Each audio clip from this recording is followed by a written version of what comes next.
I listen to a lot of talk radio. 95.1 FM. Whether it's happening in Port Harcourt, South, Nigeria, or around the world, we've got you covered. On air, online, delivering balanced news and unbiased analysis. Today, 95.1 FM. Today, 95.1 FM, Port Harcourt. News update.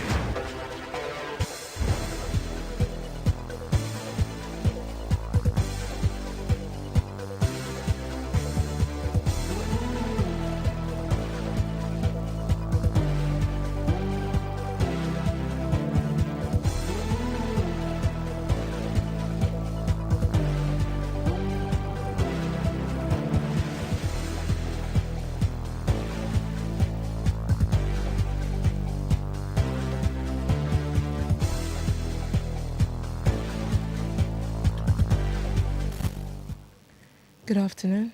Here's the news update on Today 95.1 FM. I am Anastasia Benjamin.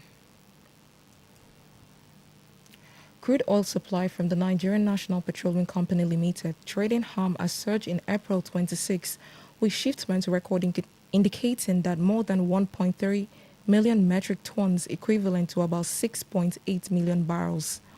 Over 1.8 billion liters were delivered to the Dangote Oil and Gas Company Limited within the month. Analysis from the tanker vessel movement has shown that the deliveries were executed through 8 crude cargoes handled by NNPC Trading, reinforcing the state oil firm's role as a major feedstock supplier to the 650,000 barrels per day in Dangote refinery. The document has shown that out of the 8 cargoes, 5 have been fully discharged, while 3 are still awaiting completion, indicating a steady pipeline of crude inflow into the refinery. The development comes amid the refinery's continued complaint of supply inadequacies, with a total requirement of 19 cargoes monthly, and that country imported 55.39 billion barrels in January and February 2026. UK inflation jumped to 3.3% in March as of the Iran war sparked a sharp increase in fuel prices. Preliminary data from the Office for National Statistics. Economists have expected the inflation rate to accelerate to 3.3%, up from 3% in the 12 months of February. Chief economist Grant Fitzner had said that the rise in inflation was largely due to increased fuel prices, which saw their latest increase for 3 years. He further said the monthly cost of both raw materials for businesses and goods leaving factories rose substantially, driven by higher crude oil and petrol prices. A sharp rise in energy prices on the back of the Iran war has been blamed for renewed inflationary pressures, and while the conflict continues, economies expected to see costs accelerate further. And that was the news update on Today 95.1 FM. Good afternoon.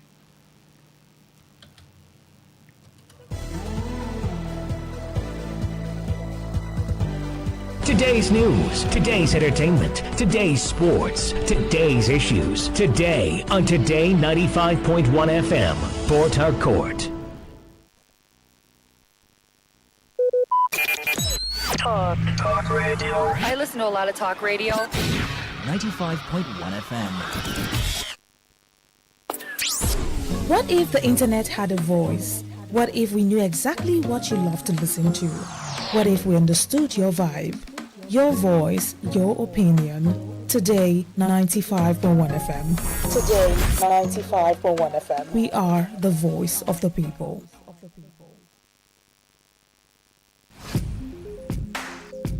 Looking to grow your business? Ready to elevate your brand and reach the right audience? This is your moment to take your brand to the next level with Today 95.1 FM. Your trusted voice, reaching thousands of listeners every single day. From startups to established brands, we create powerful advertising solutions that boost your visibility and drive real growth. Our affordable advertising packages are designed to give your business maximum visibility and real results. Don't just advertise, Advertise where people are listening. Call us today on 0818-389-2850 or visit our station to book your slot now at Today FM Drive off East West Road, Obiapo. Today FM 95.1. Your voice, your market, your success.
Fourth month in the year, and I remember, or maybe I don't, but I think that at the beginning of the year we would normally have to do for the year. This is exactly what my health is going to be. I have a health plan. A health plan, you could have had like a target, what you intend to do for the year, and when the year started, maybe first or second, third, depending on when you did all of that writing. Sometimes I know even for the previous year, like 2025, December, some of you or you already had like a plan for how your health would go in 2026. Well, when it comes to do with your health, sometimes you do not plan everything entirely. Because when you come down with anything that it is, it could be a headache, it could be stomach upset, it could just be just anything, and you're wondering, what did I do? What didn't I do rightly? And that I've been diagnosed of this, or maybe you get medications and then you feel much better. However, you hear health professionals tell you that most times you can direct the trajectory of your health by doing certain things to ensuring that you stay healthy. At the beginning of this year, I remember having a conversation and talking about how to stay healthy in 2026. I had the conversation with a medical professional, put it out on one of my platforms, and talking about how to stay healthy for 2026. Are there like plans, step-by-step things that you can do to stay healthy? And you say, I know the normal, Queen, this, that, and those. Okay, we'll talk about it. Welcome to Body District again. My name is Queen Chima. Every Thursday, 1 to 2 p.m., we'll talk about your health on this show, enlightening you on health conversations. It could be annual global health commemoration. It could be a chosen topic that sometimes you asked for, or we researched and we thought to talk about it. And since this year, we've been doing one topic after the other every Thursday. But today we are going to be taking feedback from you, exactly asking you, what's your health been like since the beginning of this year? And what role do you think you have played in ensuring that you do your best, at least as a human being? So I ask you this and you're thinking already, okay, Queen, thank you so much for asking. Yes, that's because I care about you.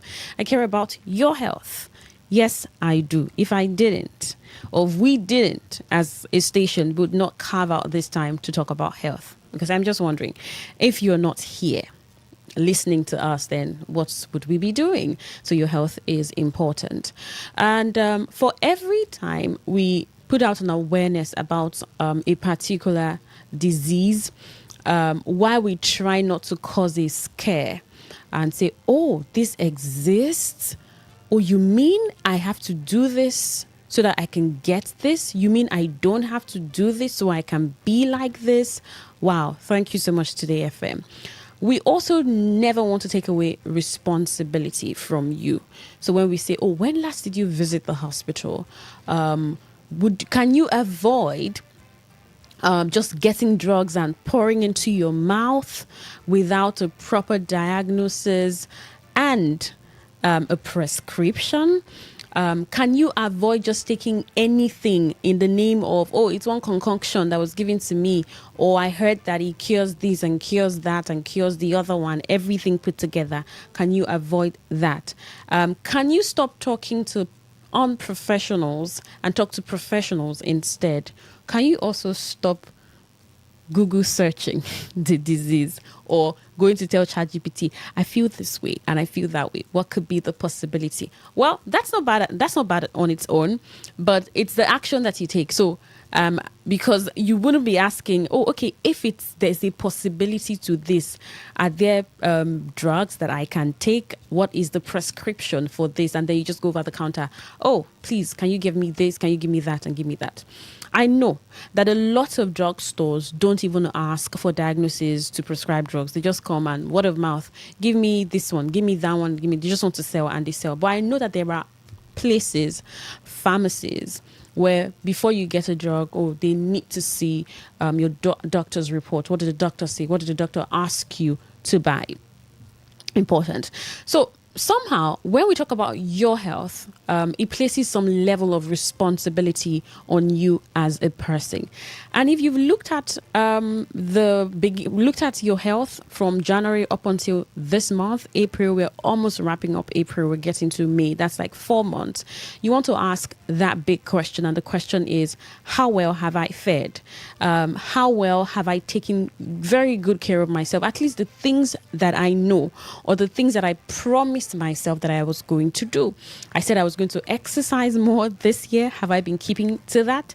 I said I would drink more water than most of these drinks, these fizzy drinks. Have I been doing that? I said I'll take more fruits. Have I been doing that? I said I'll eat more vegetables. I said I'll eat healthy. I said that I would not skip meals. Have I been doing that? Then one part of taking care of your health that maybe we don't talk about too often is when a drug is prescribed you, when your doctor tells you, take this in the morning, take this at noon, take this at night time. Do you do it? Do you follow it judiciously? Take it after 8 hours, after 6 hours. Another thing we don't always talk about a lot of times too is when you start taking the drugs, the medication, and you're feeling better the second day. I think some of you do it, especially with malaria drugs or even, malaria drugs. So you take like 5 or 6 of it, depending on the tablets or the dosage. And once you're feeling much better, you feel that the headache is gone, the fever is gone, the symptoms are gone. You just dump the drug and like, I'm done with you, guy. I don't want to continue, because nobody is monitoring you. I saw in a video yesterday where this lady gifts a young man, it's like a card where you track your drugs. He was hypertensive, so when you take today's, you cover it. You take tomorrow, you cover it. So when you just keep it somewhere where it's visible, so that if you skip any day, you'll be like, oh, I just skipped, or it would be so difficult for you to skip. So I'd like to find out from you on Body District today. What has it been like for you throughout the year, from January up until now? Have you done all the things you said you would do? The exercising, did you start and stop? Have you been taking lots of water? Have you been doing fruits? Have you been doing vegetables? Are there certain habits when it comes to eating that you promised yourself you were going to stop? And have you seen yourself stop that? When we talk about exercising, it sounds so easy in the mouth. Oh, exercises are good. I'm going to hit the gym, or I'll jog every morning, or I'll take a walk, or I'll run from point A to point B. And you say that, and it feels okay. It's something that I can do. But you start, and then the second day you're just like, wait, is this what it is about? Why am I feeling pains all over my body? Until you continue and stay in it, you wouldn't do better at all. Maybe your doctor has also said you need to avoid these foods. This age requires that you stay away from this, that, and those. Then because of what you've been diagnosed with, you'll be fine if only you can try your best to stay away from these things. I dare say that taking care of your health is discipline. It takes a lot of discipline.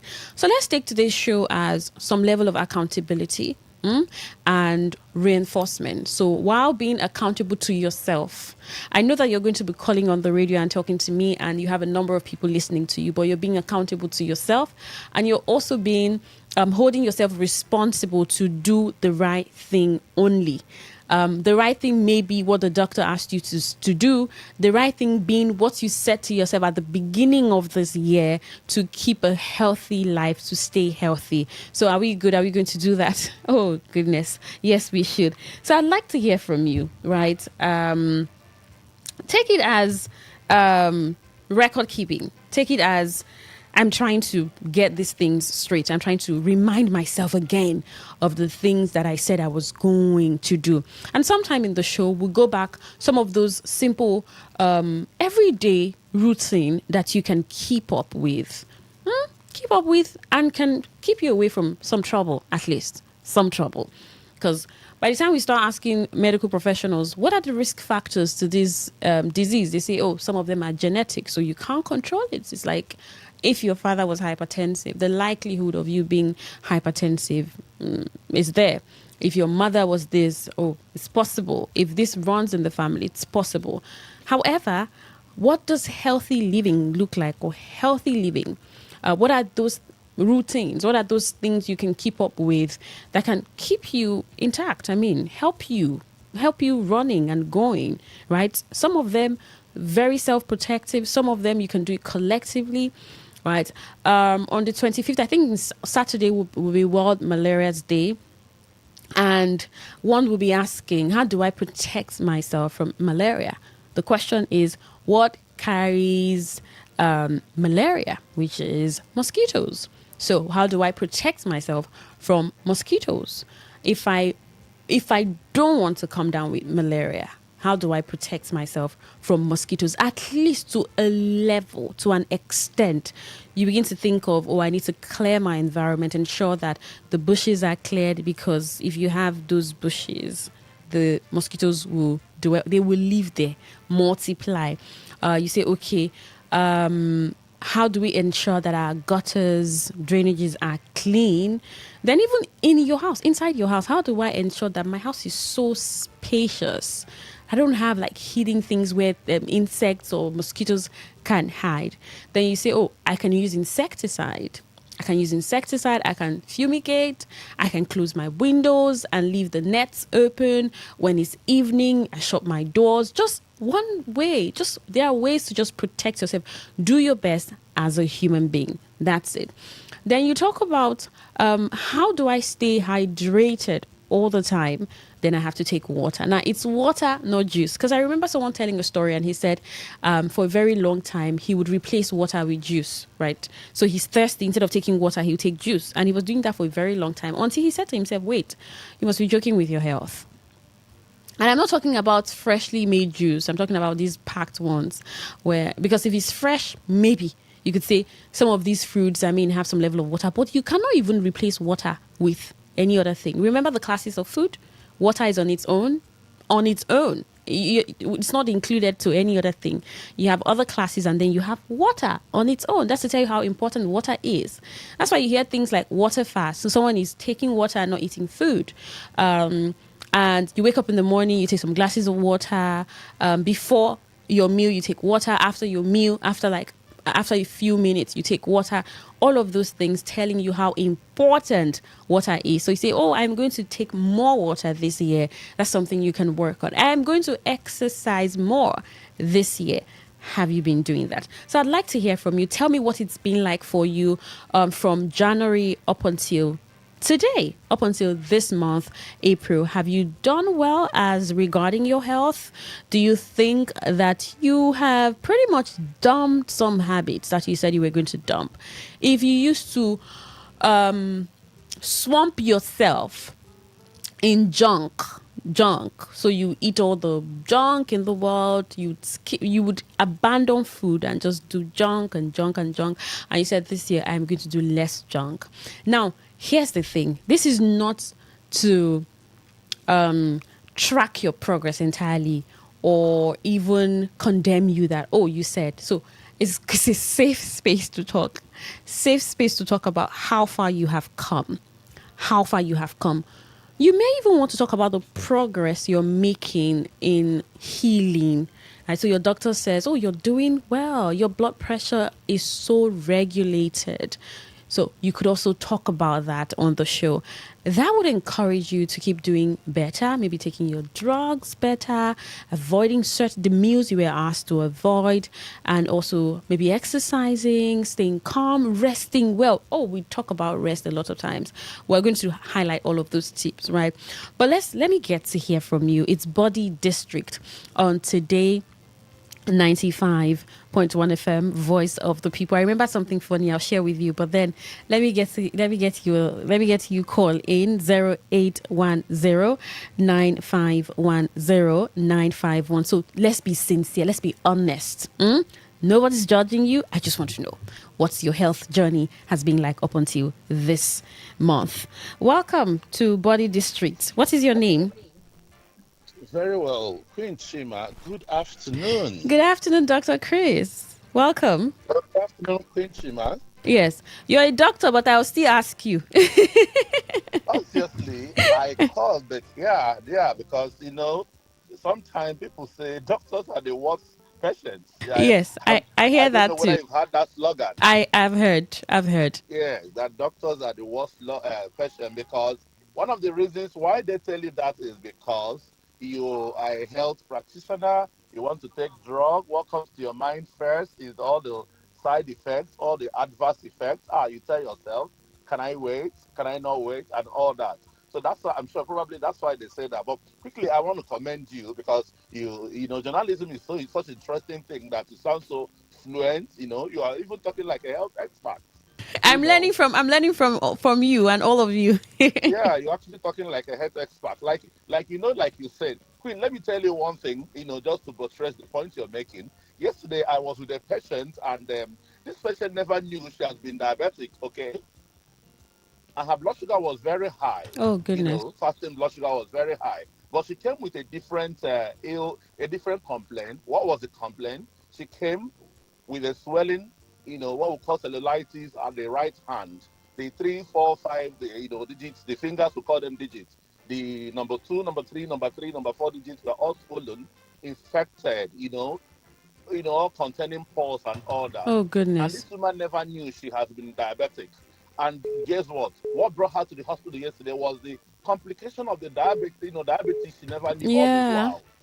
If she had been taking her health seriously, like you said, once in a while, even if it's 3 monthly, 2 monthly, 4 monthly, 6 monthly, go and check these basic things, your blood sugar level, your blood pressure, and all that. She would have detected that. I'm sure she wouldn't have come down with that complication.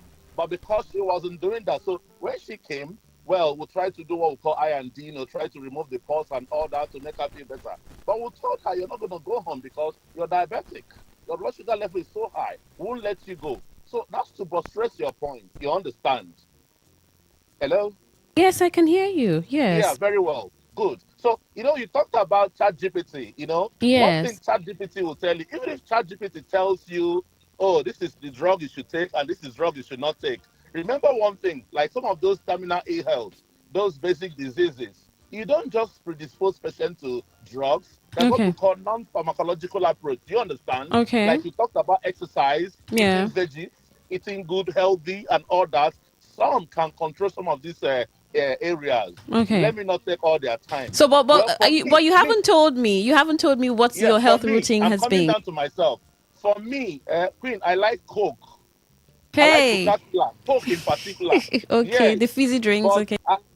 yeah. So, but I told myself something. I'm going to do little of Coke this period. I'm not I'm not diabetic, but because sometimes people will tell you, "Oh, you may be if you're taking Coke, you're going to be diabetic." That is not true. But too much of everything is actually bad, okay? If it's Absolutely. not there, if it doesn't run in your system and all that, you may be taking your Coke once in a while. So what I told myself is that I'm going to reduce the intake of Coke. I'll do more of normal fluid, that's water and Okay. all that. Or in place of Coke, I can formulate something that is more healthy. So, When so you how's go to, I that don't want journey? that. How is that journey going for you? Oh, but now sometimes you come out from theater, you come out from hectic this thing. You Yeah. forgot that you took yesterday. You Okay. told yourself you're gonna take 3 times in a week. You forget yourself and you take. All right. That's what Thank makes you. us Thank you, human. Dr. Thank Chris. you. Thank you Let me so give much. others. Okay, thank Thank you for you. sharing. Welcome. Yeah, so this is what I want, right? I want us to just be honest. Because when it comes to your health, right, sometimes it's a lot. Take, for instance, you have this habit of taking fizzy drinks, and I don't know if they're addictive, but I just know that sometimes when you do something over and again, you get used to it and it's difficult to stop. So there could just be that food that you take all the time or that drink you take all the time, and it's hard for you to stop taking it. So I'd like to know what your health journey has been like from the beginning of this year up until now. It's Body District on Today 95.1 FM, Voice of the People. So what did I say earlier? That it's going to be an honest, open conversation of how your health has been, your health journey has been from January up until today. So what are those things you said that you were going to stop taking from the beginning of the year? Have you stopped?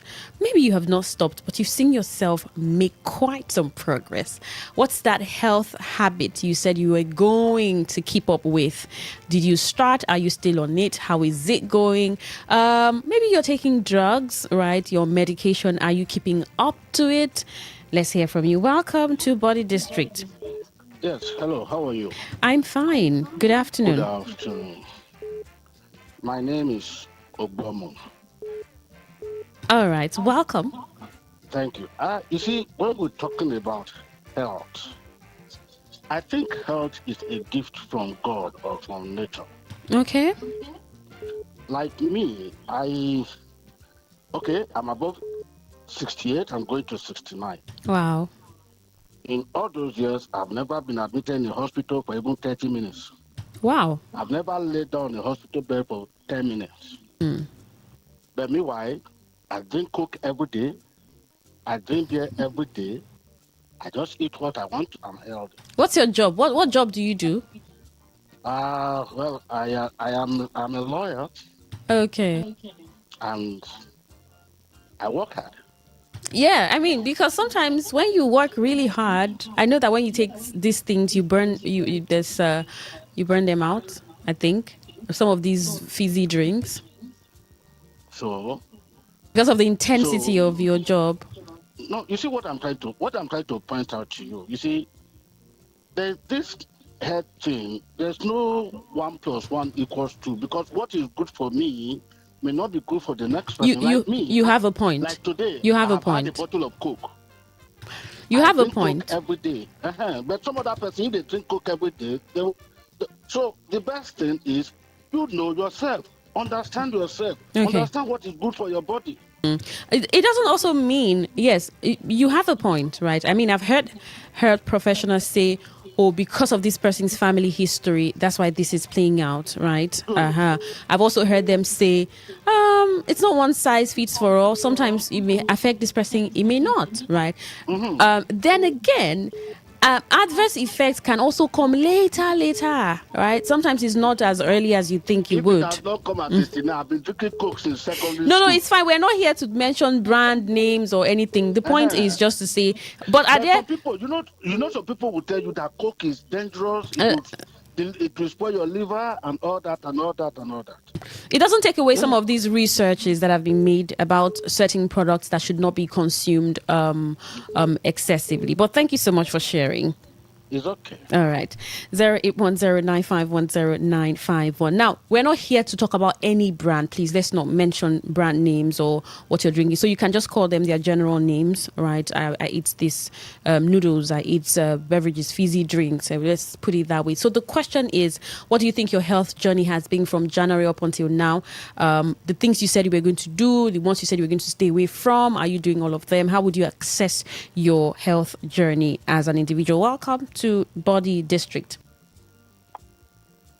Hello? Yes, I can hear you. Good afternoon.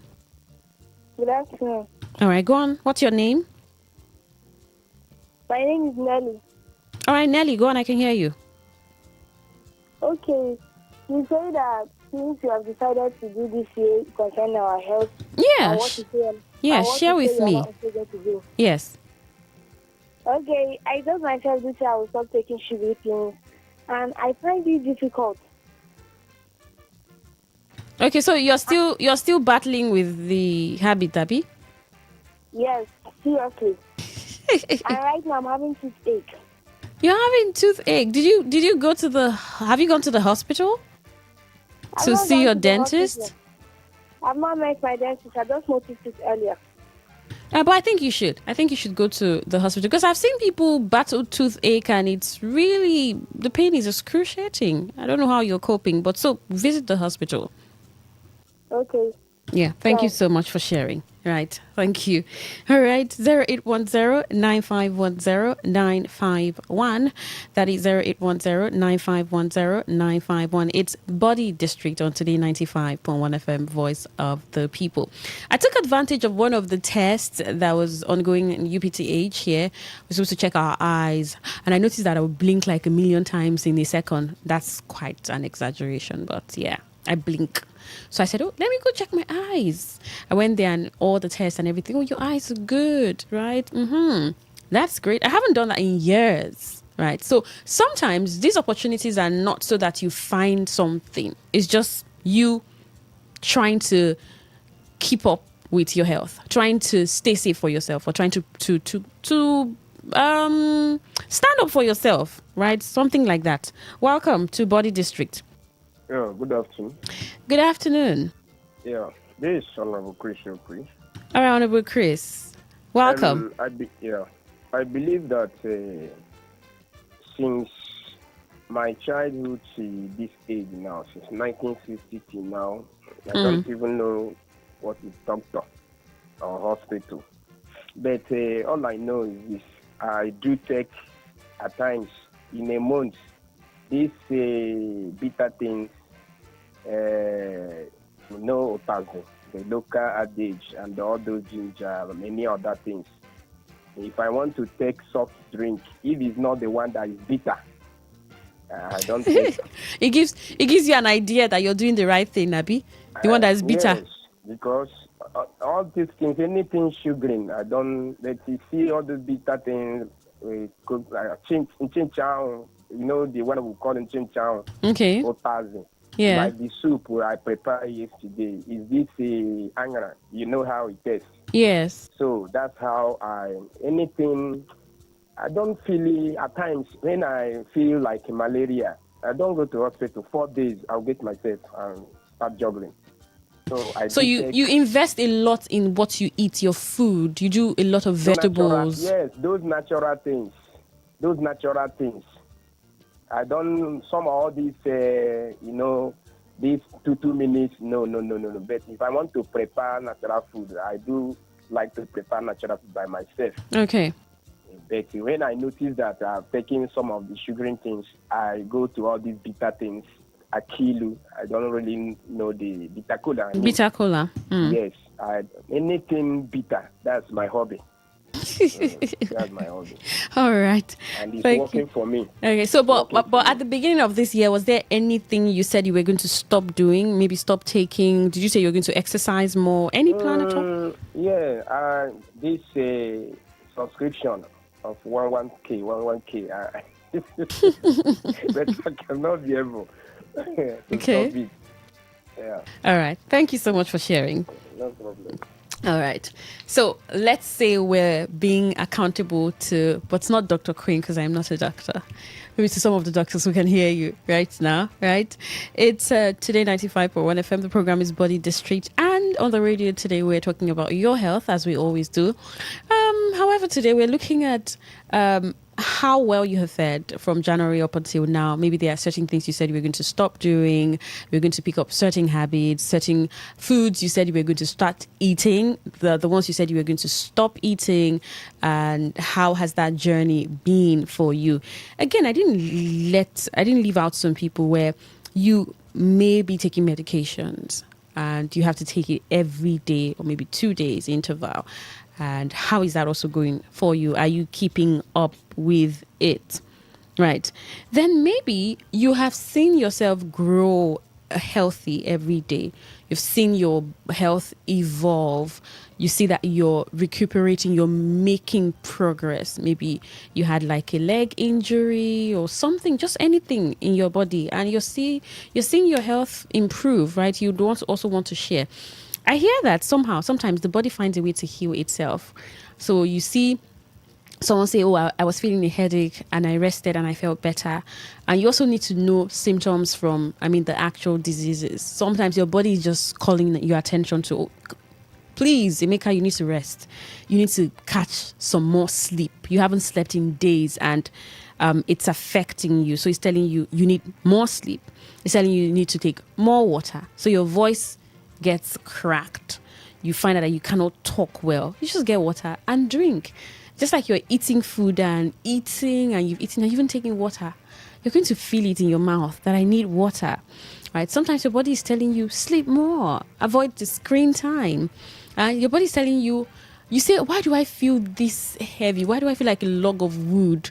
Your body is saying, what if you just release the stress a little, exercise the muscles, the bones a little, so you can take a walk instead of getting the cab or getting into the tricycle or the bike, the motorcycle. So you can take a walk, you can run, you can jog, you can dance, you can swim. So you can pick any. Sometimes you're not comfortable walking. I'm not comfortable walking a lot of times. I just want to take cabs because our roads can be crazy. So walking sometimes is it's like you want to stop some people and flog them. Why the one way thing? So you just want to take a cab straight to your house, right? I don't like walking, but I like dancing. So I dance a lot, even if I don't know if I'm a great dancer, right? But just one of a lot of things that you can do to stay healthy. You just keep up with them as a person. So you do your best. And one of those best is also considering what you're putting into your mouth. What you're putting into your mouth. Oh, goodness. All right. But what you put into your mouth is really important. And we have learned over time that it's not about the quantity, but it's the quality of what you eat. So they say, let your food be colorful, right? Let your food be colorful. It means that you can see variety. If you're taking fruits, let it be colorful. You have your pear, you have your mangoes. These days, mangoes are almost all over. You have your bananas, you have your oranges, your strawberries. I don't know how great strawberries are because I know that we don't produce strawberries here, do we? Your guava, your coconuts, if you're taking coconuts. Just watermelon, cucumber, pear. I think I mentioned pear a lot. So you can make your food colorful and then you're eating. Then vegetables, your eggs, your fish. This part of the world, we have a lot of fish. So your fish, your vegetables, you're eating all of that. Then you're taking lots of water. Then you're resting. Don't accumulate your rest though. But even if you accumulate it, something I haven't slept for 3 days. Okay, today I'm going to sleep all through. I hear that it doesn't cover up for that one that you said, oh, because I skipped it. So today I'm going to put everything together. Right? Smart man, smart woman. So just try get enough rest. You feel it when you rest well. I think the body just tells us what it needs. And when it breaks down, it tells you, see, I am tired and there's nothing you want to do. Let me rest. So because when you rest well, You wake up, it's really different. You feel it that I did rest well. I did rest well. So let me hear from you.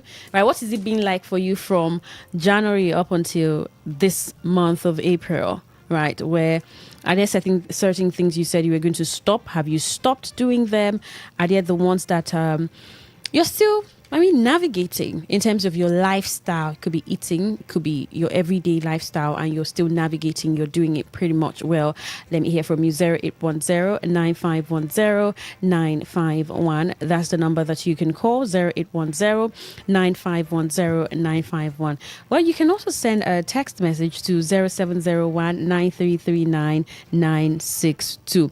Queen, greetings. My point is people should just understand how their body system works. I drink enough water, go for body fitness, find time, crack jokes, all these things help. I eat fish, more drink once in a while. Okay, take fruits too, vegetable, good health is expensive work. Is expensive. Okay, from Port Harcourt. The laughter you talked about is really important. Thank you so much for sharing that part. Laughter.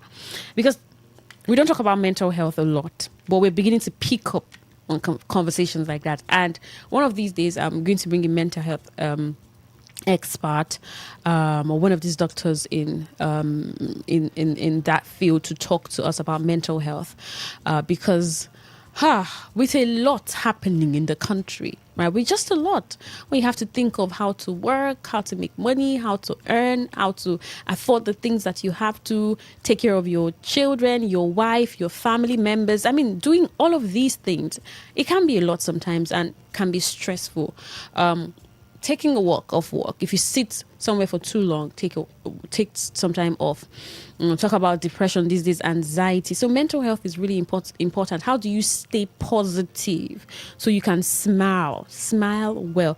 Sometimes you don't even know how to get a joke because you've been too serious. There's nothing to laugh about. Seriousness all the time. So laughing is also good, just like dancing. Because I think if you're dancing, there's this excitement that comes with it, right? So, and it just pretty much helps. Thank you, Moke, for sending that text message. Really works for you, and I'm happy that you're doing exactly as you are supposed to be doing, I guess. So we're going to look at simple, healthy tips for everyday life. Just to remind you again, I said I was going to do that, so we wrap up the show. Simple, healthy tips. And remember, I talked about eating colorfully. Let your plates be colorful, really colorful. So you try to include vegetables, protein in most of your meals. You drink enough water throughout the day.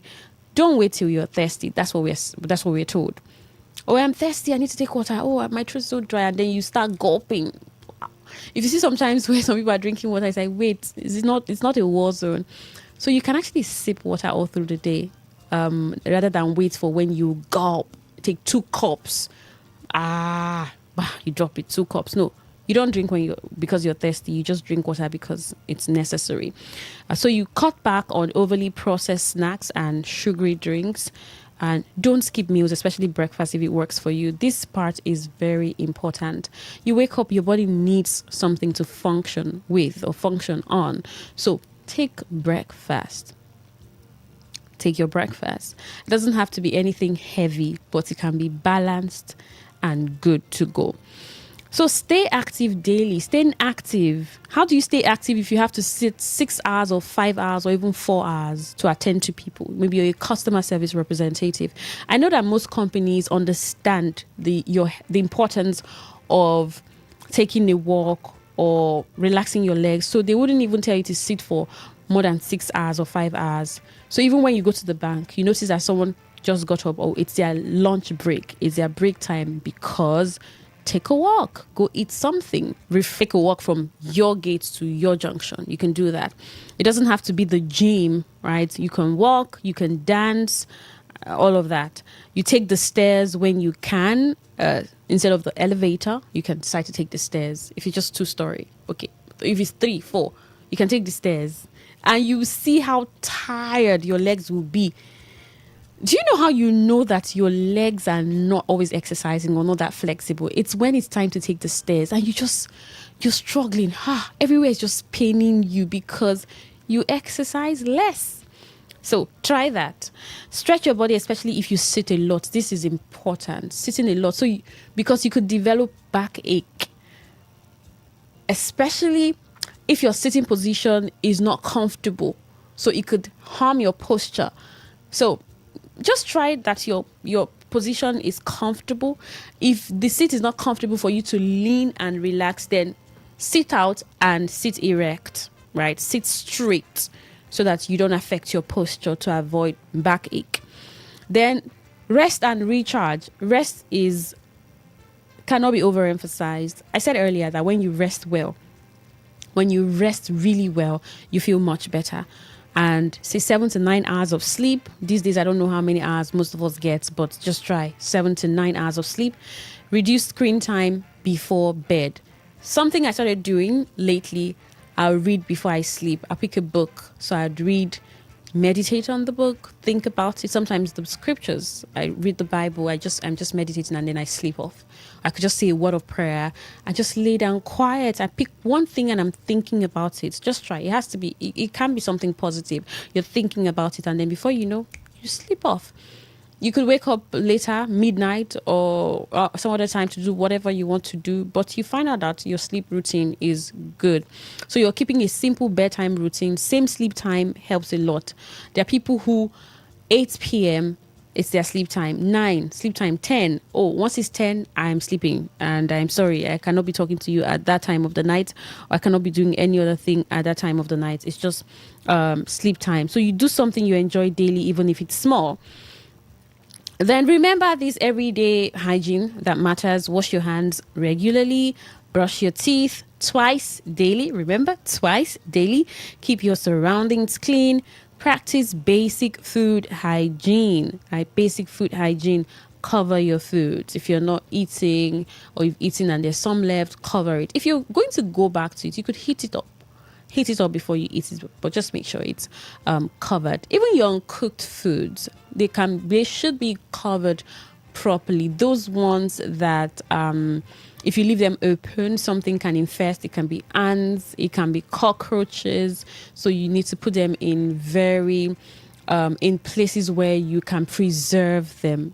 So you can keep your tubers of yam on the ground. Nothing will happen to it because you need to still cut off a part before you can use the inner part, which is what you cook. But like your gari now or your rice, yes, you say I'll boil, but then you just don't want to keep it open. You want to keep it covered and protected. Your fruits, when you buy them, wash them properly before you eat. And all of these things you learn as you're going. It's something that you do over and again, and it becomes a part of you. If you want to stop taking fizzy drinks, it's not something you just stop overnight. It's going to take some time. That's the truth, because you're going to have to replace it with something else. Like Dr. Chris called earlier and he said replacing with water. So because you just wouldn't say, I want to stop fizzy drinks, I want to stop taking all of these beverages, and you say, once I want to take it and I feel like taking it, I will just not take it. If you replace it with something else, if you say, okay, I feel like taking this drink, but I'll take water instead, I'll get fruits instead, I'll take fresh fruits instead. You see that you're replacing it with something. You're telling your mind that I will not take this one, but I'll take this one. So it's this or this. And as you do that, you're working on your mind, and your mind prepares for it, for the reality you're about to face it with. And after some time, it gets comfortable with it. So you see yourself doing these things easier, or easily rather. All right, so I still like to get a call from one or two persons. Let me know what it is like for you. For me, I rarely take fizzy drinks, but I failed like twice this year. I think I've taken. I have. And I said to myself, oh, you said you were not going to. So I'm back to default setting. So that's the thing. So you try, sometimes you fail, but you can go back to it. I don't think I have pretty much taken drugs this year too. I haven't taken any drug this year. I've been trying my best to eat well, do more vegetables, more fruits. I don't even eat plenty. Sometimes it's not the plenty that you eat. You just eat well, then rest well. Resting is the one I'm still trying to do, because my sleep time, there's a time where I feel like my sleep was really affected. I was sleeping less, and I was finding it difficult to sleep, but it's back now. I'm sleeping well, getting up, and really, really good. So we struggle with these things as humans. We're human beings, and there's just a lot to do, a lot to catch up with. And because you have all of these things to do, you can ignore this important aspect. And your health is important. Health is wealth. So if you're not alive or if you're not healthy, how do you do these things? And so when I say if you're not healthy, sometimes it could just be one or two things that you're battling with, and you will be fine. Maybe you're taking your drugs judiciously, you will be fine. Or you've been diagnosed with something, you're already bothered, oh, how is it going to be with me? You would also be fine. Just follow the doctor's instructions, eat what they said you should eat, avoid what they said you shouldn't, and then pray to God also. God is going to also keep your health intact. All right, that's our show, Body District. Thank you so much for being vulnerable and accountable on the show. I hope that for you who didn't call, right, you just didn't call, but you know that, oh, Queen, thank you for this reminder. I'm going back to exercising. I'm going back to taking lots of water. I'm going back to eating more vegetables and fruits. That's amazing. And I know that this has helped you, and you keep to that with everything in you. My name is Queen Chima, and it's been Body District. 2 p.m. We'll come back. Donna and myself will be here for Talk That Talk. We'll just get into Rivers Matters and get to react to it, absolutely, and we all get to talk about it. Thank you for listening, and remember to take water, mind your business, and drop the cup.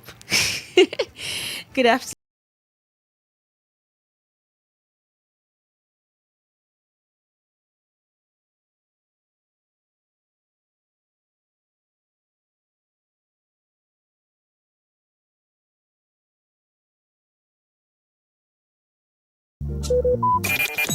Talk radio. I listen to a lot of talk radio. 95.1 FM. It all begins with breaking news. Now make no mistake, this is a difficult mission, and it will remain difficult for some time.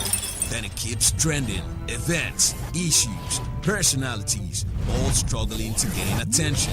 But in the race for deadlines, the intrigues, power play, undercurrents are often missed or underreported. Insecurity here is basically a product of poverty. But not anymore. As the platform on radio steps in to fill the missing links on events, issues, and personalities in the news. I'm not afraid of anybody. Yeah! The platform on radio serves only the hottest topics and trending issues. Only on Today 95.1 FM. 95.1 FM. Port Harcourt. Weekdays, 4 p.m. Get on the platform on radio and be served.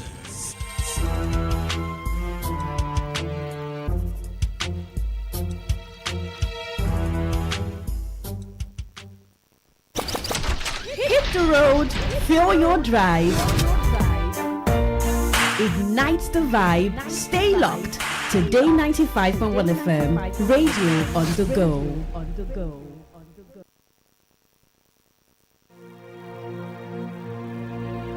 Today is business. Today is a new trend for your businesses. We give you all the information you need to grow your business, new ideas and innovations that keep you earning more and staying relevant. Every day, we engage in business, buying and selling, trading, and exchanging of services as individuals or as a country. Money goes round, it goes up and down. But have you ever wondered what business is all about? And have you ever wondered how you can stand out in your business? Today FM has got you covered every Wednesday between the hours of 1 p.m. to 2 p.m. Learn all you need from professionals on how the country runs its business affairs and how you can be an outstanding entrepreneur and grow your business. Business Today. Looking to grow your business? Ready to elevate your brand and reach the right audience? This is your moment to take your brand to the next level with Today 95.1 FM. Your trusted voice, reaching thousands of listeners every single day. From startups to established brands, we create powerful advertising solutions that boost your visibility and drive real growth. Our affordable advertising packages are designed to give your business maximum visibility and real results. Don't just advertise where people are listening. Call us today on 0818-389-2850 or visit our station to book your slot now at Today FM Drive off East West Road, Obiapo. Today FM 95.1. Your voice, your market, your success.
We've got you covered on air, online, delivering balanced news and unbiased analysis. Today, 95.1 FM.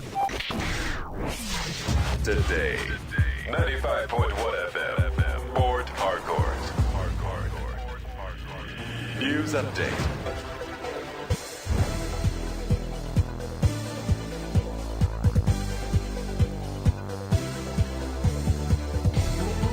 Good afternoon. Here is the business news update on Today 95.1 FM. I am Queen Chima.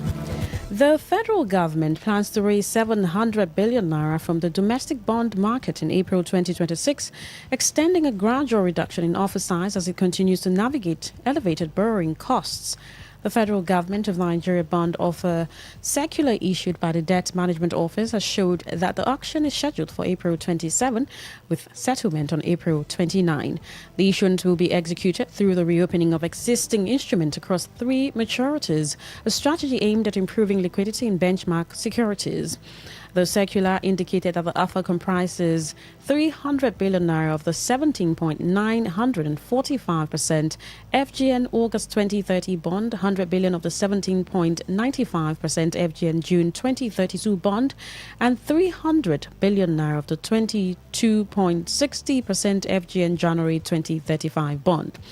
The DMO also noted that the instruments qualify as liquid assets for banks and enjoy tax exemptions under existing laws, factors that continue to support investor appetite.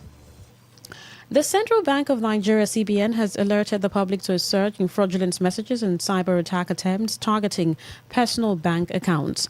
The Director of Corporate Communications, Hakama Sidi Ali, has said the scams involve emails, messages, and online content falsely claiming to originate from the CBN.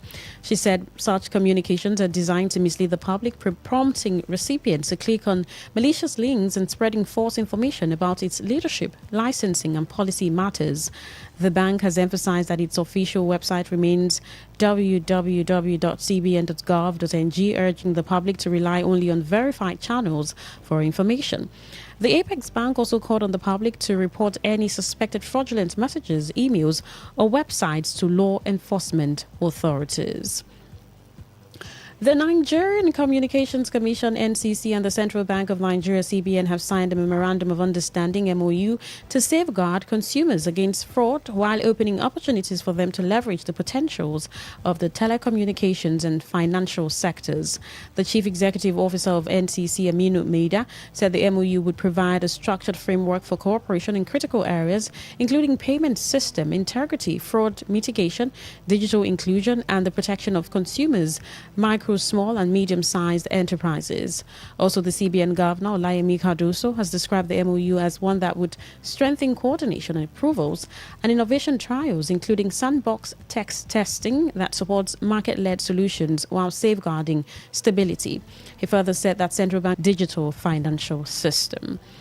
Local refiners under the umbrella of the Crude Oil Refinery Owners Association of Nigeria have raised concerns over the diversion of crude oil allocated for domestic refining, warning that inconsistent deliveries are undermining plant utilization, financing, and Nigeria's energy security. The current Board of Trustees Chairman, Emmanuel Ihanacho, has said the gap between crude allocation and actual delivery continues to weaken local refining efforts, despite policy provisions designed to prioritize domestic supply. He further said data has shown that 483 barrels are often allocated to domestic refineries, but only a fraction gets to the local refineries.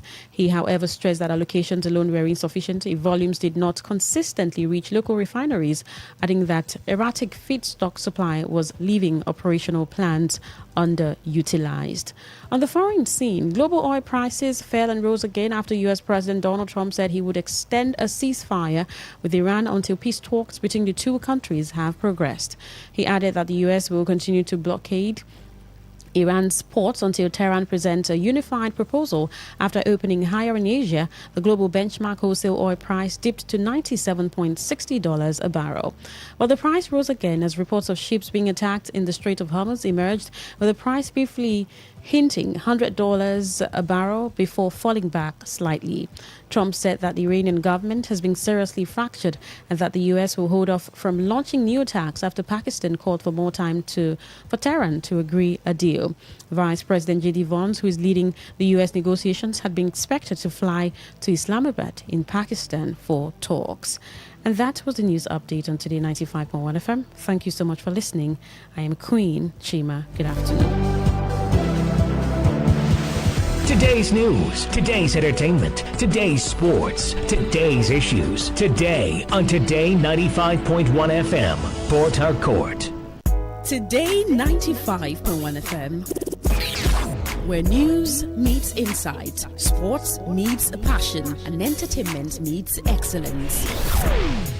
Expert analysis from seasoned professionals and our top analysts, informing, educating, and entertaining you. Your voice, your station. We are the voice of the people. What if the internet had a voice? What if we knew exactly what you love to listen to? What if we understood your vibe, your voice, your opinion? Today 95.1 FM. Today 95.1 FM. We are the voice of the people.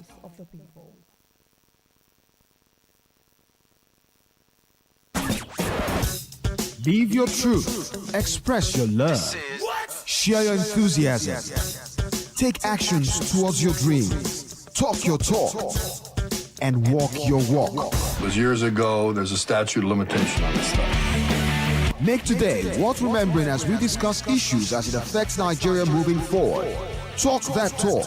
Weekdays, 2 p.m. Exclusively on Today 95.1 FM Port Harcourt. Voice of the people.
Good afternoon. 8 minutes past 2 o'clock, and of course, you know what time it is. It's time for Talk That Talk. And of course, Talk That Talk is about River State and River State alone. You know, they say charity na picking where them born for house. So yes, we're going to be charitable on Today 95.1 FM. My name is Dawn. I'm Queen Chima. All Welcome right. to Talk That Talk. All right. So on today's Talk That Talk, I've got a story for you. Now, there was this guy, or maybe I should be biblical, I don't know, but there was this guy who, for all intents and purposes, people were, happy about his track record. Very nice guy, very open. He even had an open door policy. So anybody who had any kind of issue had access to him. Now, I don't know if some people say too much attendance causes negligence, or if you are too in the public eye or too close to people, they start taking advantage of the situation or they treat you less than, I don't know. But this very nice guy was basically doing his best to be, everybody's friend. Not like the past president that said, I'm for everybody and nobody. This one was for everybody and was for everybody. And he was generous to a fault, dashing people huge sums of money to the point where people started giving him various nicknames. Now, one fine day, he took a misstep, or he made a mistake, or he took a stand, depending on, well, in a moment, Queen will shed more light, because I'm being suspenseful, I'm being intriguing. But he took a step, and depending on, people who heard the story, depending on what side of the divide you fall, some were like, no, should have been very loyal. No, it was good, he took the stand, this, that, and the other. And it became a battle for, his reputation, him standing the test of time. Eventually, when he understood that, the fight he was in wasn't for the faint of heart, he decided, okay, I will move from the particular place where I have been standing all along, and I'll go into somewhere else and see if I can make a name for myself. Now, the place he went, the people were like, okay, sure, come on over. But they were side-eyeing him. Still come. Yes, we respect you. Now, other friends of his, good friends of his, I might add, decided to toe the same line. And they made the move that he made. And they got applause, standing ovation. They got a party, they had cakes made for them, they were in the news, people were hailing them. And one wonders, Queen, why is life unfair? Well, okay. Did you like my story? Yeah, I did. Do you know who I'm talking about? Well, that's what we want to talk about too. All right. But I'm sure the listener will be wondering, okay, where's Dawn headed? Yes. Where's Dawn's Whose headspace? story I'm Whose story is telling? this and no? Absolutely. And remember last year, the governor of Rivers State, Siminalayi Fubara, said when he was in the PDP, he was in the corridor. That's what he said in his exact words, that he was seated at the corridor, where he also went on and on talking about how it was important for him to move to the APC. And in his words, the president had necessitated his cross-carpeting. By Rivers Matters, the long matter that we're talking about. Yeah. So, and some of you had said that was during the state of emergency. That once the governor comes back, please, you should just move to the APC. Oh, some people said, that's exactly what's going to happen. That's the picture a lot of people painted. Yeah. And lo and behold, like the Bible would say, lo and behold, the governor came back, and it wasn't long. He this happened. Yeah? Yes, this happened exactly 9th of December. He announced his resignation from the People's Democratic Party, which was then he joined the APC. Now, this was coming after some southern governors had already defected to the APC. We had the governor of Delta State move from the PDP to the APC. We're talking about Sharif Burwari move. And we also had, I think Okowa also moved. Okay. Yeah, it was Okowa's. A lot of them were jumping ship moving at that time. parties. Yeah, both governors and the non-governors. Did the one of the one of Bayelsa State happened after the governor of River State defected. Bayelsa happened after the governor of River State defected. We also saw the governor of Akwa Ibom State, defect to the APC. Well, while we are not here to talk about the whole what was moving from one party to the other, or what party they are moving from to the other, what we are here to talk about is the usual reception, right? Yeah. The usual grand party, fanfare and all of that. Yeah. That is organized. Whoever does the organization, but we know that there's a fanfare. There's usually a grand reception. There's usually a welcome. Maybe an other welcome, because when the governor defected, we saw Tonio Kocha here in the States welcome him into the party. I think there was also one of the ministers who was present there who came present. Minister or chairman, somebody came, a big name yes, came here. However, one question people asked for a while, which also is one that has been asked again now, considering a number of factors. I mean, there's been a lot of questioning. What's going to happen? Is the governor coming back for second term? Is he not coming back? Is the governor truly a member of the APC? What's going on with the governor? We rarely hear a lot from the governor, right? The governor it's like the governor has become, there's something we did in secondary school, the proverbial kola nut that is not used all the time, used for special occasions, right? But wait, are you really sure that the governor can really fit the description of a kola nut that's usually used for, special occasions? Like, you don't see our governor all the time. You don't hear him talking all the time. Just special times, he just comes and goes back. Special comes back. I can liken him to Good Luck Jonathan, who said, I'm the most insulted president. I think the governor at this point is the most insulted governor. Yeah. So, but one would beg, I mean, it wouldn't be out of place to keep asking this question. Why haven't we, or why didn't we see that grand reception? It's like a party. The fanfare, the welcome. Yes. Even the state assembly members had some kind of fanfare. Remember when they said they had defected? They had flags. They were under canopies. There was all these big to do. Yeah. Yeah, they got something even. We saw the vice president, right? Oh, yes. Attend that of Bayelsa State. Yes, that's true. In fact, he was speaking his own. It was a funny video trending all over.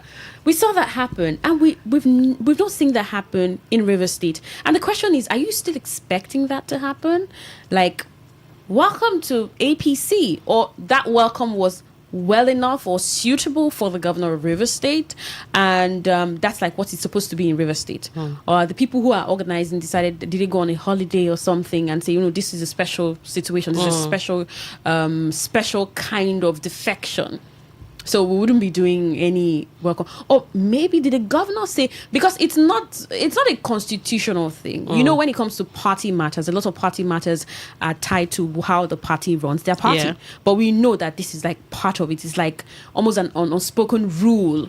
That there should be some kind of fanfare. Welcome. So you think the governor may have said, no, I'm a quiet guy. Yes, I'd rather not have a party. So I think, the drama behind structure, no structure, loyal to this side and no loyal to this side, they just decided, you know what, let's just leave him to do his thing while we stand aside and watch. I think that's what happened. And some people had said that, well, the governor said he left the corridor and then he comes to, I'm guessing, the sitting room, right? Because he said in the PDP he was just in the corridor. And a lot of people supported him, said, yes, the PDP didn't show a lot of support to the governor. Or protection. He did say they didn't protect him, enough to the governor. So it was only expected that he moved to the APC. Some people said, did you expect the governor to stay in the PDP with all the crises that the PDP was having? What political strength does the PDP still have? We know the whole issue surrounding the PDP, the factional issues, the court issues and all. And people are even still questioning, wait, would we even have a presidential candidate from this party? Well, and it's the early days. Let's watch. If the person comes, who is going to look their way? All of these are just speculations and questions. So that expectation was there. But then, it's like a child that comes back home, because home is what you call home. Yeah. If you say you're leaving a corridor and you're going home, right? I'm going home. It's not. It doesn't mean that has always been your home, but it can be that this is where I choose to call home now. Okay. And so there should be that open arms, like, welcome to APC. And I'm thinking, maybe this grand party is still going to happen. And when exactly, if it's still going to happen? Yeah, I like you're keeping hope alive. I love that. I love the fact that you're keeping hope alive. Is it still going to happen? Do we see that coming? The primaries are just around the corner. I think May 13 for the APC. About 18 or so, yes, for the APC. And with all of these, I'm sure that parties are really busy doing a lot, preparing, strategizing, re-strategizing. Will there be a time for a welcome? And even if this welcome party, this grand party never happens, does it take away an ounce of, this person shall not really be a strong member of this party? Is that what guarantees membership of a party? Because we know that the person is a card-carrying member of that party. We also know that that's the governor of the state. It means that he's the number one, although that has been argued from a lot of factions. A lot of people saying 001, who is 001 or 002. What's the other word? Political leader. I think we heard political leader. So all that drama. Yeah, but we know that unspoken rule too, the governor is usually the leader of the political party in his state, despite having a state chairman. He's regarded as the political leader of that party. Yeah. But now, when you look at the governor, would you say that, when you look at the APC, especially in Rivers State, would you say that grand ceremony would still happen? Well, if you think so, when? Well, if you don't think he's ever, you say Queen Party care, when is that one going to happen? The governor is already a member of the APC. There's nothing anybody wants to say. He has the card bearing the APC. He's a member of the APC. He's the number one person in the APC. We saw him move. We saw the APC welcome him. We saw them give him the card. All of that. So that's enough. Maybe the governor doesn't want all of that show of welcome. Well, then another person would say, maybe this may just be the governor saying that I just wanted to move for a number of reasons. I'm not really excited that I'm a member of this party. I'd rather have become a member of another party, even though the governor said some other things. Then again, you're looking at a situation where does this affect anything? Party having the fanfare, does it affect him having a second tenure, automatic ticket, power of incumbency, and all of that? Well, okay. Does it affect anything? Okay. I mean, these are questions that you want to ask. And while we will just stay here and it's running through our minds, we'd like to get into your head and see what is going on there. Right? Tell us exactly what is going on there. Does it affect anything? Does it? Or, hey, it's just it's what it is. the governor is a member of the APC. Queen and Don. Let's leave it at that. He's a member of the APC. He does not need any welcome party to prove that he's a member of the APC. Is it just a proving thing, though? Is that party just to prove something, or it's a sign of open arms, like welcome? We're going to accommodate you. We recognize you as a card-carrying member of the party, not just any card-carrying member, but the governor of the state. Let's get your thoughts. 0810-9FM. You can send a text or WhatsApp message to 0701-9339-962. Facebook is Today 95.1 FM and X is Today FM 951. Well,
themselves from that enmeshment of a court judgment in Canada.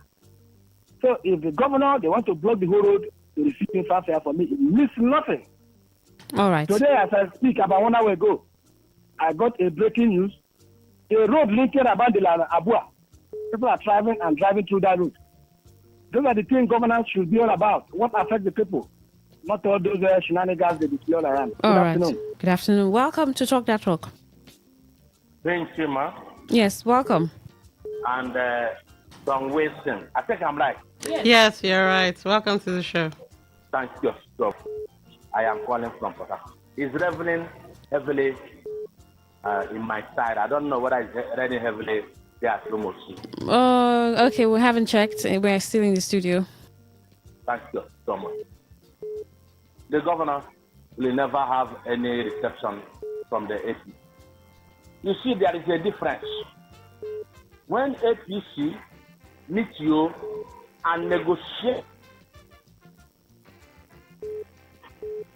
Hello? We can hear you. And negotiate with you to come to APC. You will be recognized. There will be a specific or grand reception for you. But when you meet them, please come and save me. I want to join APC. You'll be treated as the Malaya Cobra is being treated. So for me, as of today, unless there is anything going on the ground,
in order to achieve his own end.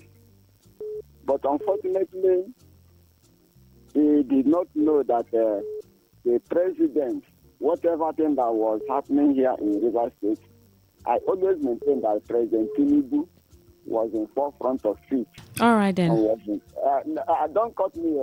Don't cut me. Clyde, wrap up your thoughts. Let me wrap up. Because of that, so when he came to APC, he was not received. He's still at the doorpost. He's still at the doorpost. He has not entered APC properly. And that is why, up to today, you don't know where he is. All right. All right, then. Welcome to Talk That Talk. Good afternoon. Yes, good afternoon. Wellington from Okrika. Welcome, Wellington. Go on, please. The governor, Amupu Senebo Seminalai Kubara, is a man that Rivers people love. On his arrival, I was in airport that day. The airport would not be able to contain Rivers people. When he came back from the suspension, purported suspension, I still call it a purported suspension. Nevertheless, there is not much to say. Over 6 million Rivers people, we are waiting for the governor's move. I'm just fitting APC. If they fail not to give them the governor ticket, they are going to lose Rivers State. All right. Welcome to Talk That Talk.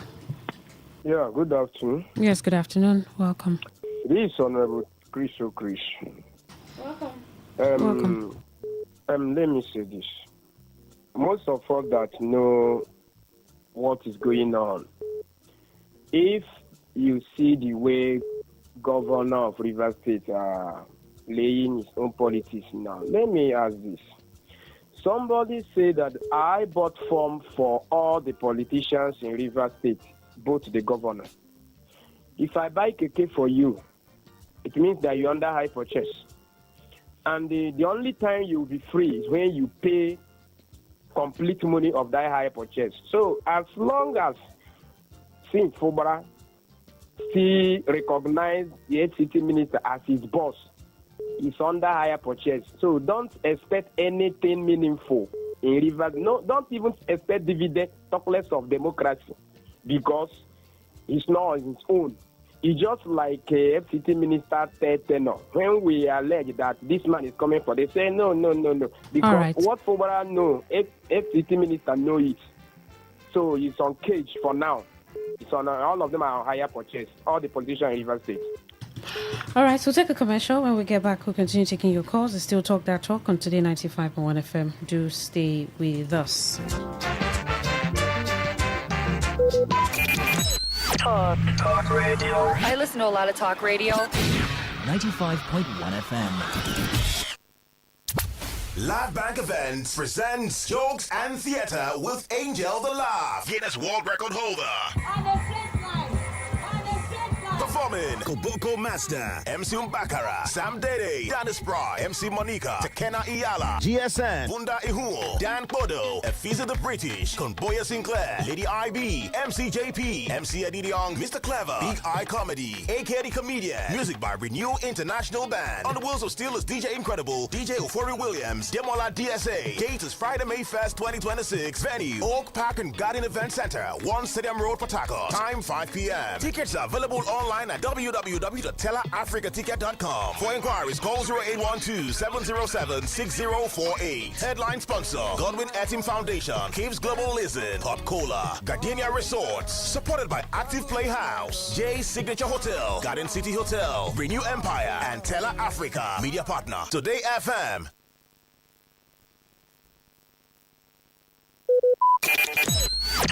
Talk radio. I listen to a lot of talk radio. 95.1 FM.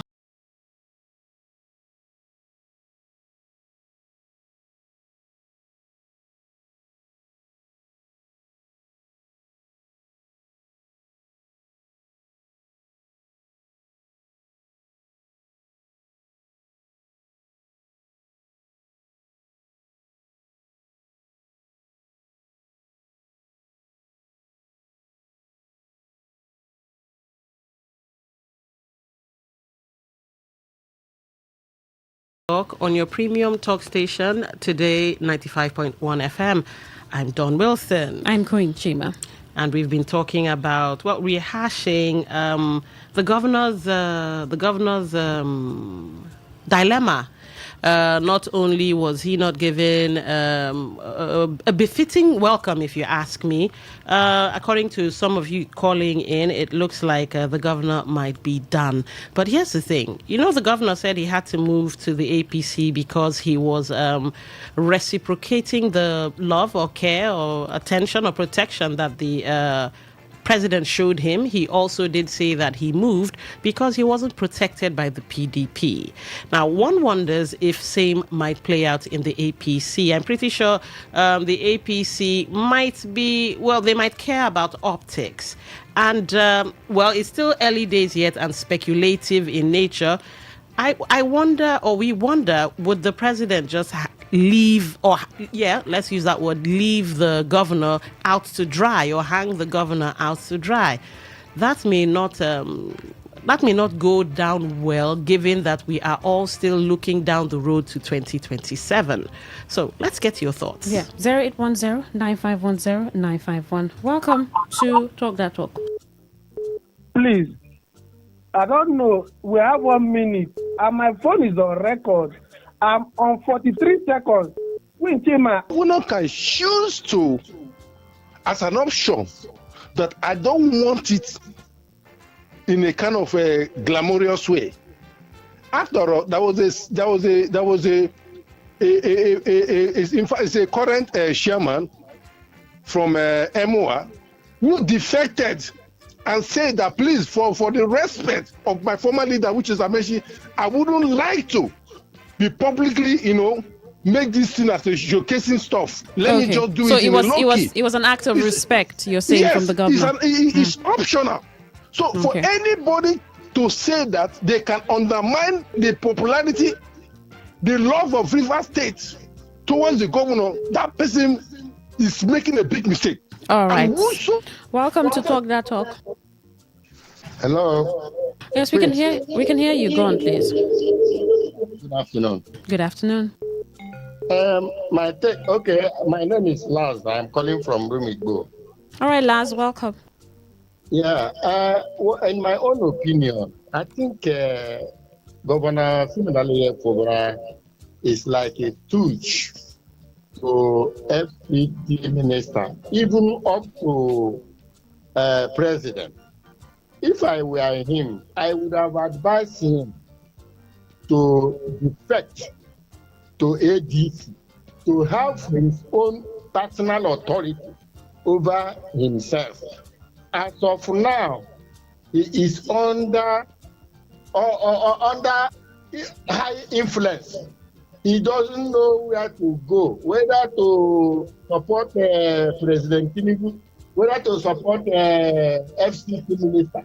And with these conditions, I assure you, the APC he feels he belongs to, he is not a full registered member of APC. He is still hanging. All right. So I don't know. When they say hanging, right, Don, the question would be, is that, because we asked that earlier, does that grand welcome determine the membership? Okay. Yeah. Yes, it was done for other governors in the South who defected to the APC, and we didn't see that happen in Rivers State. We only have been speculating, this is why it could not have happened. This is why it could not have happened. But when you tie it to the membership, saying, like this person who called said, because that didn't happen, it just shows that he doesn't have his 2 foot on the ground. I mean, some people say that, and you argue. So the welcome, the defection, the card, and all. I think the welcome and the fanfare behind it is basically to show that you have the structure behind you. Okay. But seeing as there wasn't all the pomp and pageantry and all of that, it's very possible that they also wanted, the rest of Rivers State to know that we are not with the governor, and maybe that's why we didn't see the big to do. If you put side by side, when people heard that the governor was coming after the state of emergency, you couldn't pass Old Arena from the side inside Old GRA and on Azikiwe Road, people. So you can see the contrast. While you had people coming out to welcome him, it was there were bands and different things happening. Then you marry it to the day where he got his 001 card and all of that. You see the stark difference. So it may be to show that you don't have the structure here.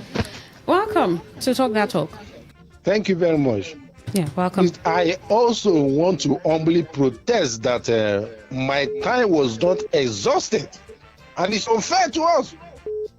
It's for the people. It's a minute. It's 1 minute, yeah. It's a minute. It's for the people. Let us speak. It's a minute. You can't stay all day on the call and some other people are trying to call through, in. Right. It's a minute.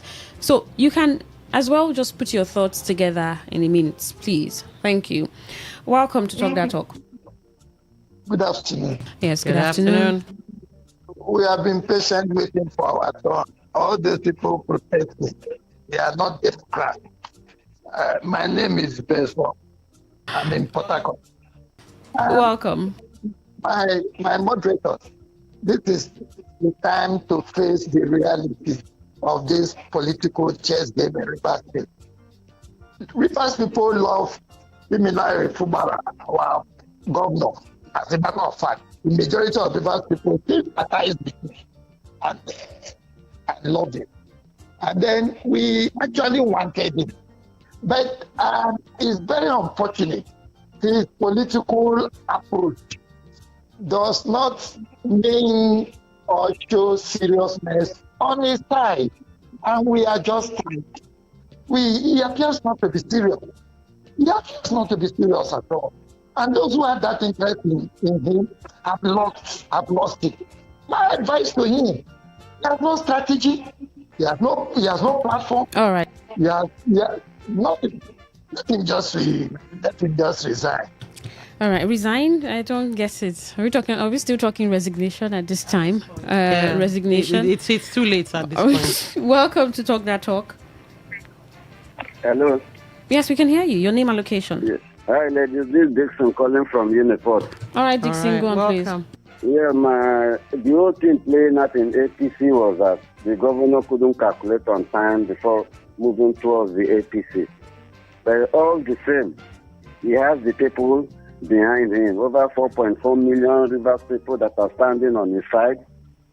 So if the presidency feel that they want to work with their 15 ministers, they will be disappointed because Similai Fubara has the number. Why the other angle, they are looking for who will write results for them. All right. I want to ask you a question. Yes. You say the governor, I'm going to paraphrase, of course, the governor kind of miscalculated in going into the APC. What party would you suggest would have given him the protection that he currently needs? Well, if there's been in any other party, stand by the president, not going to the APC. Because if you look at the APC now, everybody that went to the APC are just the followers of the Minister of FCT. So they are just there just to damage the image of the governor.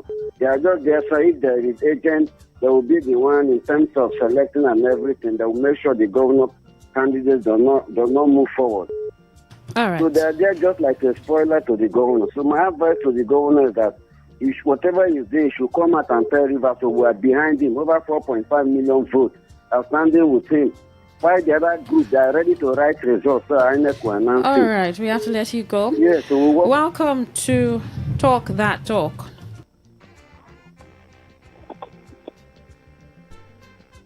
The call dropped. Okay. The call dropped. We'll take some messages. On X, Boma Daketima says, yes, it's an unfortunate scenario, but it will definitely happen in the month of May. Right, he has a month and it has a month to it. Thank you. God bless Rivers people. Good afternoon. And Charles Ovutu says he's not important to the APC. Simple. That's on X. And on text messages, you just check Facebook. Yeah, that's how I'm doing that. Text message, this person says, greetings to you ladies. The governor of Rivers State scurrying over to APC is a king to a political fugitive who ran to save his life. What glory brought he to the APC nation? Nothing. Okay. So he deserves no glorious reception because the party he thought could offer him a comfortable shelter is already infested with deep blue sharks. And I keep asking myself why he would allow himself to be tossed around like a shaft before a strong wind, perhaps for pecuniary reasons, not for political goals. Friday Olu from Uniport. And the governor's political career should not be the priority or problem of anyone except the governor. We are now discussing how his defection was received. It's only in Nigeria that someone moved to another party and will be celebrated. Defections all over the place with political parties without ideology. The governor has now become a politician, so he should play the politics. Just follow the law. Look at the condition of the state. Flat Earth from Port Harcourt. Yes, it happens here, so we should talk about it. So because it happens, that's why we talk about it. Why didn't it happen with the governor? Isn't that enough question to ask? And asking if it will still happen? This text message says, Queen and Don, you see when former governor brought the present governor, what they expect was not what the governor was doing. Governor Sim worked for Rivers people. He may and may not come back depending on Bola Ahmed Tinubu, who has the final say because he's in APC, despite his reception that did not hold. Let's await what happens next. Okay, from Port Harcourt. All right, and on Facebook, Simon Kenneth Eburua, you say the window for grand reception is not closed. He is still hopeful. Onyema Sylvester Kanayo says, Fubara is a special member of APC. The fact that Chief Tony Okocha visited him in government house to issue him his membership card, which is not same with other governors who defected. Onyema, but... As we were hearing that was at the behest of the president. Maybe Chief Tony Okocha would not have gone if not for, well, as we say, certain quarters say it was the president pushing.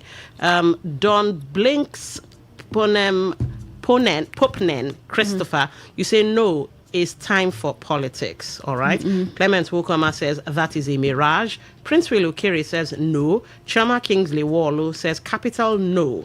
Honorable Thank God, okay, you know what, Honorable Thank God Bright, your middle name is kind of long. No reception for him. Wike leads. All right. All right, let's hear this. Dorothy, good afternoon. Each time your colleague hear the supporters of the governor, in 30 seconds she will call them. All right, I don't know what agenda you're trying that's to... Wellington That's Wellington. again. I don't know what agenda you're trying to push, Wellington. Right, each time I hear the supporters of the governor, I cut them. Okay, that's what you think. I don't know what that is. Welcome to Talk That Talk. Welcome. Good day to you, Today FM. Welcome. Good day. Welcome to the show.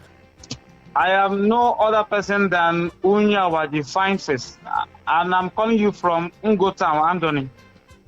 Welcome from Ungo. Yes, thank you. The truth is that the governor will be given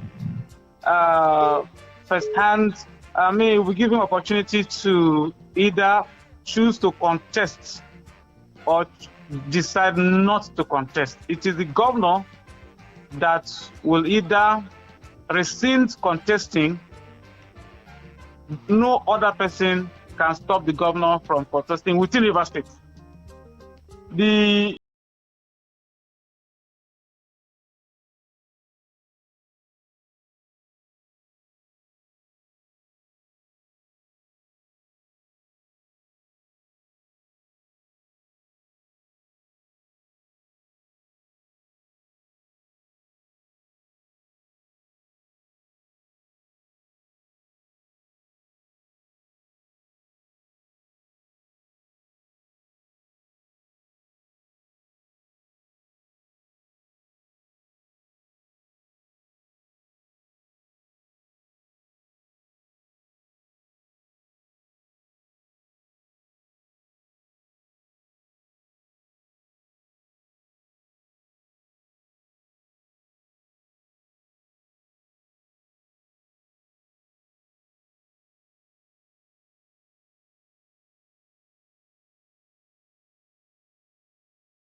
Turn down the volume on your radio, please. Yes, Obed Chima is my name. I'm calling you right now. Welcome to the show. I think the last time I checked, the governor has a constitutional right to actually contest if he deems it fit. I think the thing will stop the governor if he wants to contest, except on his own, he decided that he's not going to contest, right? So that is the only way. And I want to stick to fellow river citizens. I think it's high time our negotiation goes beyond governor and whoever that is godfather. Why can't we come together and form a common front? Why can't we decide by ourselves who becomes the head of the state? Why do we have to wait for somebody to go and pick somebody? All or right. for somebody to first of all agree? We should start rallying around ourselves. Okay, we get your thoughts. Go through this political route again. All right. Thank you for calling. It's a minute. Welcome to Talk That Talk. Yeah, good afternoon. Yes, good afternoon. My name is Clinton. Your radio. I'm calling from Port Harcourt. Your radio. Okay, I'll do something about that. Are you hearing me now? Yeah, we can hear you. Go ahead. Yeah, on that matter, he will not be received.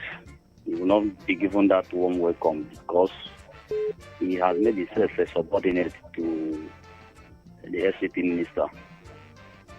And then there's no how the FCT minister will be in charge of River State. Are you hearing me? Yes, we can hear you. Go ahead. Please go on. Yeah. There's no how FCT minister will be in charge of River State in terms of politics. And then the governor will be given rousing welcome by the APC under his watch. So it can't happen. It will not be given. Okay, I want to ask you a question. You know, we're all saying we've been talking structure, we've been talking the power of the FCT minister.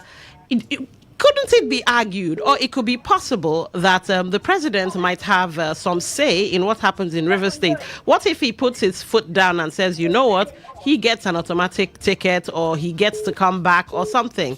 Then what? Because we all seem to be looking at one side and forgetting that, well, control at the end of the day still kind of rests with the president. Listen, this is that that issue of giving us welcome is part of the agreement. Are you getting me? It is part of his loyalty to the FCT minister, showing that, yes, he has succumbed. Are you getting me? All right, we get you. We get you. So we'll take this.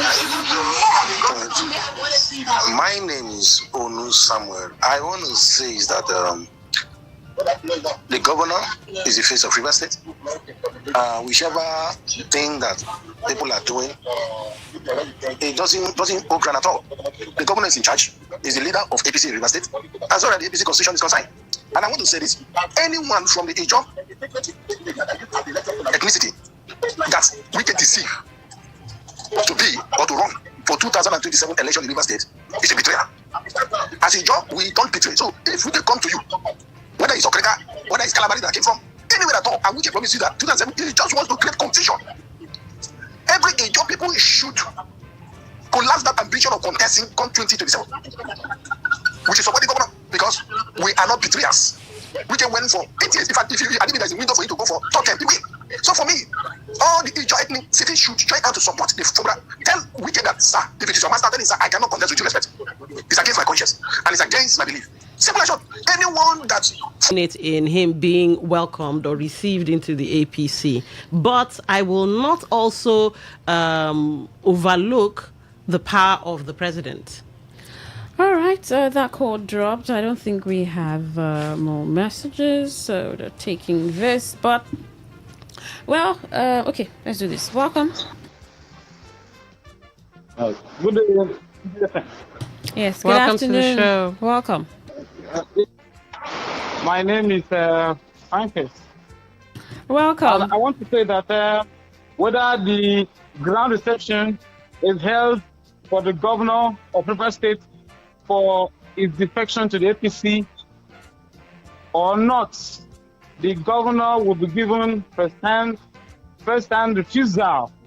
It is the governor, like I said, that will refuse to accept the ticket of the APC because, you know, this happened under President Olusegun Obasanjo.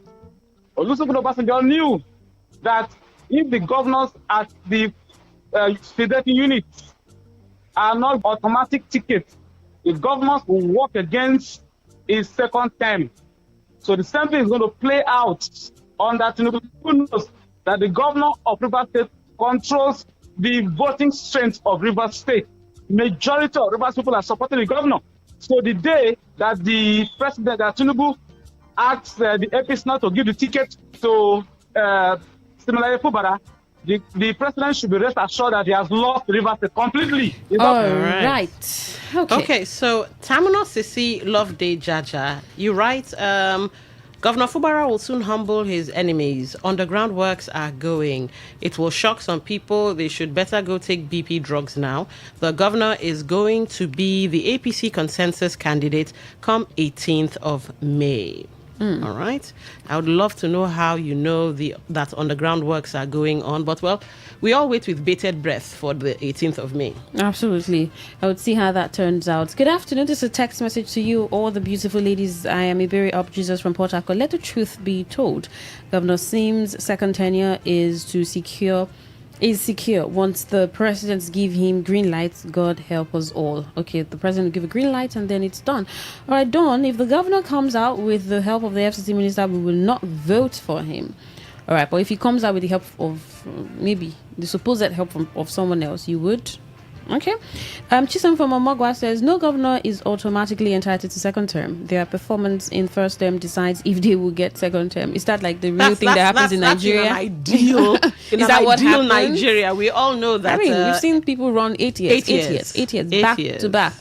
Rarely, really. Their performance in first term decides if they will get second term. Okay, if Sim falls in office, he should be voted out. All these Ijo, these and that won't suffice.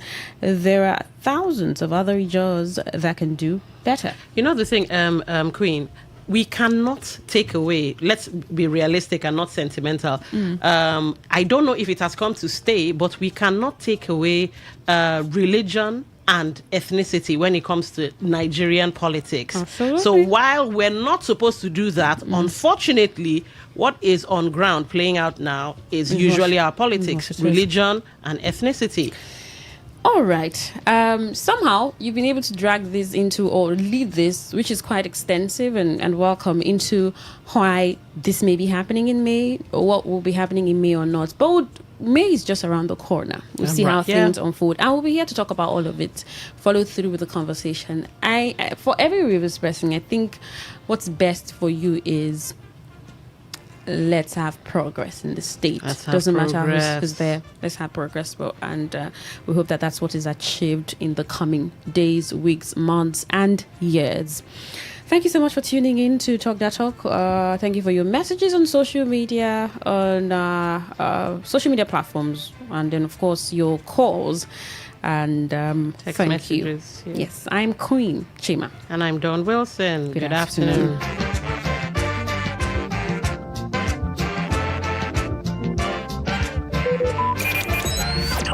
Talk radio. I listen to a lot of talk radio. 95.1 FM. Today's news in 60. The Honorable Commissioner for Education, Peter Swago, has expressed satisfaction with the high level of compliance by both students and teachers on the first day of resumption for the third term 2025 academic session.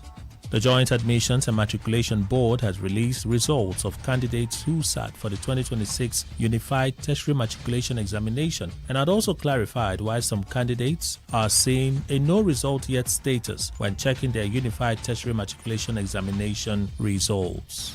The family of a kidnapped University of Jos Unijos student, John Arum Azi, has confirmed his release following ransom negotiations of 6 million naira with abductors after 10 days in captivity. Medical experts have urged parents to limit the time children spend on screens to help prevent long-term eye problems as the younger generation spends more time on phones and tablets.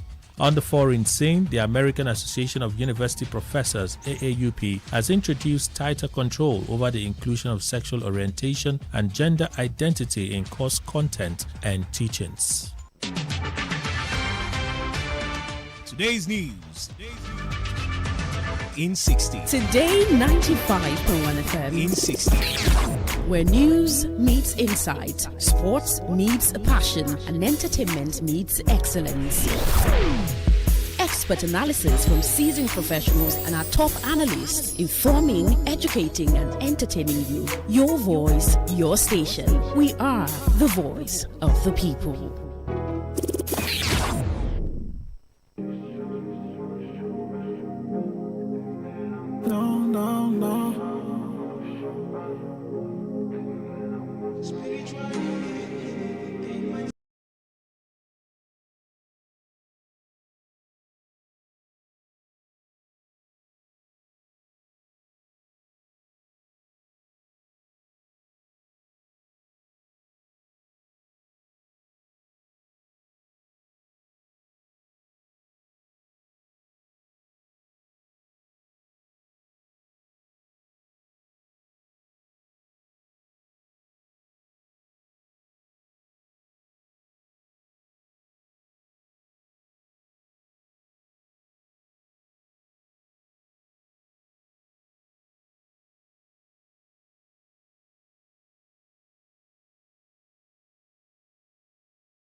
Showdown, the fastest men in the world. Hearts racing. One light, two lights. They're backing off and backing. The anticipation. Powerful, strong. Compact. Time, Tyson Gay right all the way. He's looking around. The heart stops.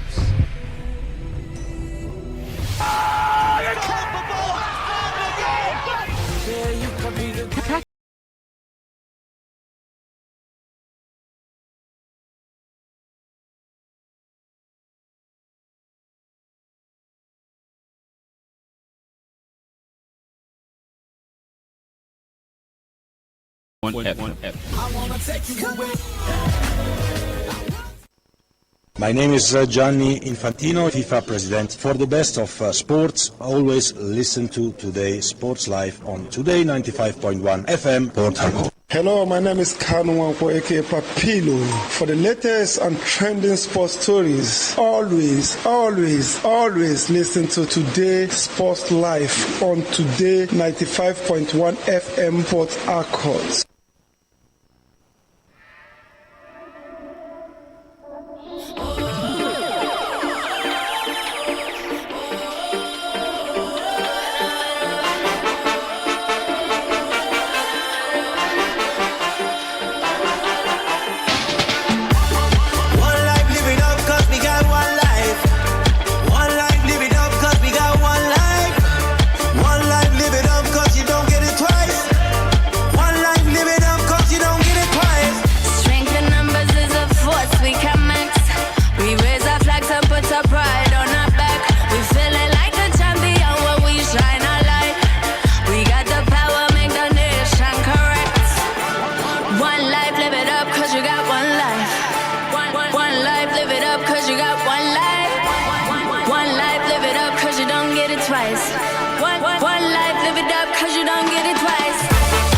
Lovely afternoon to you and welcome to Today's Sports Live on your premium news talk and of course sports radio station. We are the voice of the people. This is Today 95.1 FM. It's a very much cold weather in the city of Port Harcourt, but ladies and gentlemen, we will be doing this like a grand slam out of the oven.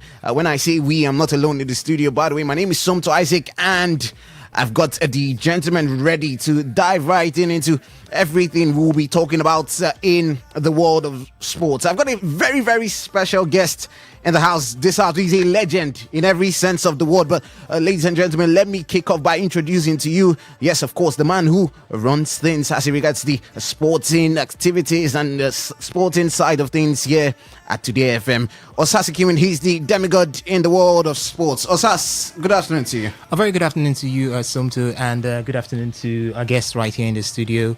It's a beautiful time again right here to talk sports, to talk football. A lot happening in the Nigerian Premier Football League. I think on the chopping board right now, I see the necks of those who run the Nigerian Premier Football League. That is the Honorable Benga Elegbeleye-led board as it stands right now because of what happened in match day 35 between Kano Pillars and Rivers United. Maybe the verdict not looking like what should have been, maybe equating it to the grievous nature of what was done right there. But it's the Nigerian Premier Football League. These things happen. We see it every day. When it will stop is the next question that we'll have. We always have it. When would it stop? But it's good to be here, Somto. It's cold, it's beautiful, it's nice. It's the right time to talk sports. All right, it's a very interesting Thursday afternoon to talk sports. You can just lie on your bed, or you can just sit in your sitting room, plug your radio to your ears, and let's do justice to everything we will be talking about this afternoon. I like the fact that Osas did not let the cat out of the bag,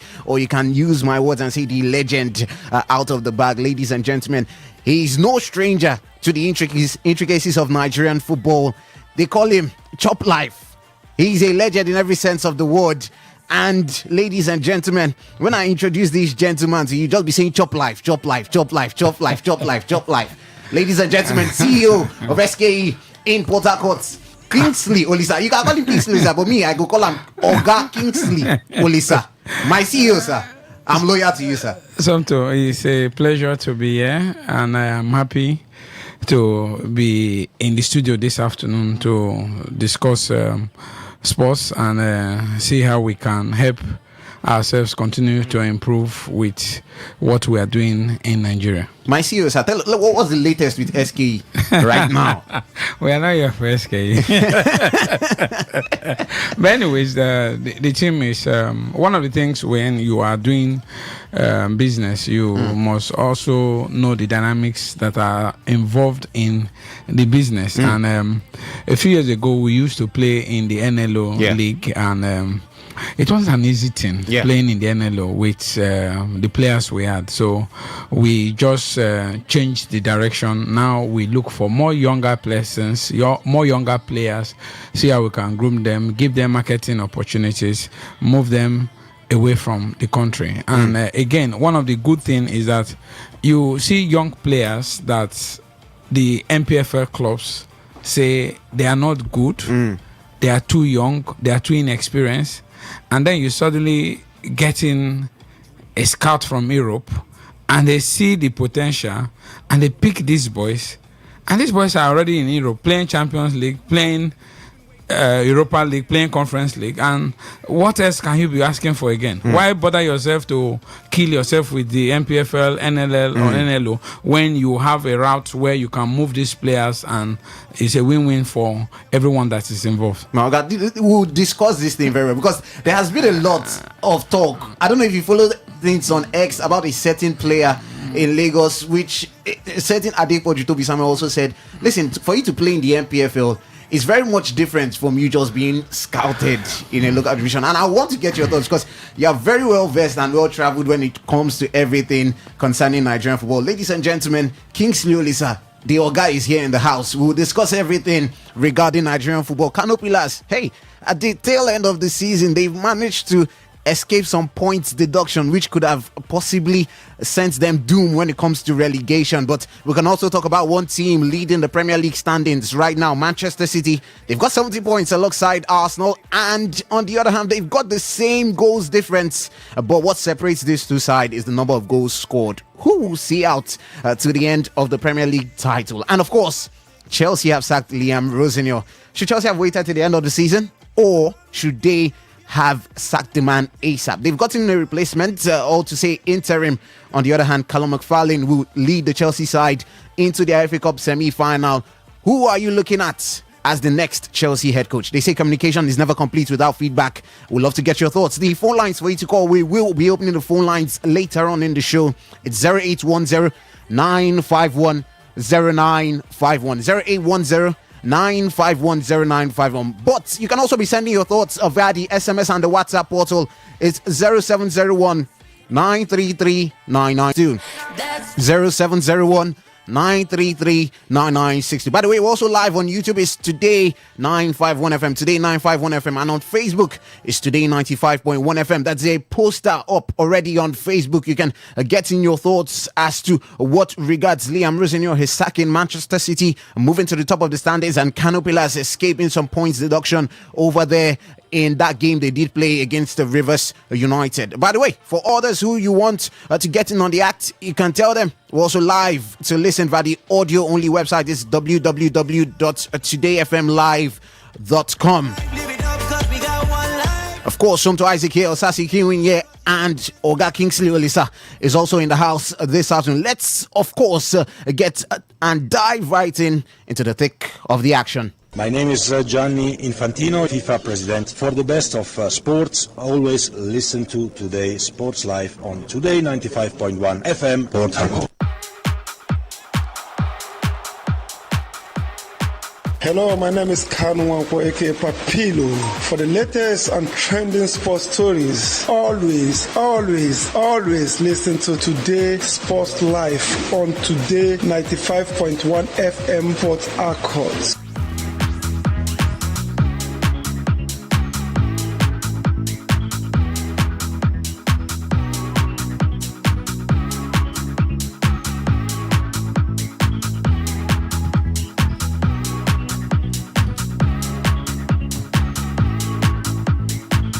All right, before we dive right into a majority of the action, let me just provide an update for you that a major crisis is looming ahead of the upcoming World Athletics Relays, as host athletes in the national camp have threatened to withdraw from preparations over unpaid allowances. Now, with only a few days to the competition scheduled to hold in Gaborone, this situation has raised serious concerns about the country's readiness and participation in the global events. Now, sources within the camp revealed that several athletes are frustrated by delays in the payment of training allowances and other entitlements, which they have claimed that have been outstanding for weeks. And in Formula One, Lando Norris says Max Verstappen would be missed by fellow drivers and Formula One as a whole, were the four-time world champion to walk away from the sport. But he believes the Dutchman will stay longer than people say. Now, Verstappen's future in Formula One beyond this year is uncertain amid his criticism of the 2026 regulations and unhappiness with the way cars have hitherto had to be driven ahead of the introduction of tweaks aimed at improving aspects of the rules from next week's Miami Grand Prix. Now, world champion Norris and McLaren teammate Oscar Piastri, who both fought Verstappen for last year's world title, were asked for their thoughts on the Red Bull driver's future at McLaren's media event on Wednesday. Also, very quickly on Formula One, Lando Norris says Max Verstappen will not be going anytime soon. He will be staying for very much longer. Your thoughts on that? Because we've been seeing a lot of, I don't want to call it threats from Max Verstappen, but he's just basically stated that he's unhappy with how things are going in the sport. The fact is, Max is unhappy, but the truth is, Max is going nowhere because this is a sport that he has given his all to right from his childhood. Do not forget that the name Max Verstappen did not just start from Formula One. We've had Max Verstappen even from the Formula 2.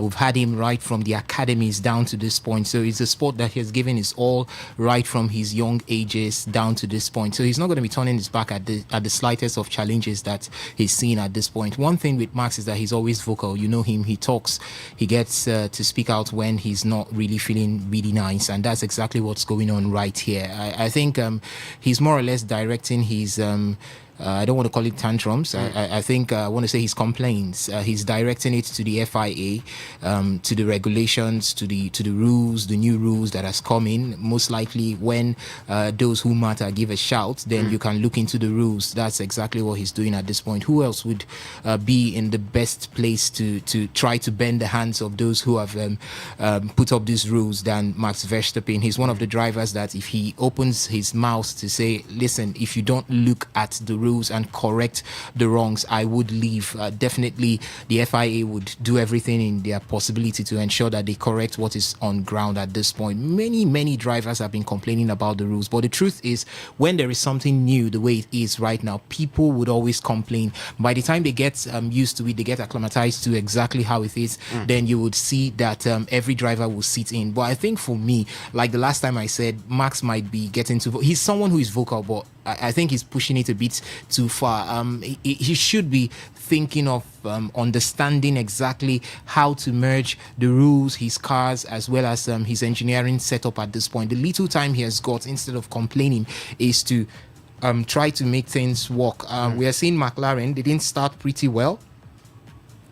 But somewhere along the line, McLaren have been able to find their feet. We've seen Oscar Piastri get on the podium in, I think that was the last race, Suzuka riding in the Japanese Grand Prix, and it means McLaren are coming back into the game.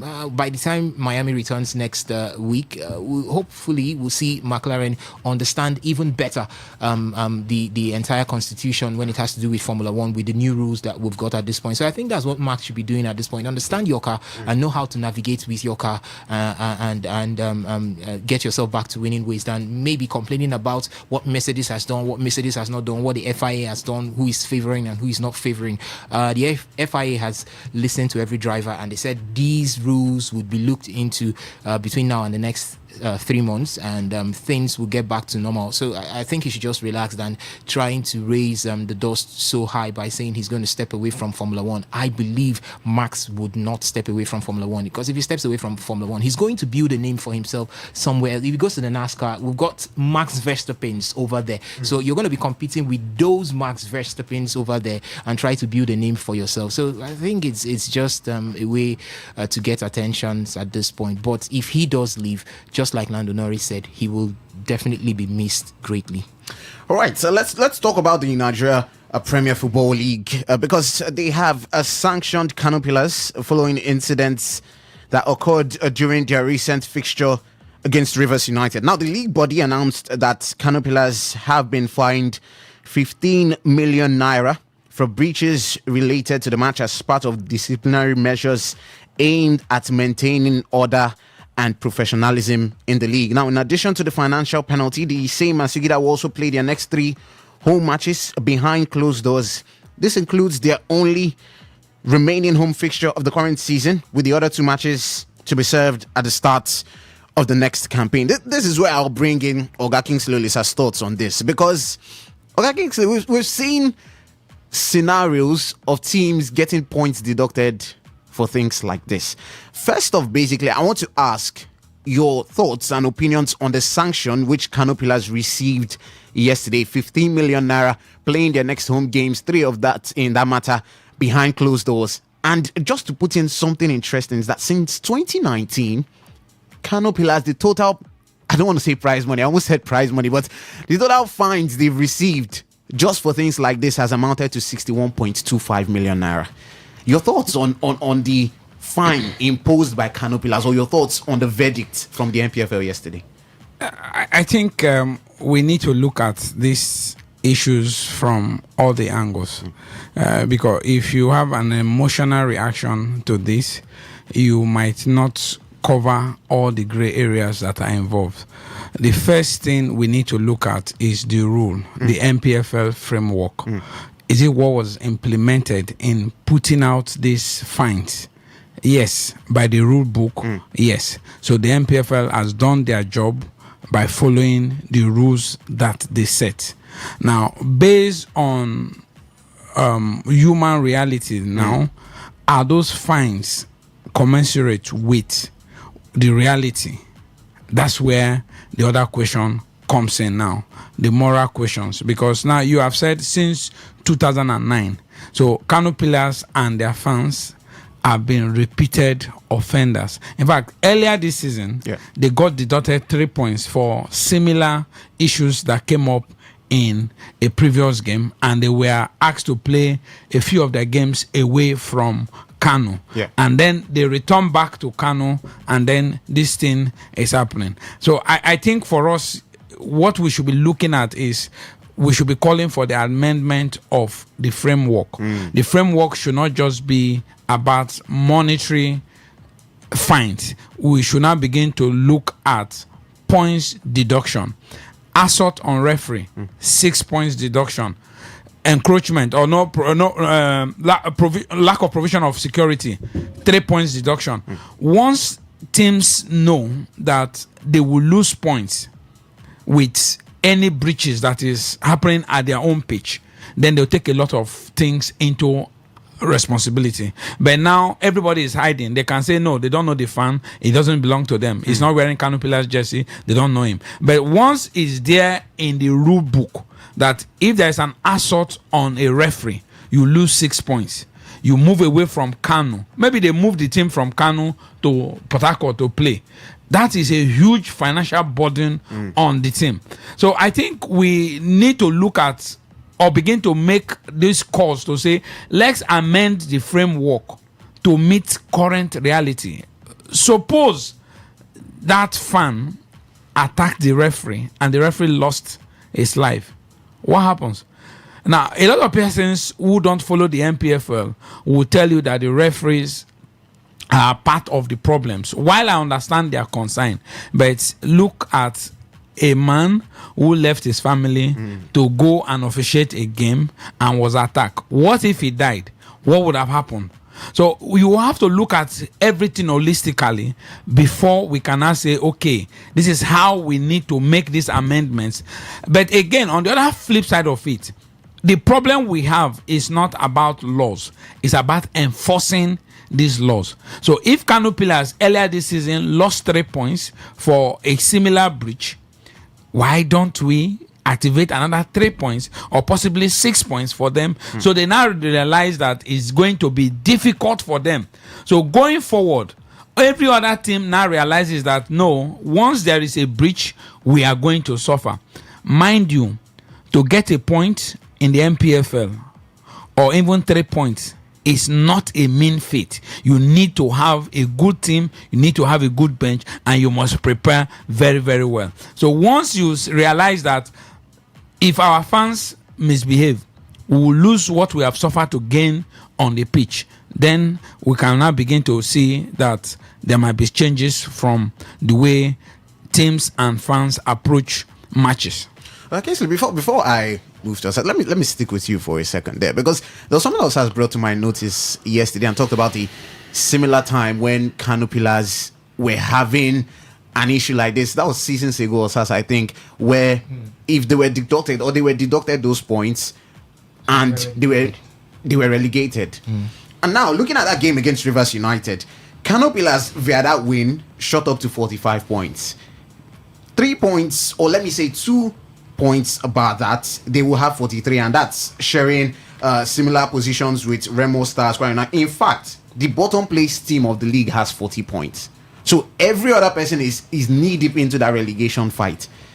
Is that a little bit of corny waters between that decision for Kano Pillars not to get deducted any points, and on the other hand, Rivers United in that game were disallowed 2 goals in that contest? Is there any... By the way, before you go in, that was the 2021-2022 season. Yes, they were deducted 3 points, and that was what led to their... They were deducted 5 points, and that was what led to Kano Pillars going on relegation that particular season. And Kisley, looking at how the league is now, would you say a wise decision? Because deducting Kano Pillars points at this time of the season, is it a wise decision? But because there has been a lot of backlash to the league body, Honorable Benga Elegbeleye, a lot of people have said this is the worst when it comes to handling these teams for them to behave properly.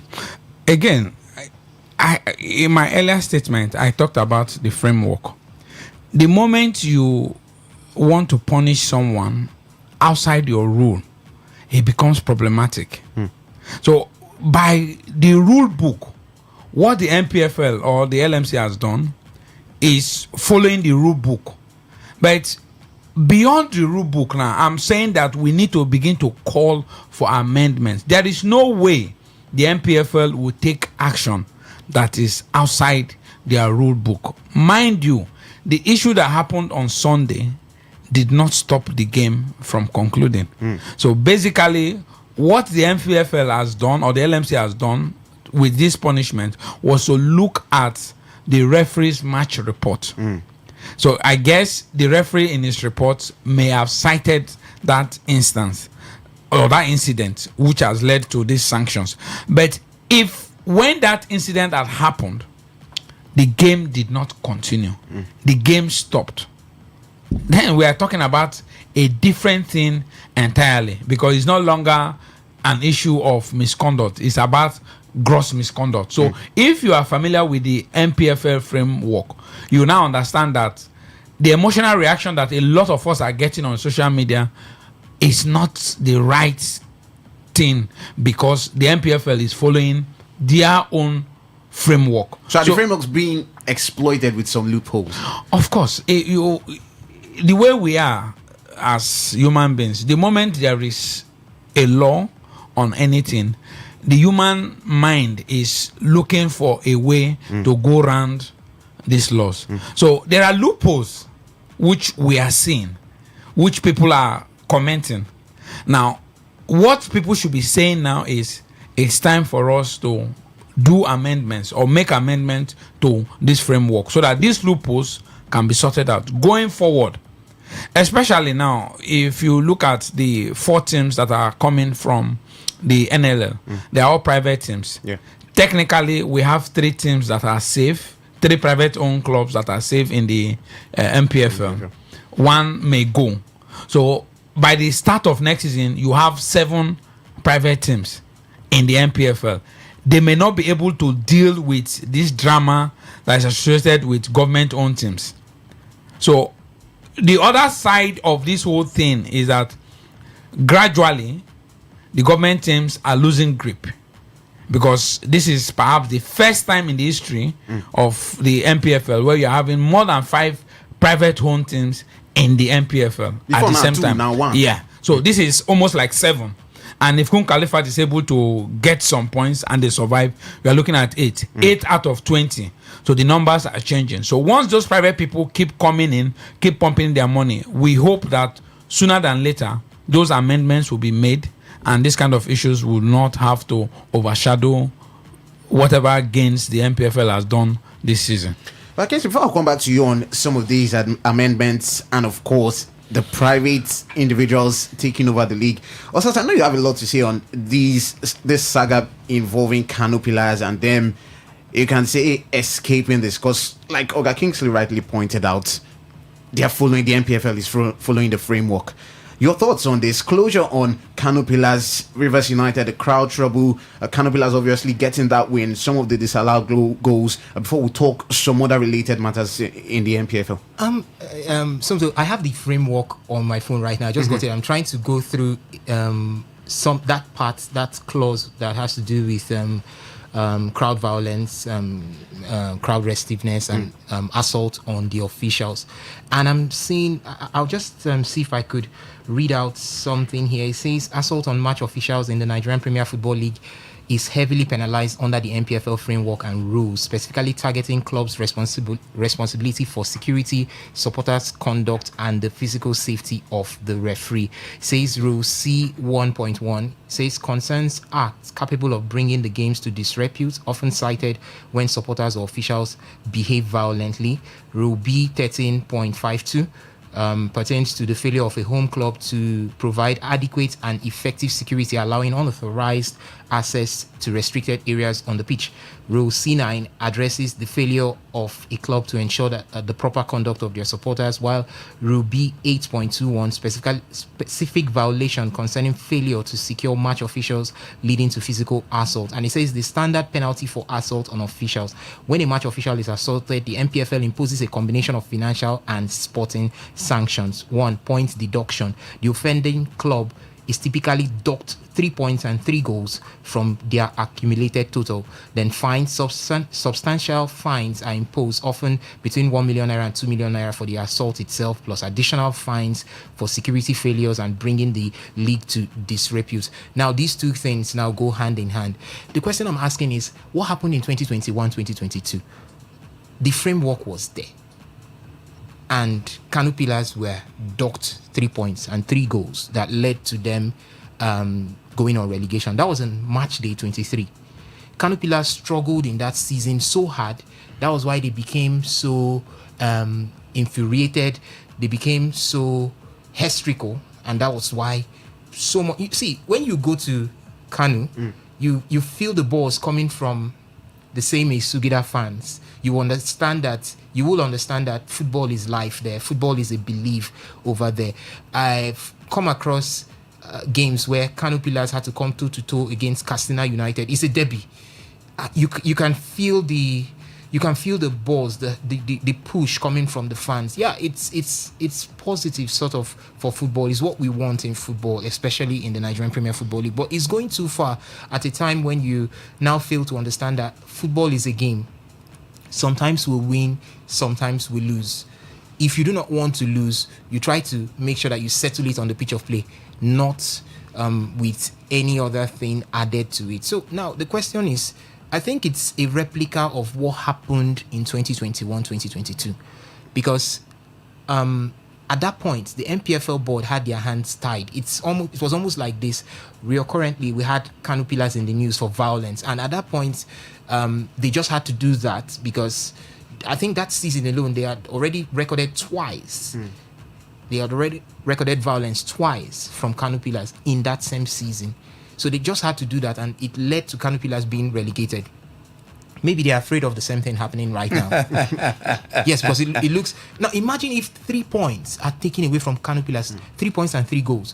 They will definitely come... Kano Pillars are not too far away from the relegation zone. Yeah. They were at one point they just jumped out of the relegation zone. Call that 2 or 3 match days before now. They just jumped out of the relegation zone.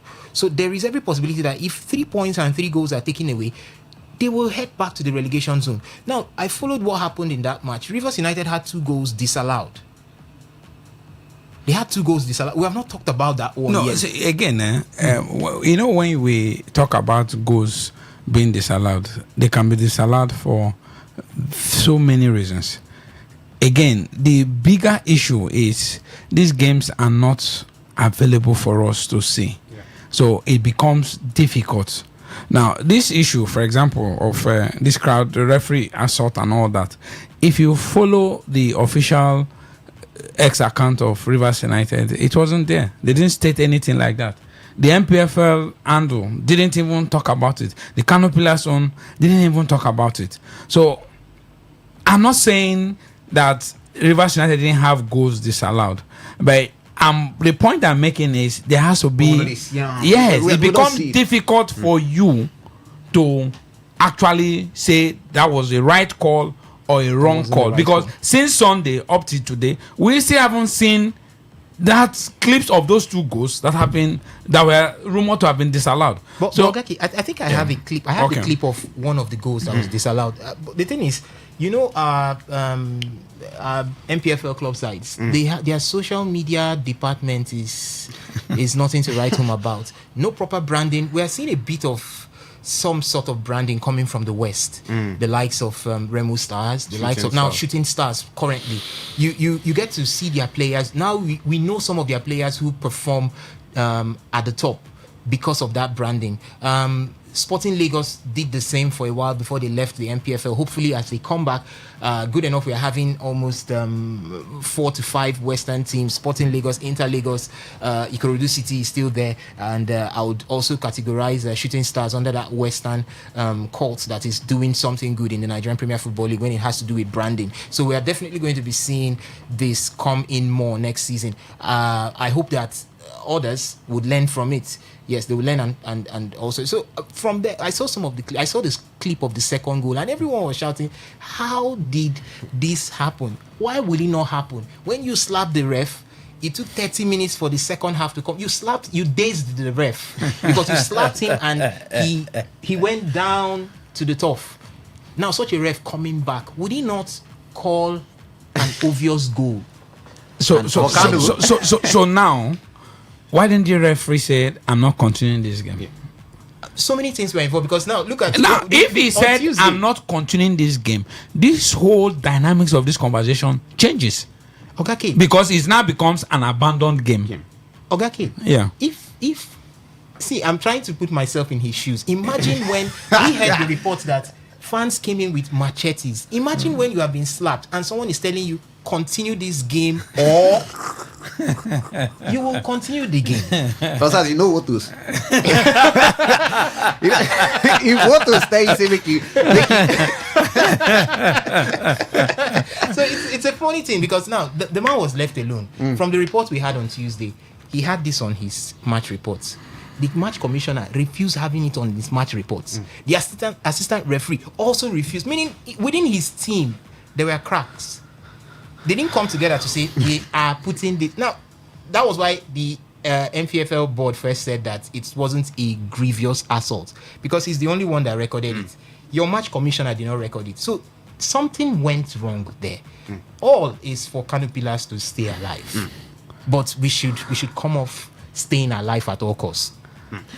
Okay, I'll come to you, because just like us has talked about staying alive at all costs, you pointed out a lot of teams from the NNL, by the way. A lot of these teams, when we look at next season, up to 7 or 8 private teams.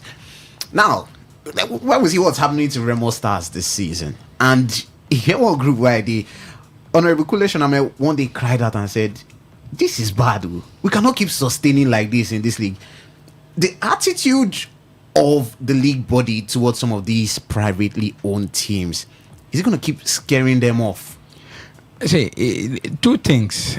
It's going to change because these private people will not dole money the way government teams will do. So the man is going to operate on his budget. It's just a question of time. Government teams will suddenly realize that they don't have a space to play in the league. It will just take time. And then when it takes time, we will find out that there will be a different approach to how football or the ecosystem around the football industry will be in Nigeria. So kudos to those private guys who have said, I'm going to fight with these people headlong. But again, if you even look at Europe, where it's the number 1 now in the world when it comes to club football, apart from those big teams that know what it means to participate in continental football, face domestic football, you find out that when those smaller teams get to that stage, the season they play on the continent, they always struggle in the league. So the Remo Stars drama, I don't want us to read so much into it, because this was a team that was champions last season and they sold close to 7-8 players. So the rebuilding, for us who are even in the grassroots, you even find out that the quality of players has changed. Sometimes you actually go to watch an MPFL game and then you ask yourself, are these really the best on that we can offer? It's difficult. And I think that is part of what is even affecting Nigeria national teams. Because the reality is that we are not where we used to be again. The quality of the players, the coaching gaps that we have, there are a lot of issues that we need to deal with around this ecosystem if we need to get back to the top. So if you recently, I think 2 days or 3 days ago, the Nigerian Institute of Sports are even saying they want to see how they can partner with universities so that coaches don't need to go to Lagos or Abuja for coaching certification. You can just do it in the university around your area, because there is a huge gap. Coaching problem, administrative issues, players. It's not something, or referees issues. It's not something you just wish that one day these things will automatically change. It's going to take time, and it's going to take right investment over a period of time, considering where we are coming from. Okay, also you talked about this talent pool, because I saw something on X yesterday. It was a certain sporting director in the MPFL. He talked about how he was searching for a left winger he could not see, all just because of, some people are throwing clips at his face. But when you talk about the quality of players on display to do these things very properly, he could not see. Would we pin this on the growing despair from the youthful side, where players will know that MPFL cannot cut it for me? I cannot move to the level I want to move if I'm in Nigeria, first of all. And on the other hand too, when you now get into the system, the development and the growth, just like you talked about Europe, it's not the same over here. The facilities, attention to details. What are some of the things that should be worked on when it comes to improving our talent pool? And secondly, also, I wanted to bring closure on this, on if you were to make some amendments to that framework, What are those amendments you'd love to make? First is I'll start with this amendment side. Maybe one or two points deduction and immediate. Once there is an assault on the referee, 6 points. Clubs know that to get 6 points, you are talking about a minimum of 3 games, because 2 home, 1 away. Because basically you almost win your home games. So you know the effort it will take you to recover those 6 points. Security breach, 3 points. Once teams know they lose immediately, they will take that fight to their fans and tell the fans, be patient for us to address these issues. The other thing that we need to amend or address or change, there has to be a way to protect these referees. These referees cannot be exposed to danger because they want to officiate a 90 minutes game. They have families. They have something to do with their own lives. So the referee work is an hobby. It's not even their main job. It's an hobby. So they cannot, because they want to make people happy in officiating a game, suddenly lose their life. Their children become fatherless. Their wives become widows. So there has to be a serious attempt by the league organizers to protect the referees. Then talking about the talent pool, coaching is a big issue. At the grassroots level, it's a big issue. And the reward system also is strange and funny. So you have a coach at the grassroots who has invested 5, 6, maybe 10 years on a player. Then suddenly one of these big agents or one of these big MPFL club come, they pick their player. They refuse to give the coach anything. They even sell these players. These teams or the grassroots people don't even get anything. And then if there is reform at that coaching level, the grassroots coaches will now realize that there is even opportunity for them to gain something without even fighting for these players. On the FIFA page or on the FIFA website, there is a format FIFA has dropped or brought to help you. So all you need to do is register this player in that portal. Anywhere this player pops up in the world, anywhere, anybody should go with him. You get your money. You don't even need to bother them. All you need to do is refer to FIFA. FIFA will get your 5%, 10% or 20% as the case may be. There's even training compensation that the player has been with you for a period of years before he gets to 18 years. You have compensation for the time and investment you've showered on that player. So coaches need to know that education has to be there. Then the other drama is people need to separate between being a coach and being a manager or being an agent. All these things do not work for just one person. Okay, you get one name we know that. Which name? Technical manager. So if you want to be an agent, focus on that. If you want to be a manager, focus on that. If you want to be a coach, focus on that. And for you, the grassroots coach, you don't have to gain all this money. There's something I usually tell people when I go to take players from them. I always tell them that football money, one person of eat them. So you, the grassroots coach, get a lawyer involved. So any transaction that is happening, you are covered from the legal aspect. The problem now is that people don't want to give the lawyer his commission. So they rather want to go and sign cut corners. Then when problem comes tomorrow, they start crying. So at every given point, if you are carrying every person along, your lawyer, your accountant, yourself, everybody is covered. So when the player is making that move from point A to point B to point C, you don't need to keep chasing. All you need to do is follow the FIFA rule, and your money will keep coming to you at your own grassroots level, and then you can do further investment.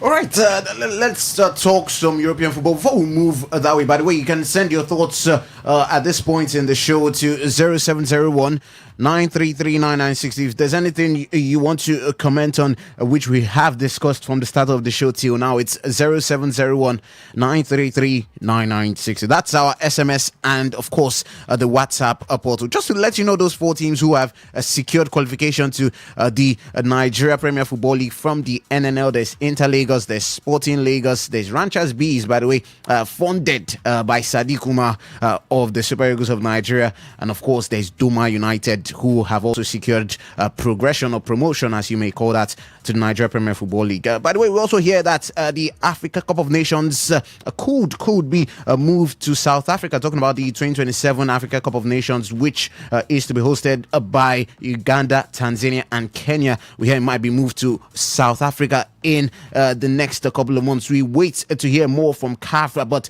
very quickly, let's talk some European football. They say the elephant has fallen down from the tree and the landlord has come back to reclaim its rightful position. Well, Manchester City have moved to the top of the Premier League standings, courtesy of their 1-0 win against Burnley yesterday. It was Erling Haaland's early goal, which of course did the job for Pep Guardiola's team, who now move level of points with Arsenal. They move clear at the top of the standings due to goals scored. Now, City have scored 66. Arsenal have scored 63. Why are City top on goals scored is because Arsenal and City have the same goal difference. Let's dig right into this. Osas, who should be blamed for this? I don't know, for the Arsenal perspective. Should it be Mikel Arteta, the players, or the mentality or the fans? Because even Tyler Adams said when Bournemouth came to play against Arsenal at the Emirates, the Bournemouth players could visibly see that the fans were tense. They're tense. And in those conditions, it makes the away team very, very happy. Where does this go to? Arsenal have bottled that 9-point lead. It's a collective blame. Yes, everybody has got their share of this blame cake that we want to dissect right here now. The fans, the players, even Mikel Arteta. For Mikel Arteta, where I blame him is he had been too conservative right from the beginning of the run. Arsenal had a very beautiful run from the start of the season, got themselves at the top of the table, continued flying with that. But he didn't try to ring in some changes. He didn't try to ring in some mentality switch to the players. He just felt that we could be very conservative. We could hold on to what we've got and continue to grind out. Now, what happened when things started to change? When you were unlocked, when teams started understanding your set-piece prowess, what happened? You couldn't switch.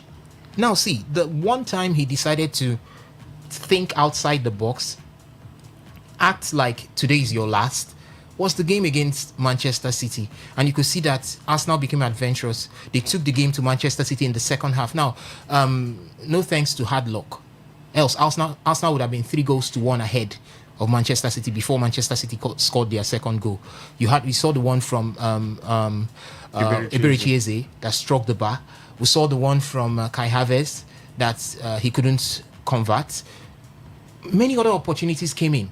You could see Martin Odegaard trying to control the midfield with some creativity right there. So these are some of the things that I expected that Mikel Arteta should have done. He should have made the Arsenal team unpredictable. Yeah, you see them come out today being conservative based on the kind of opponents that they will be coming up against. They come out tomorrow, they become adventurous based on the kind of opponent that they will be coming up against. He didn't do that. He felt I was just going to sit down and try to hoard these points, the ones I've gotten, try to steal the ones I could steal, and let's see how things go to the end of the season. See, if I were to be Mikel Arteta, immediately I saw Manchester City come back into it, I would do a lot of things. Even as a manager, I would start throwing jabs at Pep Guardiola. See, it's part of the game. This is one thing that Jose Mourinho knows how to do. He will throw jabs at you. He will unstable you. He will make you feel. But Mikel had been so sanctimonious, so churchy, just wants to do his business. Even when he gets to lose a game, instead of telling the players that, see, I'm unhappy with you, go out there and tell, see, he would just say, yeah, we fall together, we rise together, we keep falling together. So I think that's where he made the mistake. The fans at the same time they are also part of this, because I felt they should have exhibited more belief on the team. The team is different from the other teams that Arsenal Is it easy to believe a team that have bottle this position twice. But this team is different. Your recruitments were right. You got a lot of players added to the team. These were players that came through from the start of the season. You could see that Arsenal built one of the best centre-back pairings. Yes. But at the slightest of challenges, Arsenal fans just start thinking of what happened in 1950 when we lost the league. It will repeat itself again. Instead of believe, I expected Arsenal fans to, especially that game against Manchester City at the Etihad, I expected the fans to show the players that we stand rock solid behind you. Go out there, do what you need to do. You could see that tension was even with the players. I think even with the City fans, they also had the City fans had it, but you could see that Arsenal, tension, pressure was so much, even with the players, the fans, everybody. You could see the players fidgeting. You could see everything happen. And it's not good for the system. I still feel a miracle could happen anyway. I can see why you are just saying, I just hope. But again, I don't think anybody supporting Arsenal should panic. There's still 5 games to go. I was going to ask you that. When you look at the fixtures, who has... On paper, yeah, Arsenal has a slightly better run of fixtures. But the reality, like what we saw yesterday, with what City did, it's about getting the 3 points. City was not playing at their optimal level that every one of us knows them to do. But the thing was, we need to get 3 points yesterday. And the machine was there to get the 3 points. The moment they scored that first goal, you just know that there is no way Burnley was going to come into that game again. And I think that's the difference between them and Arsenal. As much as people want to say Arsenal bought in players and all that, at that top level, for you to win, you need to get elite players. And the moment there is an injury on that Arsenal team, be it Saliba, be it Gabriel, be it Saka, be it Odegaard, the team crumbles. And who actually wins a championship without a number 9? So the continuous changing of your starting team is also a problem. If you look at City, they always have core 6-7 players that are always playing. Except there's an injury, you can guarantee that 7-8 players will be on the pitch. But with the Arsenal situation, it wasn't there.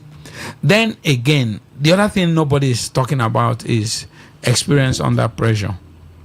City have fought Liverpool a few years ago. They fought Chelsea a few years ago. They know what it means to win. This Arsenal team too. Okay, they know what it means to win. And then you are Arsenal, you are at the top. Suddenly, fatigue sets in. Suddenly, the team is not getting the results that you're supposed to get. The fear factor comes in. So, somewhere at the back of your mind, will this thing happen again? It could be what is happening in the minds of these players. But I think this is going to be an interesting context. Okay, so you go tell me you. Because I want you to look into that crystal ball and tell me who wins the Premier League title. In my head, I actually want Arsenal to win. But in my heart, I think City will. What's for you? For me, I think for City, the last time they went down in a game before coming from behind, they lost out in the UEFA Champions League. That was to Real Madrid.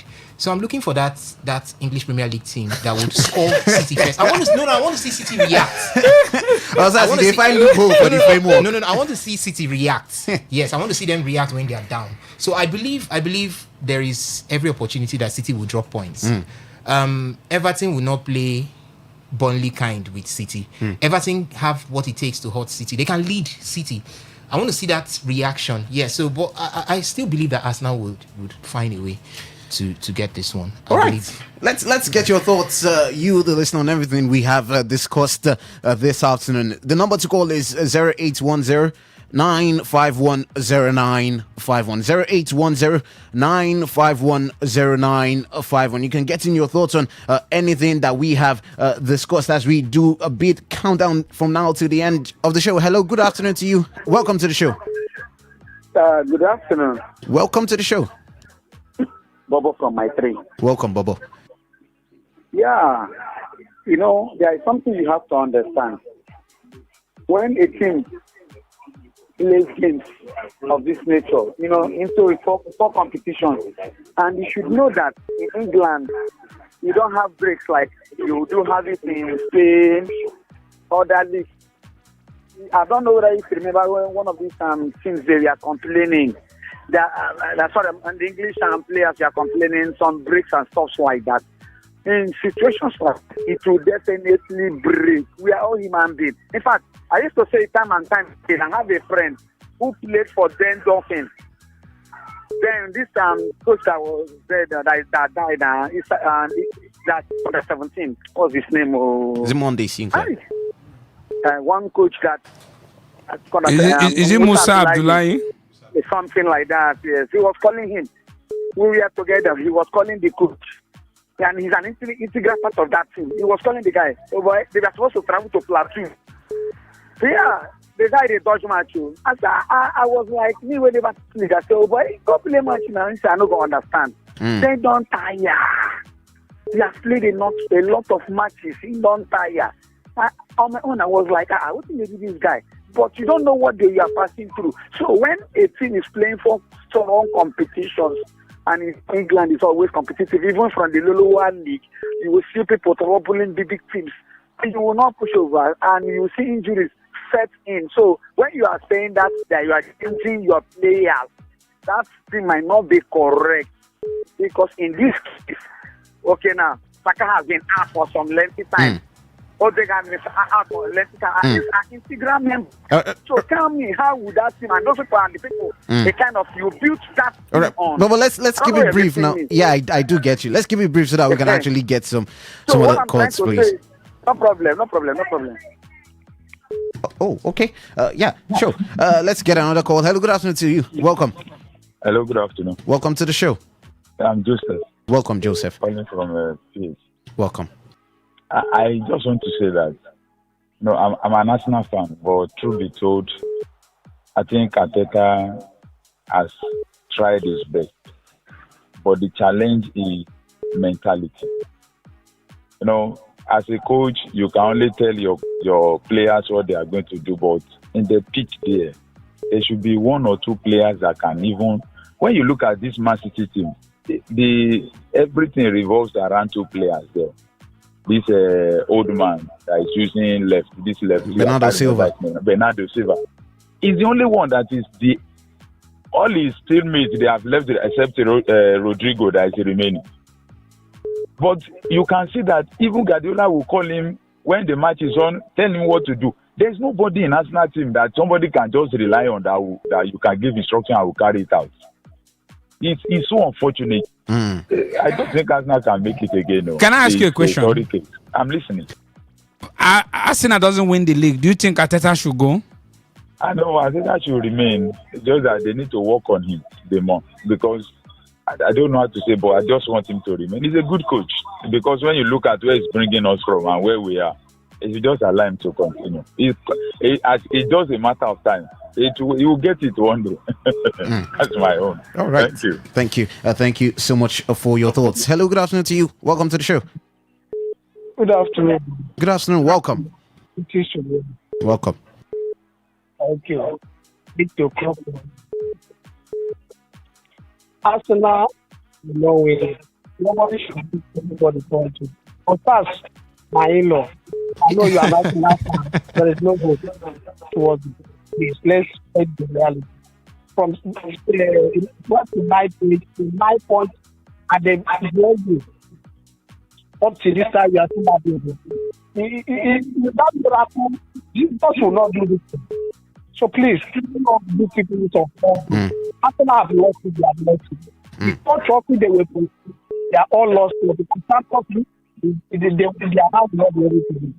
Premier League is finished. Number two, they are gone. So Arsenal will not make it. They will not make it. Arteta will go and try it.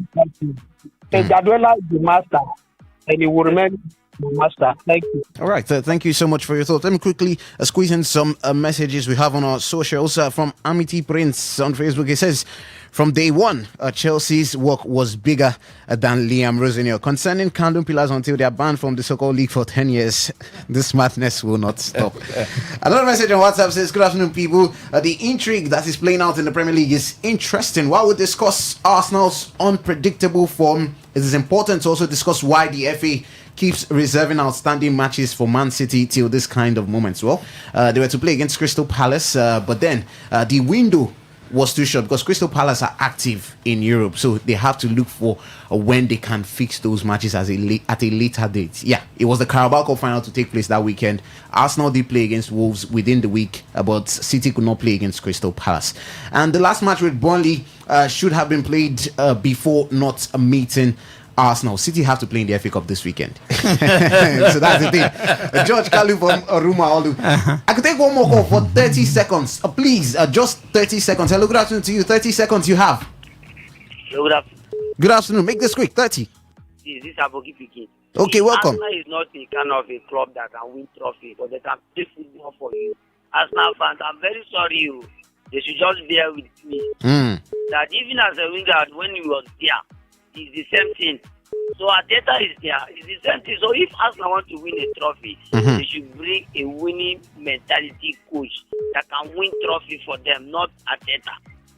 I'm telling you the truth. Arteta will not offer Arsenal anything. All right. Thank you very much. Thank you so much for your thoughts. Well, that will be that on the show this afternoon. Rest assured today, all Sports Attack returns by 6:30 a.m. tomorrow morning. Today's Sports Live returns in the afternoon by 3 p.m. Before that, do keep logged all your premium news, talk and sports radio station. This is Today 95.1 FM. My name is Somto Isaac. I did the show with Osasi Kiwin and of course, Oga Kingsley Olisa. Keep it logged on Today 95.1 FM.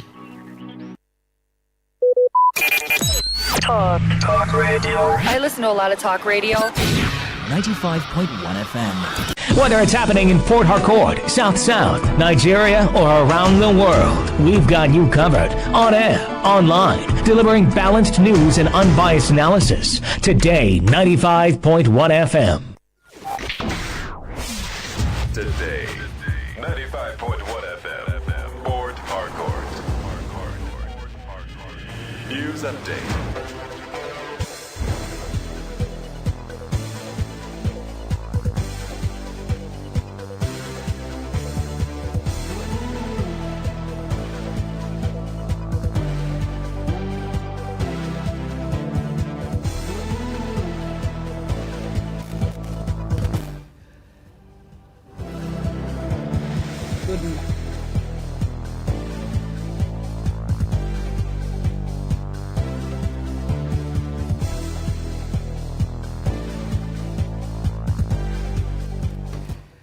Good evening. Here is the news update on Today 95.1 FM. I am Dawn Wilson.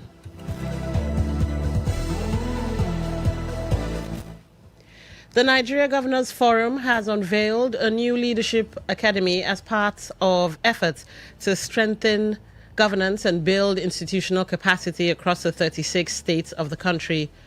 At its first meeting of 2026 in Abuja, chaired by Abdul Rahman Abdul Razak, the forum also reaffirmed support for ongoing fiscal and education reforms aimed at improving revenue mobilization and expanding access to quality education nationwide.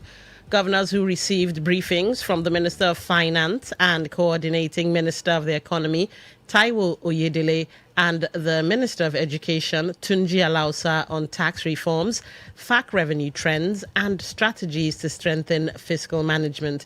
They emphasized the need to restore confidence in public finance systems, broaden the tax base, and ease the burden on basic consumption, while pledging closer collaboration with the federal government to ensure effective implementation of reforms.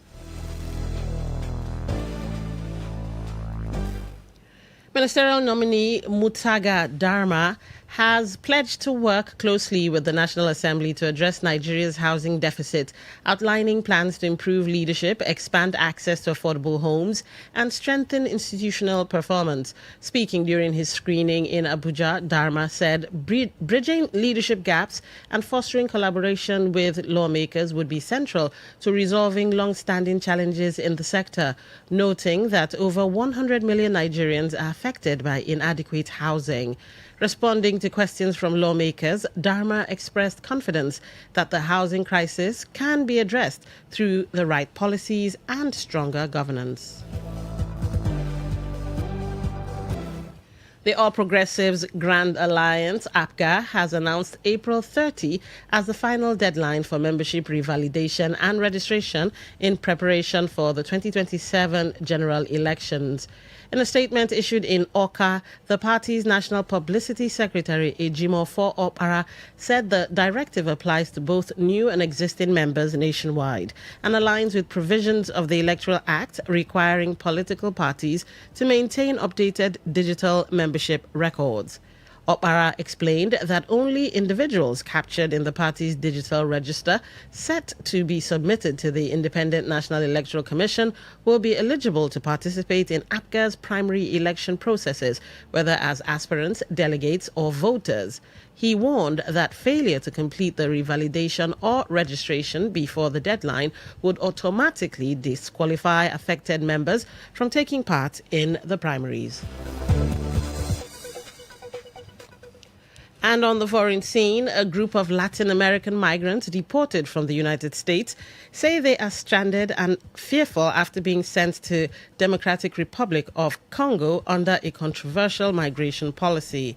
The migrants, including a Colombian woman identified as Gabriela, arrived in the capital, Kinshasa, after a 27-hour flight, during which they were reportedly shackled. Many said they were unaware of their destination until shortly before departure and now face uncertainty in a country where they do not speak the official language. The deportations are part of a broader U.S. initiative linked to policies under Donald Trump to send undocumented migrants to third world countries, including several in Africa. Host nations such as the Democratic Republic of Congo have agreed to receive deportees, often with financial and logistical support. And that was the news update on Today 95.1 FM. Good evening. I am Dawn Wilson. Thank you for listening.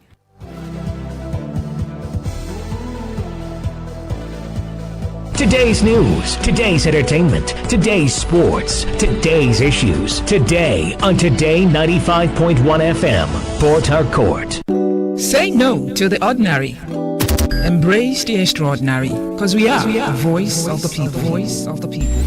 Today 95.1 FM. Today 95.1 FM. It all begins with breaking news.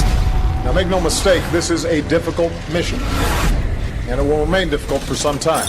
Then it keeps trending. Events, issues, personalities, all struggling to gain attention.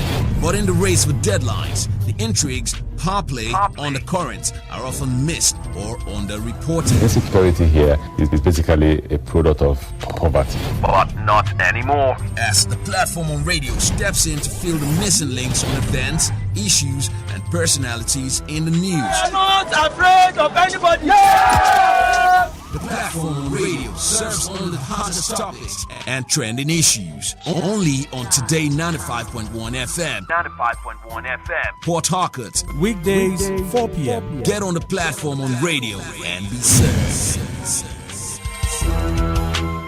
For my class, people of this world, them plenty. The sins of this people, many, so many.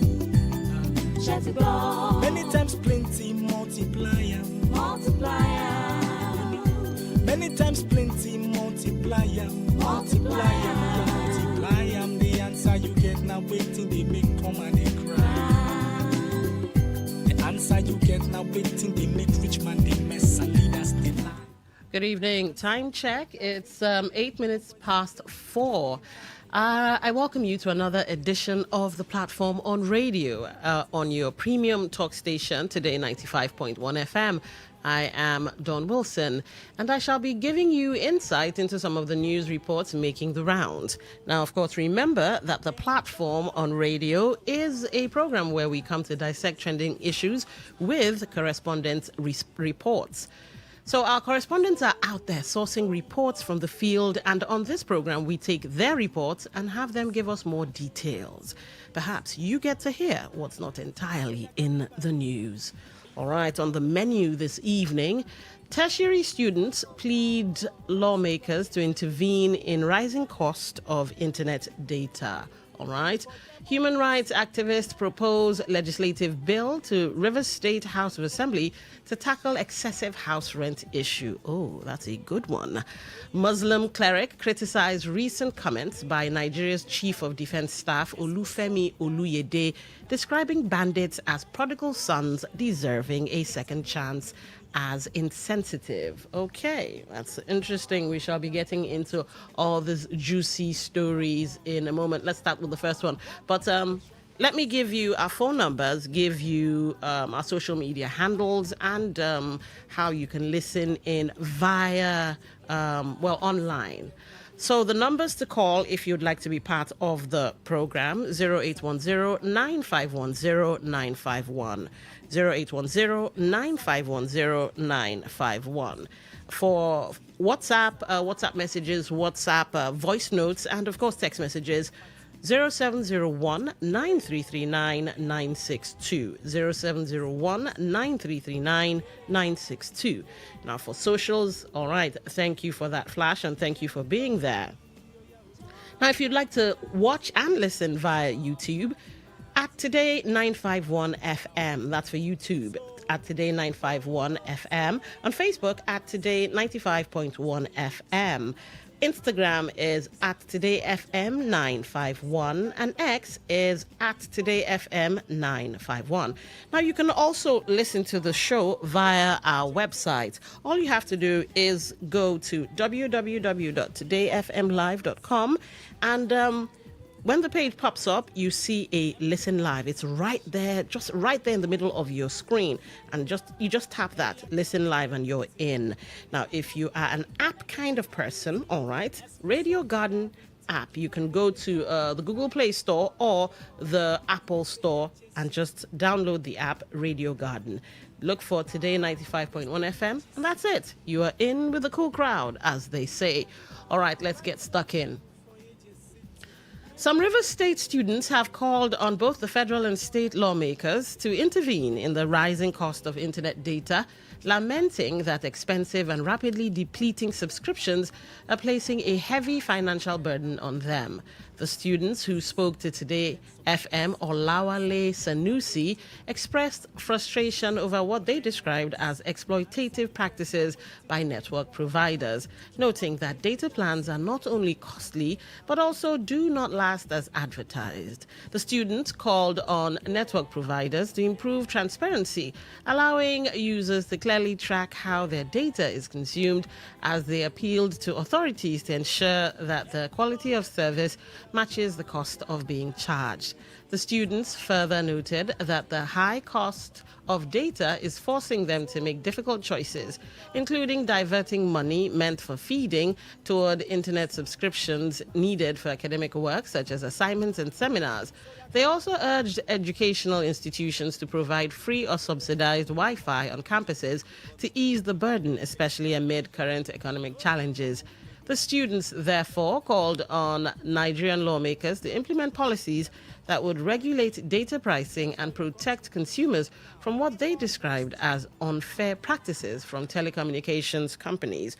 All right, let's listen in to what the students had to say. As a student, I'm supposed to be spending the kind of amount I spend on data. Okay, for example, when I'm buying 4 gig for 1-2, and they're saying 2 days, but it doesn't get up to 2 days. Highest maximum 6 hours, it's gone. When I check my data expenses for a month, it's really up to 37,000 as a student. And I think the lawmakers should do something, because these companies are yet to make money. For sure, they're extorting us, and it's too much. Data is draining. You want to buy food, you use the money, and and buy data. Official places, they don't have free Wi-Fi in our school. Like, we have assignments, PDFs to download, documents to... Everything is revolving around data. This proprietary changing money for allowance for upkeep. And mostly data is taking up almost all part of the money. All right. So let's get stuck into today's conversation. There used to be a time when 10 megabytes, that's 10 MB, lasts for days. When what is happening these days? Are our lawmakers doing enough to protect us from the hands of these network providers? Yeah, there used to be a time. I remember those times when you could actually make it last, as in you'd have to switch off your data at some point in time, but it could last. Not to play devil's advocate for the telecommunications companies, but you see the SACPA that's going round that people have been complaining about. Remember, we've talked about macro and micro. Yeah. So the SACPA that's going round is also affecting businesses as well. So, like I said, not to play devil's advocate for the telecommunications companies. Yeah, they are also probably feeling the bite or the pinch. You find sachet milk, sachet drinks, sachet. You might soon see sachet gari. In fact, in the West, we have people now taking tubers of yam and cutting them into pieces, and they would sell like 10 cuts of the yam for 500 naira. There's even eggs. They sell eggs now in waterproof. So yes, the SACPA is going round. Meat pies that used to be big, and of course you pay for the size. Now the meat pie don't small, but you still pay quality money for it. So I think that's the same thing that's happening to the telecommunications companies as well. However, I do know that at the click of a button or tapping of the keypad, they could change one or two things around.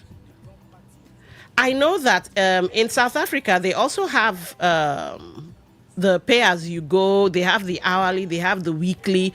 But I think, I stand to be corrected, but I think they also have this thing where you pay for a particular,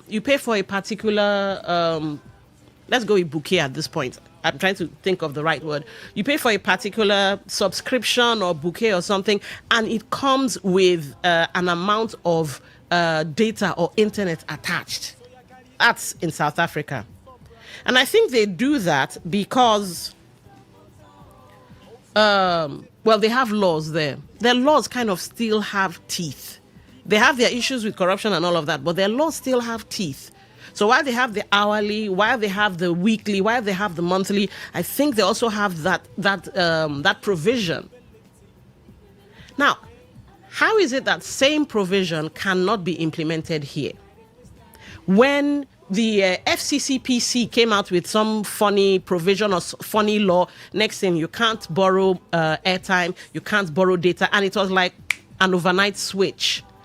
So that's why I think that the telecommunications company can, with one or two restructuring, they can change this.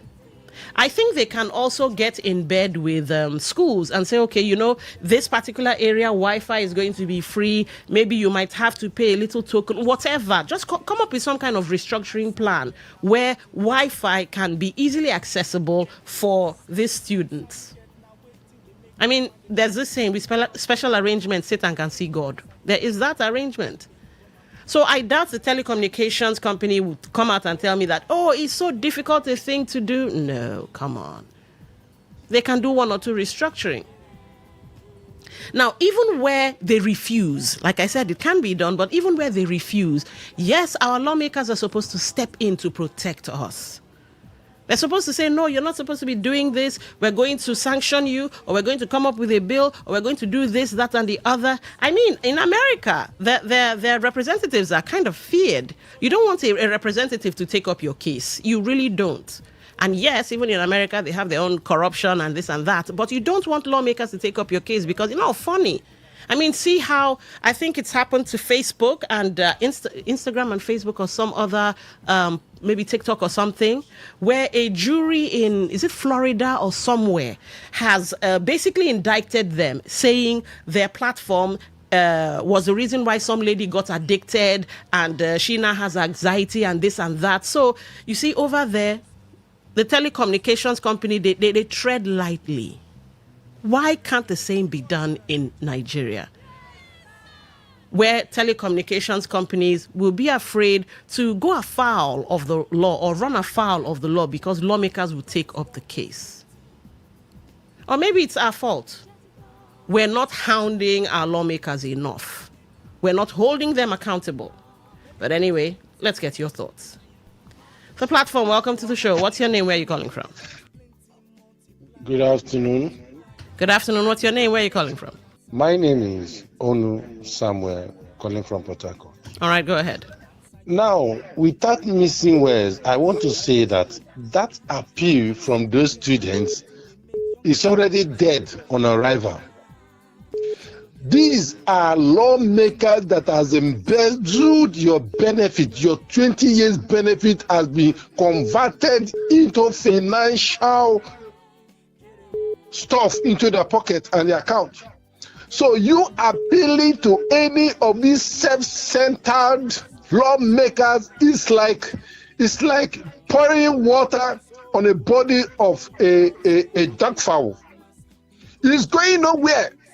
They are not there for the interest of the masses. Our cry cannot go far with this kind of lawmakers and so-called selfish politicians that we have around us in this 21st century. Until we grab the bull by the horn for our self-well-being, this country is good. For as far as I'm concerned, I'm not even saying Nigeria as a country. These are a bunch of people that come together like a polygamous home, that people want to have access to the father in order to gain whatever they want to gain. And after that, they don't care about the father. That is how Nigeria is. Anybody is praying to go to the top. When you get to the top, you start cutting. You don't even think about the next people behind you until you are exhausted. So it's terrible. It's just like what you explained. In those days, you will beg your data don't get finished at all. With as little as 500 naira, you have a data that can sustain you for more than at least 3 weeks or 2 weeks. All right, we get you. It's quite unfortunate. Thank you. Nigeria should rise if you want to change. Thank you for God bless you. All right, the platform, welcome to the show. What's your name? Where are you calling from? Yeah, good evening. Good evening. What's your name? Where are you calling from? Yeah, Michael from Abba. Go ahead, you have the floor. Yeah, similar to what the last caller just said, our representatives, they are not there to represent people actually. Most of them travel abroad for vacation or for their private businesses. They see what happens there. These little things that can help the society to develop, encourage people's well-being, they can't even discuss it on the floor. And there are this loyalty to parties is one of the things that is killing us. Even at this time, there are allegations that the country is moving towards one-party system, where if you raise any opinion that is contrary or that will affect the people at the top, you'll be tagged anti-party. I wonder how we can develop, in the line of supporting the citizenry. I don't know. They're just there for their pockets. So, like the last caller, their protest or their appeal is dead on arrival. Somebody like Akpadio, when such thing comes to him, he will just laugh and make mockery and make joke out of it. All right. Something that should be very serious. All right. God help this country. Okay, thank you for calling. The platform, welcome to the show. What's your name? Where are you calling from? Yeah, good afternoon, Jordan. This is Honorable Chris Opis. I'm calling from Port Harcourt. All right, welcome to the show. Let me tell you how they play the politics in Nigeria. You see the network providers or something they call them. You know what you call lobbying. Okay. Before you see all these our lawmakers, they do lobby them now. They do pay them now, allegedly. You scratch my back, I scratch your back. So those people going there to cry to them to do what? Are you going to cry to the people they are giving discounts? Those network people are giving discounts But it's just like a power holding or NEPA. In a compound, they say, okay, see what will happen. You are the landlord of this compound, eh? You will not be paying anything, but your tenants, them, go they pay. You know that kind of business. So when you want complain to your landlord, say, you see these NEPA people, the bill where they give us is too high. What do you think that your landlord will say? It's either you say, pay, don't worry, pay, don't worry. That one means say he's not paying. So that's what is going on in Nigeria. The subscription I subscribe which day, just today, they're telling me, even I have tried to subscribe like 4 times, my money, I didn't even see the debit. They have debited me from my bank. What is really going on? You didn't give me data. You didn't give me my credit. But my money have entered from my account. So these people, I don't really know. So those people going for the lawmaker, telling them to do all of them. Some of the lawmakers are collecting share from those network providers. You know this. You know this how? How do you know that? You know that's an allegation. Well, it's an allegation. But let me tell you, I'm into communication. Okay. Maybe you don't know my own job. I'm into communication. Okay. Anything I tell you, see how allegedly, let me borrow Nigerian language. So anything you call pim, call, you no see my call, I go tell you, say, I see your call, or I no see. All right. Okay. Thank you for calling. The platform, welcome to the show. What's your name? Where are you calling from? Hello? Hello, the platform. Yeah, What's your name? Where are you calling from? Hello, Joe Wilson. This is Stelios. All right, go ahead. You have the floor. Yeah. See, like what all other scholars, the two scholars have said, that is exactly what is on my mind. Our lawmakers are not there. Hello. Okay. Looks like we lost that call. All right. 0810-9510951 and 0701-9339-962. Of course, the second number is for messages only. All right. Let's take this call before we have to take a commercial break. The platform. Welcome to the show. Yeah. Good day. This is Dixon calling from Uniport. All right, Dixon. Go ahead. You have the floor. Yes, those people going to the lawmakers complaining. Is it not the lawmakers that one man bought from for all of them? That they take instruction from one man, not from the citizens. So if you are going to meet them now for anything, they will want to hear from that one man that bought from for them, whether the one man will say, speak on behalf of the people or don't speak on behalf of the people. So nobody should waste their time going to meet all these lawmakers because all of them are taking instruction from person that bought from for them. And their own is, how will I pay back the money that was spent on behalf of me for buying the funds for me? So Nigerians should take their destiny by themselves, not going to meet our lawmakers. All of them are not there for us. They are there to serve the master that bought from for them. So we should rise up and take our destiny into our hands. All right. And meeting our lawmakers that are loyal to one man, not to the citizens. Okay. All right. Thank you for calling. Yes. Now, here's the thing. Remember that I said I'm not holding brief for the telecoms company, and I've been doing little research on something. I won't call the company's name, but I looked at the difference between South Africa and Nigeria. So I did ask. There's postpaid. Remember, there's postpaid and there's prepaid. But since a lot of Nigerians use prepaid, let's go with prepaid. So in this particular place in South Africa, prepaid systems in South Africa and Nigeria are quite different in terms of price, structure, and variety. While both use a pay-as-you-go model, the market competition in Nigeria has made data significantly more affordable there than in South Africa. So in pricing, Nigeria generally offers a much lower cost per gigabyte. For example, a 2 gig plan in Nigeria can cost as little as 33 cents or 66 cents, whereas the same package in South Africa can be upwards of $8.41. All right, so in South Africa, heavily promotes everyday gigs where you pay once for a month and get 1 gigabyte every single day automatically. Okay, I'm not sure we have that here. In Nigeria, focus they focus on always on or sachet bundles. Remember, I talked about SACPA going round. So, yes, sachet bundles.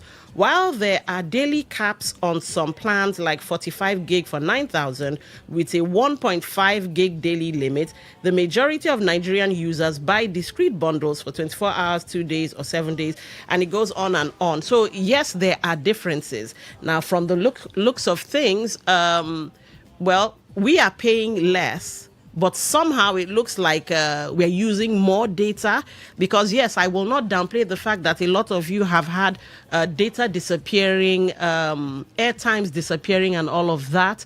So, yes, why are lawmakers not coming down hard on the telecommunications company? However, I think it's the NCC or it's the FCCPC or something that has come up with, I think they might be sanctioning telecommunications providers very soon for stuff I just talked about, loss of data and loss of airtime. But let's have your say.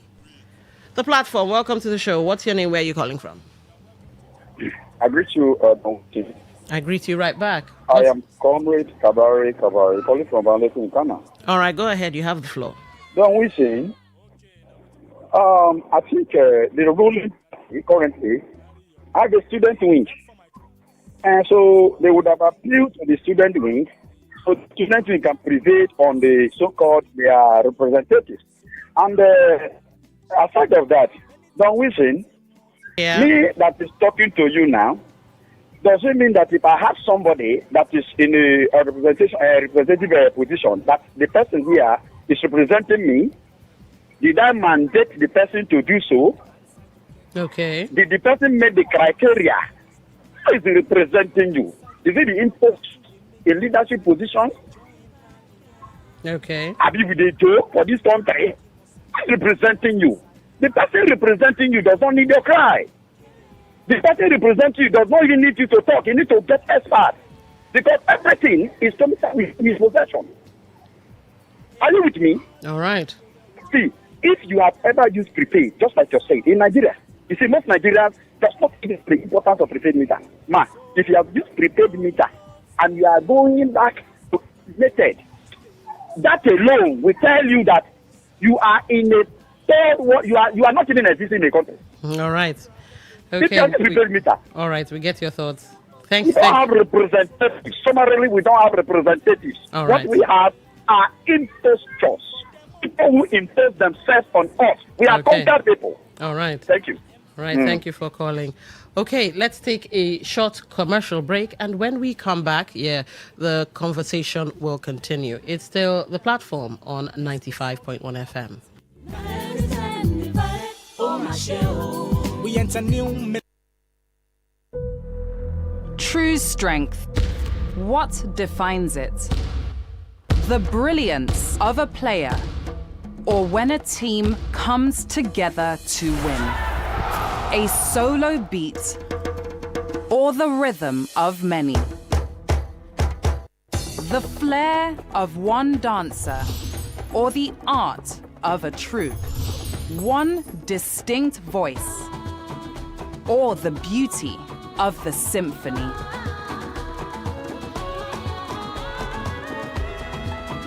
At FCMB Group, we build ecosystems, empower communities, and create the future. Because we believe it's not just one, but the power of the group that delivers the future we all desire. FCMB, the power of the group.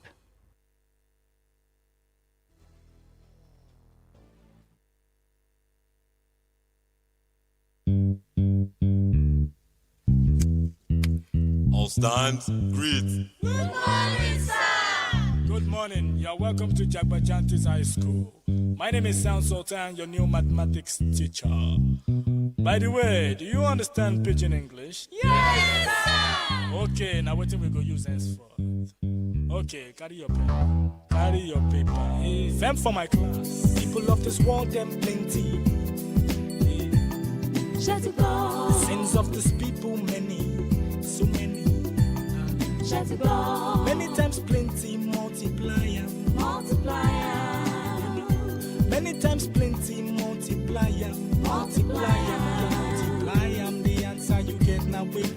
All right, welcome back. It's still your premium talk station, Today 95.1 FM. I'm Don Wilson. It's 33 minutes past 4. And let's get into the second story on the platform. All right, so a Port Harcourt-based human rights activist and a legal research expert, John Ihua, has proposed a legislative bill to River State House of Assembly for a law to control excessive house rent and establish a body known as Rent Control Authority and for other related matters. Ihua, in an interview with Today FM's correspondent Uchendu Ejiowo, said the bill seeks to regulate excessive house rent increase in River State, protect tenants from exploitation, ensure and establish a structural dispute resolution mechanism. Rights activist and a legal research expert said he was motivated by the growing hardship faced by residents of the state due to alarming and unregulated increase in house rents across the state and possibly means of regulating arbitrary and excessive increase in rents, providing a legal framework for fair and reasonable rent review. According to the bill, John Ihua defined excessive rent increase as any rent increment exceeding 15 to 20% of the existing annual rent within a 12-month period, except as otherwise approved under the law, advocating that minimum imposed rent without justifiable reasons such as substantial renovation, structural improvement, or significant economic drainage verified by the Rent Control Authority should not be recognized. All right, let's listen to that. This is an important one we should be talking about. Over the years, there has been a persistent and unjustifiable escalations in renting charged by landlords and property agents, often without a corresponding improvement in the housing conditions and infrastructures. These situations has placed an unbearable burden on low and middle income earners, thereby worsening the already challenging economic realities faced by citizens. It is against this backdrop that I humbly present to River State House of Assembly for consideration a proposed bill for a law to control excessive house rent and establish a body known as Rent Control Authority. John Ihua, while also advocating for any increment to have a duration of 3 years and above before any further increment, complained that indiscriminate increase of rent has placed unbearable burden on low and middle income earners, thereby worsening the already challenging economic realities faced by citizens. He urged the lawmakers to give the proposed bill the urgent legislative attention it deserves in the interest of justice, equity, and social welfare. The objective of this bill includes regulating arbitrary and excessive increase in house rent, providing a legal framework for fair and reasonable rent review, protecting tenants from exploitation and unlawful eviction, promoting transparency and accountability in landlord and tenant relationship, establish a mechanism for dispute resolution between landlord and tenant. This proposed legislation, if enacted, will go a long way in restoring sanity, fairness, and balance in the housing sector, while safeguarding the fundamental rights and dignity of residents of River State. Our correspondent also reports that other benefits of the proposed bill are to prevent arbitrary and excessive increase in house rent, protect tenants from exploitation and unlawful eviction, promote fairness and predictability in rental transactions, as well as establish a transparent dispute resolution framework. All right, so let's get into this one. What's your take on this new development? Remember, it's been a while. River State House of Assembly members last sat. Of course, we know why. Do you think our lawmakers will take this bill serious? And again, what's your take on the rising cost of house rent? Who do we blame? You know what? I would love to. Again, I have no dog in this fight. Well, maybe I have a dog in this fight because I also pay rent and everything. But I would like to applaud the originator, the sponsor of this bill, Ihua, because this has been a long time coming. 2 weeks ago on the Law Today, for those of you who follow this platform, you heard me talk about tenancy and landlords and what to do and what not to do. And I did say River State has tenancy laws. We also use case laws and other precedents we can use to touch on things bordering on tenancy. But I did say we don't have rent control laws yet. In Lagos, they do have it, but we don't have that here. And I'm really grateful that Ihua has taken it upon himself, because a lot of things happen in where landlords can just arbitrarily raise your rents. They can sometimes even trick you guys. They would come with the 7 days of intention to repossess or recover the property and just paste it there without giving you the 6 months notice. In fact, some of them may not even calculate the 6 months to 6 months. So much rubbish. So you see, this bill, it's a welcomed development. The thing is, as I asked earlier, will our lawmakers take this bill serious? Because sometimes a landlord will just wake up from a coma. Oh, I want to drive a G-Wagon today. And then he'll put his life's problems in the rent. And if you don't want to pay, get out. Someone else would be desperate enough to pay. But imagine where the tenancy field is sanitized, where landlords know you cannot raise your rent arbitrarily. You cannot raise the rent unreasonably. In fact, I'm hoping that it's so holistic that it also embodies responsibilities for tenants as well, because some tenants seem to think that if you've been given a valid 6 months notice to quit, you're not supposed to pay.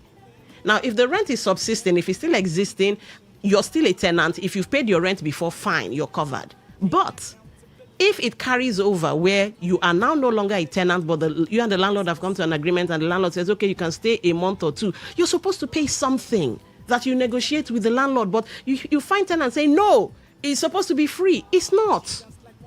For those of you that follow the show that day, it's called mezzanine profit.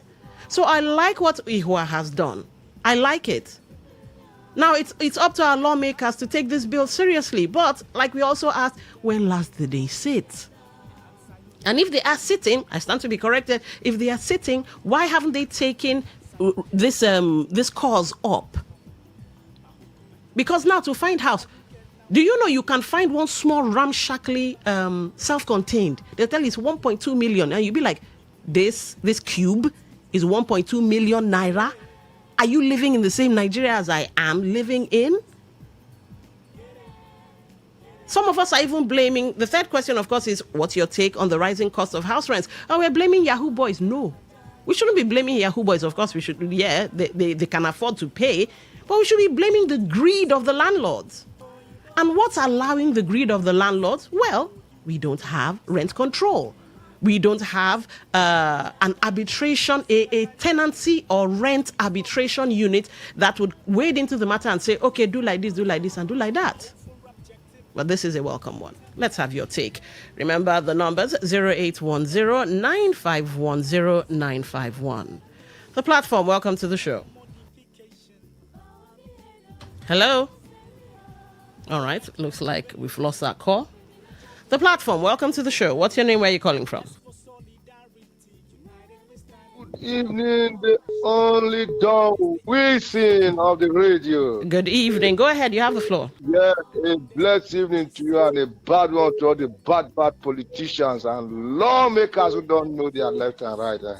All right, hurry up because, 1 minute. Yeah, Don Wilson, when we are talking about lawmakers in Rivers, are we talking about impeach makers or organ makers? Because here in Rivers State, I've come to realize that we don't have lawmakers who speak for the people. We have lawmakers who speak when they want to impeach the governor or they want to do the bidding of their master in Abuja. So whatever that Don who is saying, I think he may be saying it very considerably to the people, but in fact, it's not making any meaning. All right. Based on the kind of people he's talking about. These people, right, they don't do their left and right, most especially their leader, and merefully don't know anything. Okay, I had to let you go. I kept saying all right. The platform, welcome to the show. What's your name? Where are you calling from? All right, looks like we lost that one. Let's take this call. The platform, welcome to the show. What's your name? Where are you calling from? No, this is Dixon calling from Uniport. All right, go ahead. You have the floor. Yes, when the bill has been sent to our assembly members, if you look at it, most of them have housing estates all over Port Harcourt.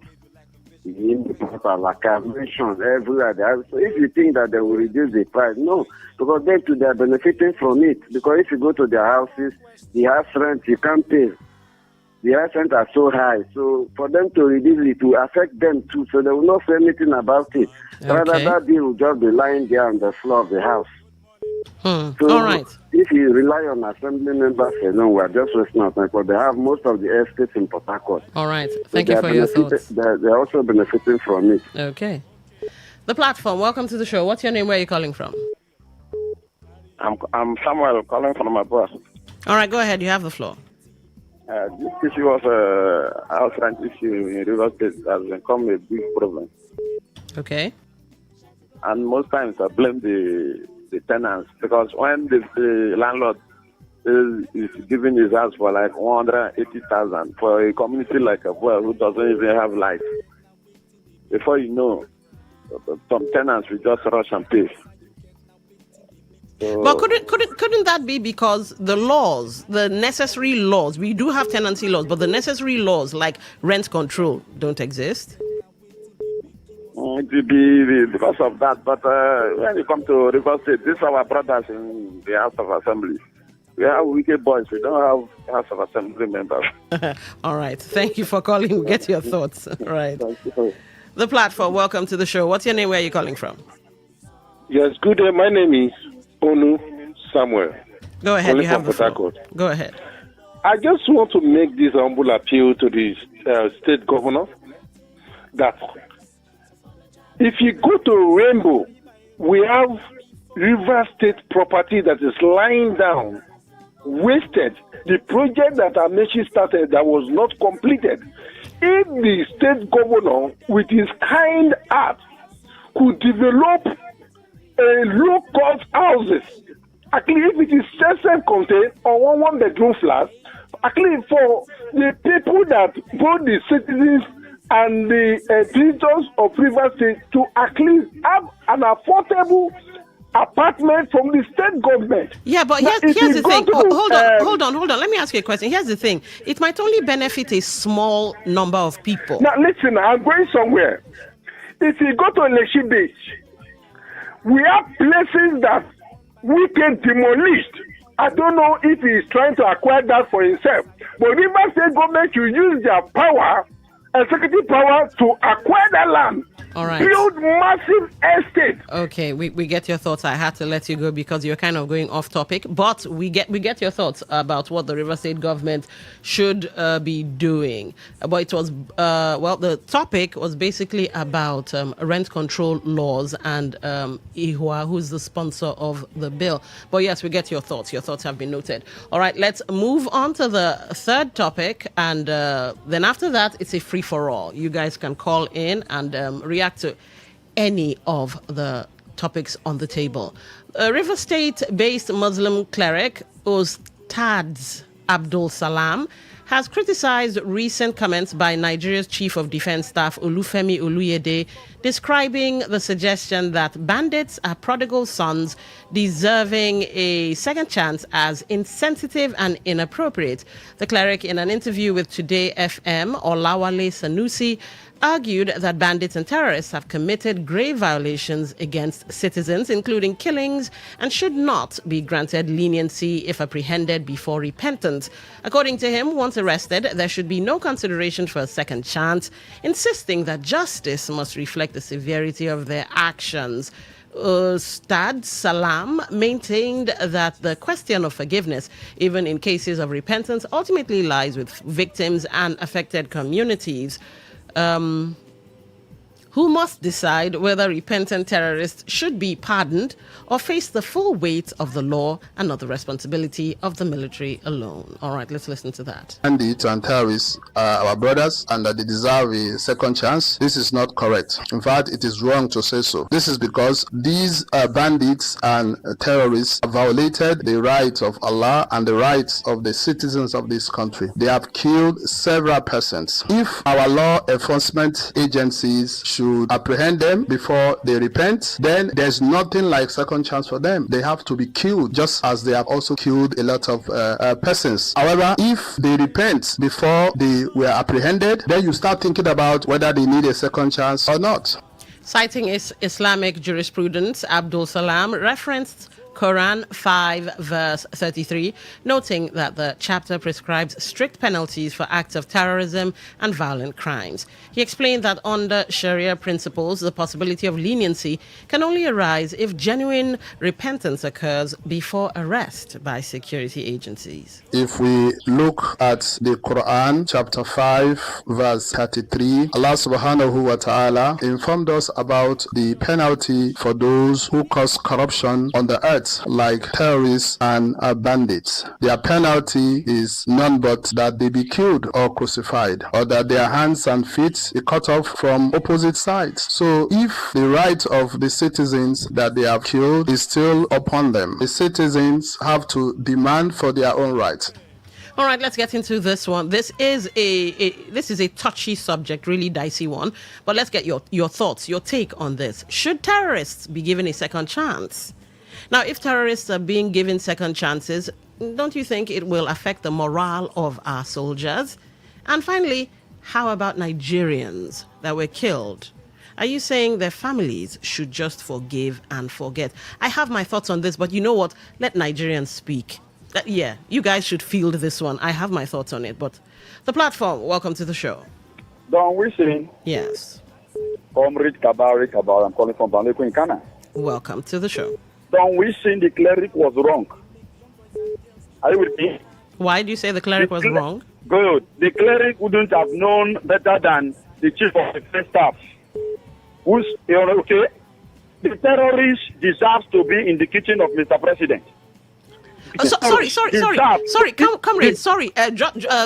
For my sanity and the sanity of others, are you being sarcastic or you're actually being serious? Listen, the terrorists here deserve to even be married to every lady that hails from the community of Tinubu. I think you're being sarcastic. Are you with me? Okay. So the terrorists deserve more better than every other Nigerian. The terrorists have, they want to infringe on the fundamental. The cleric haven't made that utterance. He has even infringed on the fundamental right of the terrorists. Why will he say something? The terrorists I get you. In fact, they are they will lead Nigeria in the next coming years. They shouldn't be saying that. It's wrong. All right. The cleric is totally wrong. Thank you for calling. Please. Thank you for calling. So obviously that's him being sarcastic because what? All right. Anyway, I did say I have my thoughts, but you know what? Let Nigerians field this one. The platform. This is for you guys. The platform. Welcome to the show. Hello. Good evening. Good evening. What's your name? Where are you calling from? You. My name is Muriel. All right. A woman. Muriel, you have the floor. Well, the cleric was he clearly spoke well, and he spoke the minds of so many Nigerians. I think if anybody wants to pardon anybody, it should be the victims. Look, we've watched some documentaries. If you go to Discovery ID and some channels, you will see when they are trying some murder suspects. When they are trying them, you see their victims' family will come, and sometimes they will forgive them during the trial and cry, hug them, tell them they're forgiving them. But that does not stop the path of justice to take its course. So whether the terrorists are sorry or whether they come to ask for forgiveness, I think the law should take its course. When we begin to forgive, people will commit crime. Okay, then let's go to the prison cells and forgive everybody, because so many persons, they are sorry now. They didn't know better. Now they know that it's a crime to rob, to kill people. Okay, let's forgive everybody that is sorry now. All right. What do we do with the law? The law should take its course, whether they are sorry or not. Okay. Thank you, ma'am. Thank you for calling. The platform, welcome to the show. What's your name? Where are you calling from? Good evening. Good evening. I'm calling from Google. Go ahead, you have the floor. Yeah, the prayer was very, very right. Because in Islam does not condone terrorism. Assuming these guys are being killed, as they killed other people, by now, nothing will be like terrorism again. If the politicians do send them to kill someone, and they refused, the politicians have said, we won't go down and we won't go and kill people themselves. So I really support what the cleric said. All right. Thank you very much. Okay, thank you for calling. Let's take this call and then we'll get to your messages. The platform, welcome to the show. Yeah, good afternoon, Don. Good evening. Good evening, good afternoon, This is Honorable Aldrin. Chris. All right, welcome. Last time I checked, among the whole people that go to church, I am the first. Monday, Tuesday, Wednesday, I'm in the church, and I research my Bible everywhere. Okay. And if I may ask, if I may use Moses' law, fit to that. And if I did been that I didn't witness how they kill some of my uncles in those days, where they used to tie people on Melina and shoot aside. By now, I don't even know which of the bush and which of the AK-47 for the pardon. See, keeping terrorists is left for you to send terrorists to meet God for repentance. These guys, I'm telling you now, my junior brother, this tout killed my junior brother, which we don't even know if the government will release the dead body for us. See, you are telling me that I should, when I see the bandit with this, my two crocodile eye, my junior brother, I normally used to brag. My brother is this, somebody that went for peacekeeping and returned back. Nothing happened to him. They just sent him to Bronu. This tout killed him in the name of prodigal son. My sister, let that prodigal son come close to my village. Let's know if it's true. We'll use Bible and preach for him. All right. Thank you for calling. The platform, welcome to the show.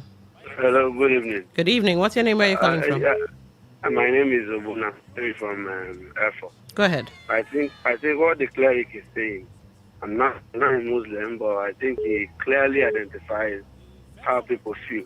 I can imagine when the chief of defense was saying that, how the family of the recent slain general and some other persons will be feeling. Okay. They will be feeling betrayed. I can imagine putting myself in their shoes. How will I feel? I can imagine families of those the train bound from Kaduna to Abuja that was attacked. Because I've been on that train before. I can imagine how the families will feel.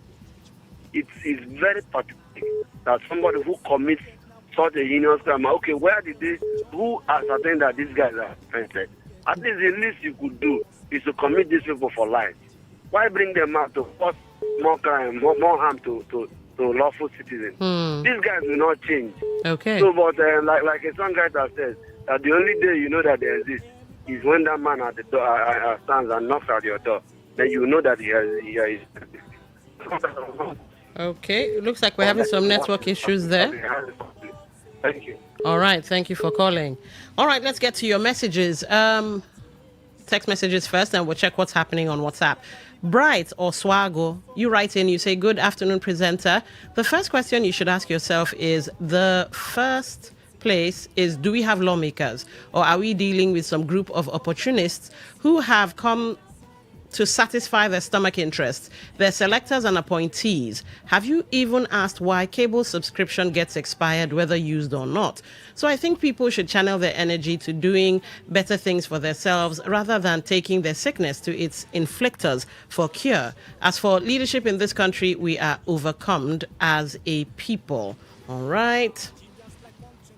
Mr. Lucky, you say, hi, Don, the level of extortion by telecommunication companies is just alarming. It's like an organized crime. We are just helpless because government doesn't care about us. The issue of hike in rent is a reflection of the current economic realities.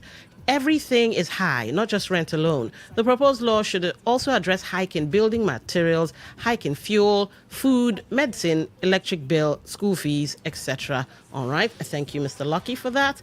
Chijoke, you write in, the question of whether or not to forgive these terrorists that are killing people at will is not to be an issue. My humble question is, what are these people fighting for? All right. Let's dive into WhatsApp and see what's what in there. Hold on, let's see. All right, let's take this one. If you're talking about lawmakers to talk about rent, they talk about the housing deficit in the state, where the governor is trying to put housing easy for Rivers people. Are they prepared to satisfy their people? See, this is not leadership. The lawmakers are not ready to help them. Most of them has a house in real estate. Okay, I think you're the person that You're the person who called in earlier. Let's go to someone who hasn't had their voice heard. Don, good evening. Are you saying we should give them a second chance to kill the rest of us, or what is the second chance we are talking about? Rent is over abuse in River State. I didn't say anything, but the person who called you might be referring to was being sarcastic. He was being sarcastic. That's just it.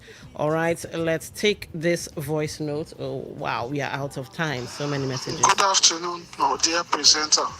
I think when you are saying some years back, people listening to you will be thinking as if it's something of 1980, 1999 Okay. or so. Oh, I do so apologize. I do so apologize. It looks like your message is going to be longer than a minute.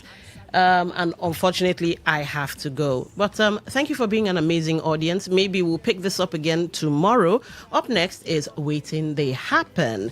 And the beautiful Mary Queen is already hovering behind me.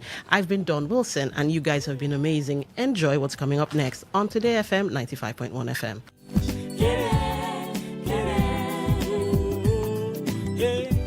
Everybody.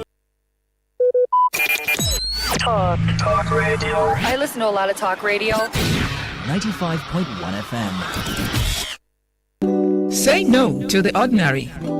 Embrace the extraordinary. Because we are the voice of the people. Voice of the people. Today, 95.1 FM. Today, 95.1 FM.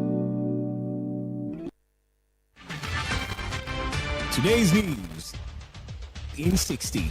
The Honorable Commissioner for Education, Peter Swago, has expressed satisfaction with a high level of compliance by both students and teachers on the first day of resumption for the third term 2025 academic session.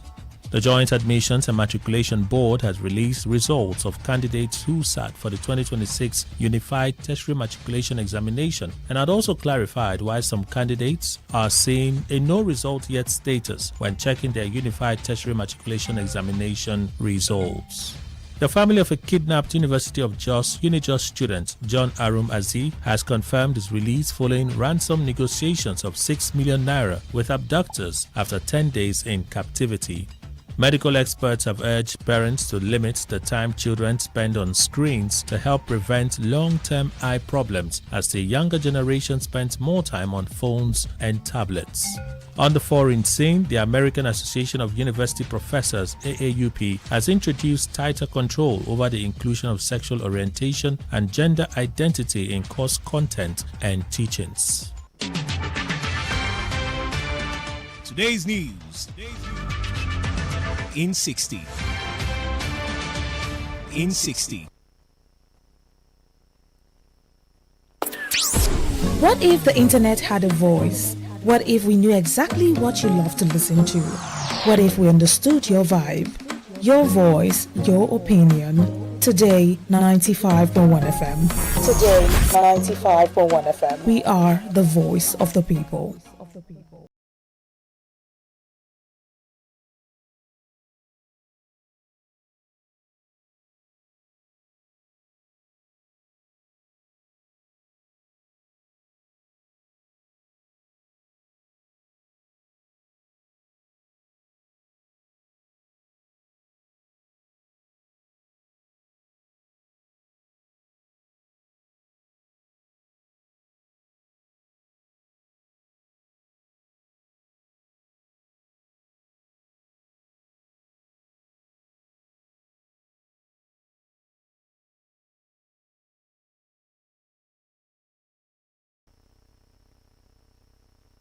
Question. I think that President Tinubu is either not in touch with this country. I'm saying this with the highest respect. If a president would say, if you don't see his progress, you need either to wear new glasses or you're biased beyond the point, I think we should be even more worried.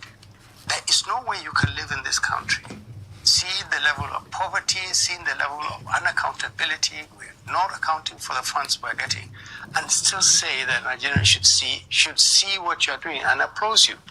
One of the reasons why we feel confident that we can defeat APC is exactly this kind of mindset. You have 10, 12, 20 failings of an administration that is saying we have done fantastic. And anybody who doesn't applaud, anybody who doesn't see us, is either an enemy or a hostile interest, or he doesn't have glasses in his eyes. I think President Tinubu, honestly, and I'm saying this with all due respect, somehow he's too isolated from the problems of this country that he actually thinks the reforms on paper translate into the way Nigerians live. They don't. We are more insecure, we are more hungry, we are more desperate, we want change. If he doesn't understand that and he goes to the elections with this attitude and INEC conducts a free and fair election, then we're home and dry.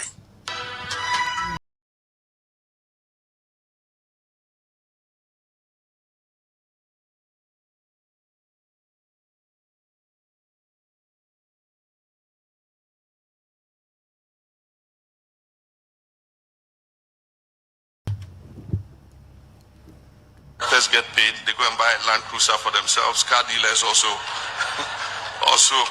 benefits. And even their spouses, the wives, and the side chicks also benefit. Because when they are paid and they get something, they give their wives and side chicks, some of the money. And that's an important avenue because you know where that one too goes. When the spouses and the side chicks too get, hairdressers get, dressmakers get, jewelry shops get, handbag sellers get. So don't discount that one at all.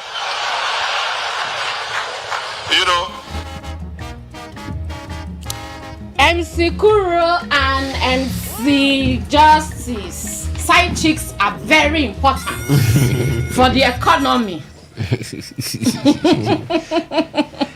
Ghana president don't tell you now.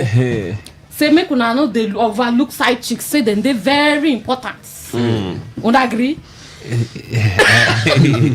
I say you say you don't marry first before you get side chick. So. You never even get mean, they get side chick. You never get mean horsey, they get side also. Now callers could tell us that one whether.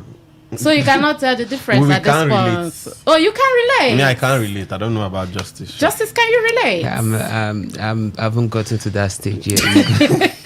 Do you pray to get to that stage? Of course, yes. It's the beauty of democracy. Okay. But how you do accept to stand for public talk that kind of thing? Africa is a country. It's a country. Africa is a country. All our politicians for Africa and the same WhatsApp group, all of them. Because I don't understand. The other day you say they pray for Nigeria. Today night you say then they give side chicks money. Ghana president. Is that right? Okay, my better country people have on a day. We don't show. We have come to make you guys happy for this 1 hour. Just be smiling, be laughing, be smiling, be laughing. No squeeze face, so no matter the story, just drink water. No squeeze face, no do like say the thing paying you, even if it paying you. Our job here now just to come make calm. You go say make trivial of the situation, but not be waiting what they do for you. You go school. My papa no way school fees. So we don't make trivial of the situation. We only try to make calm so that the grassroots go feel know waiting the happen for we do Nigeria. All right, so the program that waiting they happen. Yes, sir. Waiting they happen. I be that old bunga program where they come up every weekday, Monday to Friday, 5 p.m. go reach 6 p.m. Query 1 hour now they do. I know pass like that. And it happen for this old bunga station what they call Today 95.1 FM. So you want to see us carry waka go for YouTube? Go there, go find Today 951 FM. When you reach there, come click live. As you click live, you go to see all of us for here live and direct. Okay, no forget to subscribe, very important. Then you want to go find us for Facebook, no problem, we got you. Go there, go find Today 95.1 FM. When you reach there, you would all see the Torida already there. They look them. So just drop your comment. When time reach, we'll go read them for you. And you know what, do YouTube or you want listen audio, no wahala, carry and go for www.todayfmlive.com. www.todayfmlive.com. When you reach there to click listen live. All right. So now all the avenue way if you use riches be that. And today on the 23rd day of April 2026 to April the parking kaya small the waka the Lagos and 8 minutes don't waka come on leave 8 o'clock. I say 8 o'clock. 8 minutes don't come on leave 5 o'clock. Oh man, no fear. We still in Nigeria. But I say where Mary Queen day? Which country? The Kuwait. A town hall different. Some people can also wait to have my watch. You know they work again. Your watch they work. In fact, set up well because radio time na correct time. So 8 minutes don't work. I leave 5 o'clock. And my own name na Mary Queen of the Most High. And I day here with two sangalicious, chocolatey looking, sumptuous men. Ew. I hear you, man. My grown price don't they increase. Funny enough, we know the India. Sorry, yeah. No. Anything that possible for this country. Another audition fee come. King of weddings. King of jollof rice. Wet daddy. Fire that. Tell us. When the journey far. God, I'm very good. Port Harcourt people, how far on are they now? Waiting they happen. Not only Port Harcourt people, south. The world, YouTube now, world now. Yeah, the world. Okay, the world. How far? Port Harcourt precisely. The rain is a wet. It's a wet. Yeah. This wet fit you where? It's a wet Thursday. Anyways, my name is Namsi. They call me the king of weddings. Anywhere we wedding that happen for the city outside the city. If you look very well, you go see say I'm Sikuro. We did that. They will stop this thing. So Peking we then carry for back and they didn't know say the journey far. Now we're done. All right, the man that hates injustice. You know the matter now. We country people, we don't show again today for another one edition of Waiting They Happen. My name is MC Justice. That man we hate injustice. You know the matter now. Anywhere where they talk about injustice, you go see me run, they come. I don't enter rain. Run, come today. Make we come chook mad for this friend to Bunga Tori where we carry come. You know as they do am now. Now show where they talk serious things and seriously. So kulu temper. When I say we love, when I say all of us enter rain come just to come tell una waiting the trend and waiting they happen. Okay, so the good thing about the show be say no be only us we dey here the chook mouth for the Tory. When I went there for the other side of the device, when I get opportunity to chook mouth, and when time reach we go open the phone lines, make I call the number, keep me put on for speed dial 0810-9510-951. 0810-9510-951. Then that one I only call then they send message for that one. If you send your message there, don't lose it, have go. So if you want send message, you want do WhatsApp, send and come for 0701-9339-962. Okay, gentlemen. So you get one senator where they call Abdul Ningi. They represent Bauchi Central. You be him be one time get problem for the Senate House. We don't get one problem like that. No be then that Ningi they different from Nengi. Nengi not the reverse name. You get one other one away from Borno. I know say this Ningi. I know say me don't get. You know say the person where they talk. Mean suspend. I get one time that means na him now. We know you sabi and where. So he come talk yesterday with the Wednesday for the plenary when they do their this same talk same. Make government suspend all political activities for high insecurity areas like Sokoto, Borno, Bauchi, Benue, Niger, Plateau, Kebbi, and some parts of Kanu. So for that meeting, they talk say make in members because they are addressing fellow senators them. So make them they look and say as they Abuja here, say then they save. Say na lie you say the thing they come small. Say this place is now say you no go advise say make anybody go there say they won't go do any election thing. Say until the insecurity they don't fit bring them down to the barest minimum. So the question would ask for here, it go make sense to suspend campaign and election activities for all these areas, or these people now they go feel disenfranchised, say they do election, they no carry them along, or maybe their vote no count, or person where they want no being enter the seat. MC Justice man statutory. How you see him? Well, the first thing when I read this story, first thing went enter my head now, cause so go gay go barren naga. Why that story enter your head? Because you just be like tell politicians when they no play politics. You see that place where insecurity day, that day of election, ballot box go reach there. That one day. But campaign, because they no go fear to go do campaign there. When that time reach, you go no. You know, the guy waiting Sheikh Gumi talk. He say government know all the terrorists.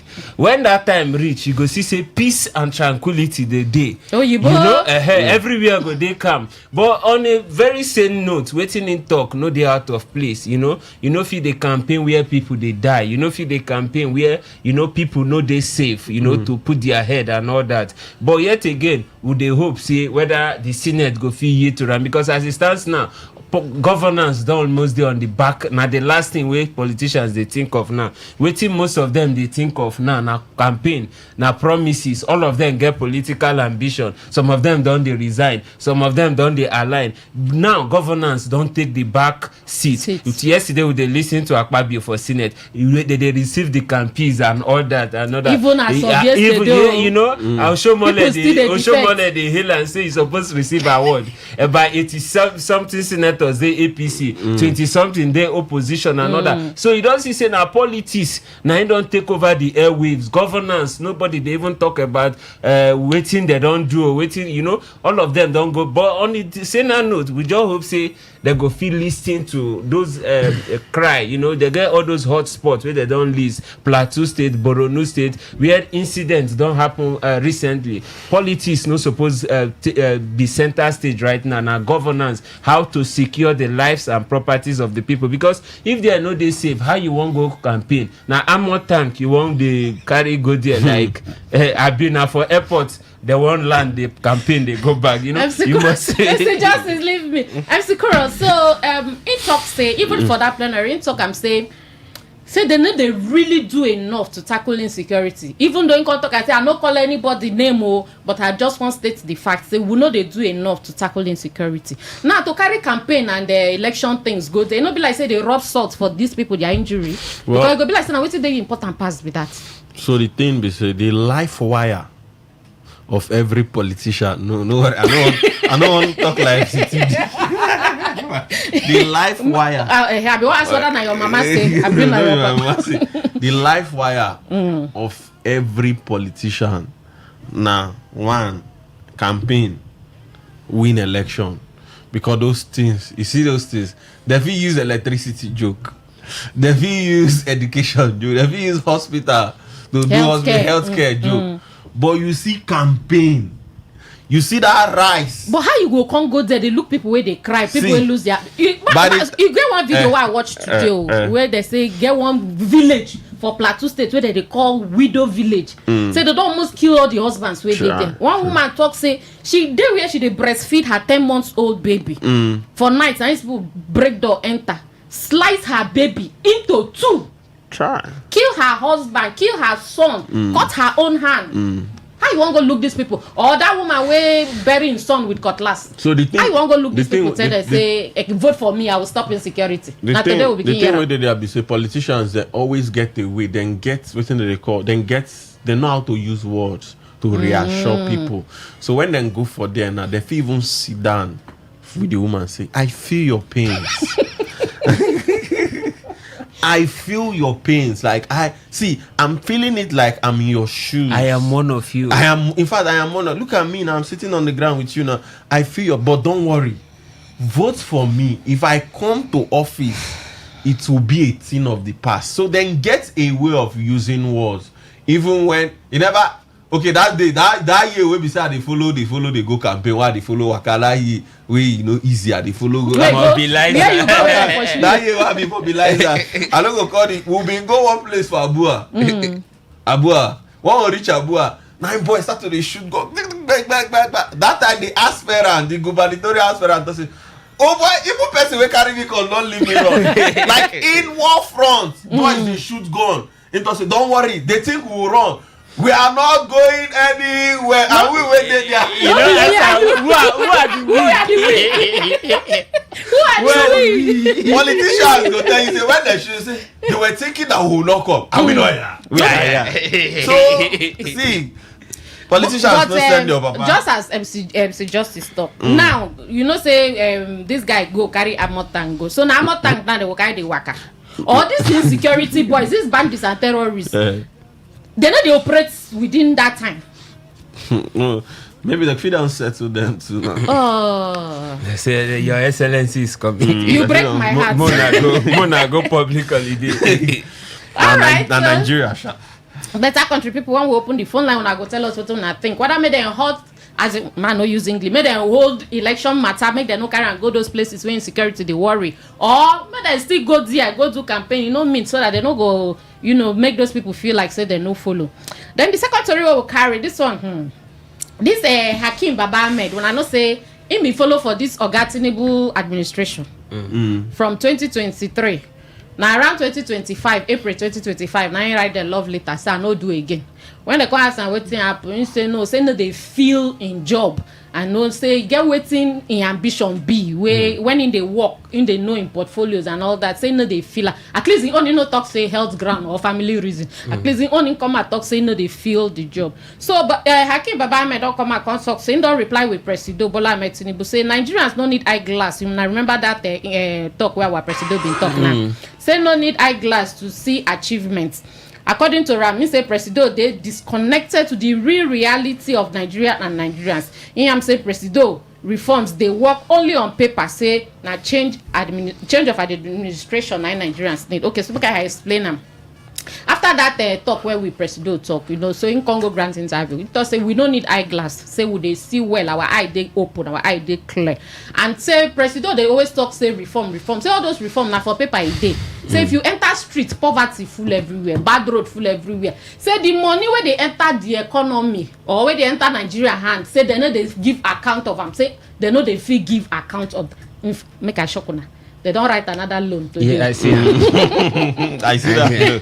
And after they worry, they call Nigerians for phone when they own loan. They don't write say that today, say they want to collect another loan. So now let's see Baba when they talk, say all the loan, no the money or everything. Say in fact, as Doramo, nothing is working. So the question where would they ask for here, would they talk say you agree with them, or you not agree with them? And Sikoro. Well, I don't know why they start with me. Well, the truth be say, more face the reality. Nigerians are going through a lot. Oh, wait. You understand? Because I don't even know the particular economy way I feel say they do well for Nigeria. From education to hospital. Even I think not be recently for which states? Ebonyi states. We then talk say okay, even for Bayelsa itself, you get one particular video with the trend about no lights for hospital, even for Ebonyi. You understand? That one good though. You get one of that video where I see the place it go be all this eastern side. Say then get this red sand. If you see waiting then call healthcare. Healthcare center. The girl they show the video, they cry. You see, and they get senator, they get House of Rep member, they get local government chairman, they get councillor, they get everything. So, if we start to analyze from the healthcare sector, most of our politicians they need even die for Nigeria. They need to die for their fatherland. They die for their they drive for their great grandfather, their colonial masters land, and it is very sad. Why? And because they don't trust the healthcare. Yeah, because they don't trust the travel healthcare. Abroad. When someone doctor talk, one doctor say like, then they leave Nigeria, travel go UK to go take care of them, like to go check their health, and the doctor say that they go meet for that UK. Now say Nigerians. So they leave Nigeria, yeah, they go still meet another Nigerian. If here been better than Nigeria for the year. So that's the healthcare sector. What about the education sector? You see what you can be happy about. You don't go our universities, some classes. They give student loan. For education sector, is it something that you can be proud of? At least they give you loan. Man, no say nursery school. Okay, they give loan. Okay, they give loan. Okay, nice and one. They do road. Okay, they do road. Coastal highway. Okay, insecurity. So I really don't know. I don't feel just talk. I did very sad because this thing now don't they lead most people don't they use frustration, they relocate, they jackpot to. When I go to Togo, I say love Nigerians for Togo. As I you get people where just even na Niger. No go Niger. Someone go Niger, someone go Chad. People where they Niger they come Nigeria. I say no, they just come go. They know they come stay. You sure? So you don't agree with them? Say the eyeglass thing, the thing no go well. People are going through a lot. Let me be honest. People are going through a lot. Yes, that's true. Honestly speaking, people are going through a lot. Some people where they listen to us now, say some of them never really eat. Really eat? I mean, they never eat. If they put really inside, it be like say that they don't eat something. Some of them don't. There is difference between eat and chop. Okay, some of them don't eat, but they never chop. No, but chop now, like you don't enter another level. Yeah, you don't chop up. You know that kind of level. Chopping. Now politicians and Yahoo boys they chop. Okay, so you feel eat cassava flakes and groundnuts, then you chop fried rice and chicken. MC Justice. Experienced woman. You agree with Hakim? What did they talk? No, I don't agree with him because a lot of things they work for this economy, but now so people are not seeing it. Our leadership, our government is trying. You can see Coastal Road, people at least those kind of things. At least no traffic for filling station now. Before you go see long queue for filling station.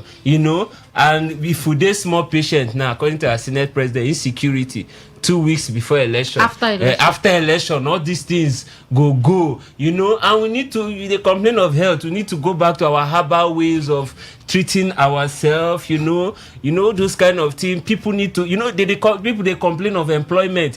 They beg people to come recruit. They're not really recruit, and you people are complaining that there's no job. And our president say, job will not be a problem. Recruit 50 million youths. Will not be. What would they eat?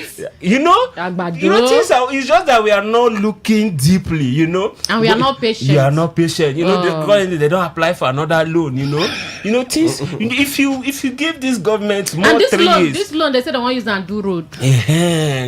So that people will be passing. Those kind of things. So and if they kidnap you, keep your 50 million. You see, and you need to even for the first time in this government. They make me. I want travel next week. They make me fear now. For the first time in this government, flight became the cheapest means of transportation. Before now, people go, there are road, but road now not expensive. 20 million, 30 million, depending on. We just need to look deeply. But on a serious note, you mean not serious? Now, how are the leadership of the country they? Because the country they like skit. When people they talk of a very important thing, they try douse our attention. They try talk of other things. Those kind of things. We'll complain of insecurity, they share rights. We'll complain of light, they share rights. We'll complain of all these things. We did rise economy. But it's another way of helping to cut down hunger. Hunger. That's the way they add protein. No, just cook the white rice like that. Put salt. Chop this rice where they share. No, but lack of protein they make people forget. Maybe they put fish. You get if you add fish they give retentive memory. This rice where they share. They make people they forget. I will say this politician way for promise us but this once thing. In a while they share cow now. They share meat. They need to share it so that we go get protein. You get one time. Which kind of fish they put pala? When I'm Skumbia. Skumbia. You hash show. Which politician will give you Skumbia? If they give up protein so that we go to remember saying that this politician will share rice for us the last time. Because if they share rice, people they forget waiting they promise them. They forget too fast. All right, so but remember, say this Hakim Baba Ahmed, now the senior brother to Peter Obi vice president candidate that time. That's year, man. That's year, man. We have that's it. Then I say that's it too. He don't focus on a business, right? No. I think everyone come out for president. There was a time. There was a time he showed interest, then he can slack back again. We'll never hear anything about him again. So this one an elder brother. So it be like say politics there for their family. All right, so country people, when time reach out, now go tell us whether we agree with them. Say we need eyeglass or when I talk say we no need eyeglass when that time reach, I go chook mouth. Someone start this story today now sharp like as they do but this last one not too sweet, no sweet at all. It pay me. It's very sad. It pay me. So you get one boy where they call Williams Fubara. So they say in parents carry him from here, carry and go put for school for I don't want to give them free adverts. So the boy there for school there, and they say I seen they for hostel. And I know say that they get hostel reps. People will be say that them be the big boys now where they try to make sure say things they work for the hostel. So now so they can't they they can't they beat the boy. Waiting be their reason. They say the boy they do like woman. They say the boy is effeminate. That one a big English. That be the meaning of this one. What drops so. Effeminate. I am saying speaker for PG. Would that for PG? No, when I say effeminate, now you can't translate. I don't translate them now. Effeminate. They do like woman. Wait, boy, go they do like woman. Now what's it they complain now? But wait, that's in a natural something. Yes, now I get some boys where they born like that. That's because they do not like being woman. fault. Not be. You know, people like Bobrisky want to go far, but Bobrisky build the. The guy one with the trend, one governor son. Soludo. Ozona. Soludo son. Like those kind of people. Then this other guy, Eniola. Where they always wear lip gloss and all those things. So you get people where they born like that. So I don't see the reason why they'll go they beat the boys and they behave like women. So for that reason, him be gay. So now so that they beat them. So that faithful day now they come beat them. So then they bleed inside. Before they go call him parents, they rush and go hospital. The next day they say the boy don't buy. Just like that. Like that. So the question we would ask for here now, how won't you stop bullying for schools? How they want you stop? And now 2 questions I asked for here. The first one I say, how won't you stop bullying? Then the second one, the teachers and the other staff, the principal, all the administrative staff, then is it that their eye know they reach ground, or they overlook some of these things where they make?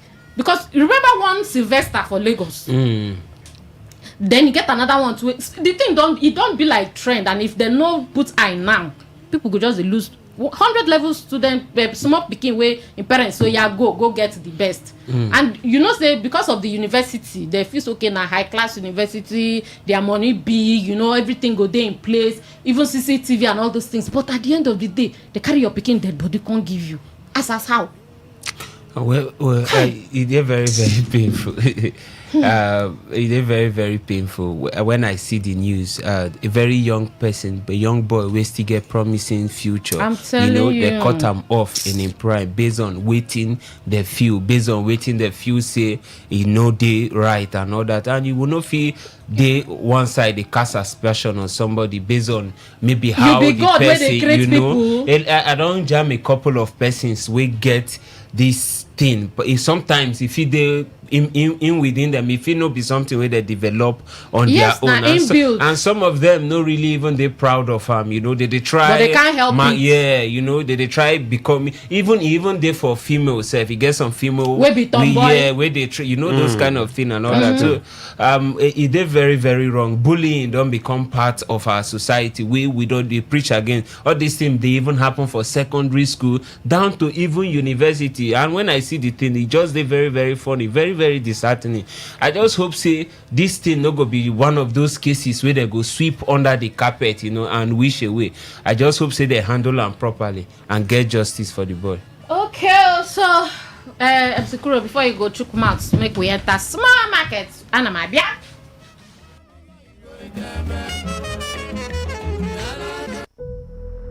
True strength. What defines the brilliance of a player, or when a team comes together to win? A solo beat, or the rhythm of many? The flair of one dancer, or the art of a troupe? One distinct voice, or the beauty of the symphony?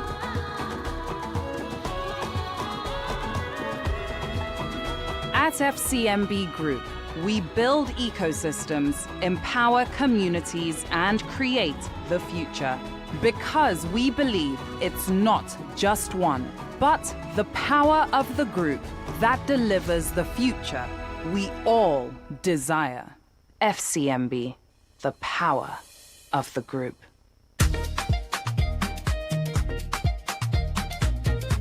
NDDC Staff Co-op Microfinance Bank. We believe say small businesses na the backbone of our economy. Na im make we dey stand with traders, entrepreneurs and professionals. They support small businesses for every step of the waka. We be friend of small businesses through partner for businessmen and women. Because when una business grow, all of us go follow grow together. NDDC Staff Co-op Microfinance Bank. Shared prosperity.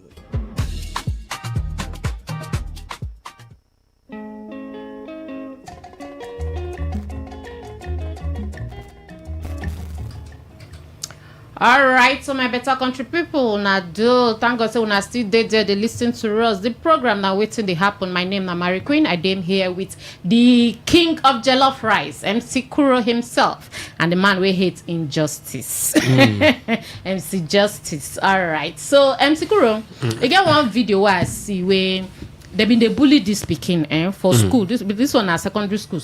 They bully the pikin, they beat her, and one stand the video. After they don't video finish, the thing go enter online, they come, they criticize everything. The papa of the boy, the particular one where really do the bullying, I think on carrying pikin for school, you could notice say that pikin lack home training. So we think look at home training too. The background where these children, these people, will particularly these bully ones, the ones where they like bully people. Sometimes if they from home, they follow them, they go where then they go. Yeah, that's true. What you talk, no be lying. It's not far from the truth. Not far from the truth, because bullying sometimes it's in they start from because the man just come, come enter the car, let's go. I watched that video. Some like what you talk. Most times they start from the home, because you go see say the parents sometimes they get that act. They bully their maid well. So sometimes when they bully people when they work for them, the children they learn from them. The children go just observe. Go see the father go they talk to the maid. Say, my friend, will you get out? Will you get? Or even their mother too. Even their mother too. And all those things. Before I see children on the pick up, before I see they will carry and go school. But to this particular case for this boy Fubara, he did very, very sad, because this one, not be you own your life. You get what they call progesterone and testosterone, which is one at the male hormone, one at the female hormone. You get a particular if as a guy your female hormone if come high past your male hormone inside you, now you go to do like say you be bunny. You understand? Why you be guy? You get so the not be him owning life. You understand? Not being creating himself. And then Tosse, according to waiting and Tosse, the boy is a very nice boy. Because they say the boy they cook well. So the boy is a big cook. He will cook. He will invite the whole people where they are around and say, "Mona come chop." They go chopping food still bullet. So he did very sad. Now I really want the school authorities, because one na church we get the school. I want the school authorities to really look into that particular case. In fact, I feel that the second complaint be this, or the third, but the other one no pie. But in the case of bullying, the most annoying part. Now that school will be say, I think the owner of the school one time come and say they produce the highest virgins. You understand? And so they train their people well. If they find them, they train their children in a godly way. If they find virgin, just go to school. So school where they say they find virgin. Why they emphasize on the virgin? No, like and they talk about how pure the school supposed to be. So we not supposed to say this kind of thing they come from this kind of school. You get school where you go mention the name now. You understand?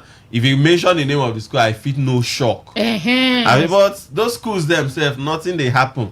I remember that you get one particular school for Edo State, Ambrose Ali University, Ekboma.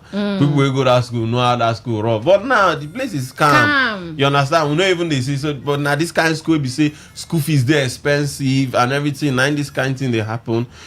By now, if to say who they for country where they work well, according they for don't close this school. By now that school for don't close down. It just like it's similar. This one not be like based on Wisdom Gates where they don't close. Now what I want to talk, Wisdom Gates will be saying an accident or not be deliberate something, then close and down. How much more that one? Whenever the person was supposed to be in charge of the CCTV, it be not be they watch the CCTV at the time where this thing they happen. The CCTV cover that place where this thing happen. That is another question. Okay, I go ask for 3 people. They say I ask for that whether CCTV been there for that corner. Call us for 0810-9510-951. 0810-9510-951. Good evening, welcome to it.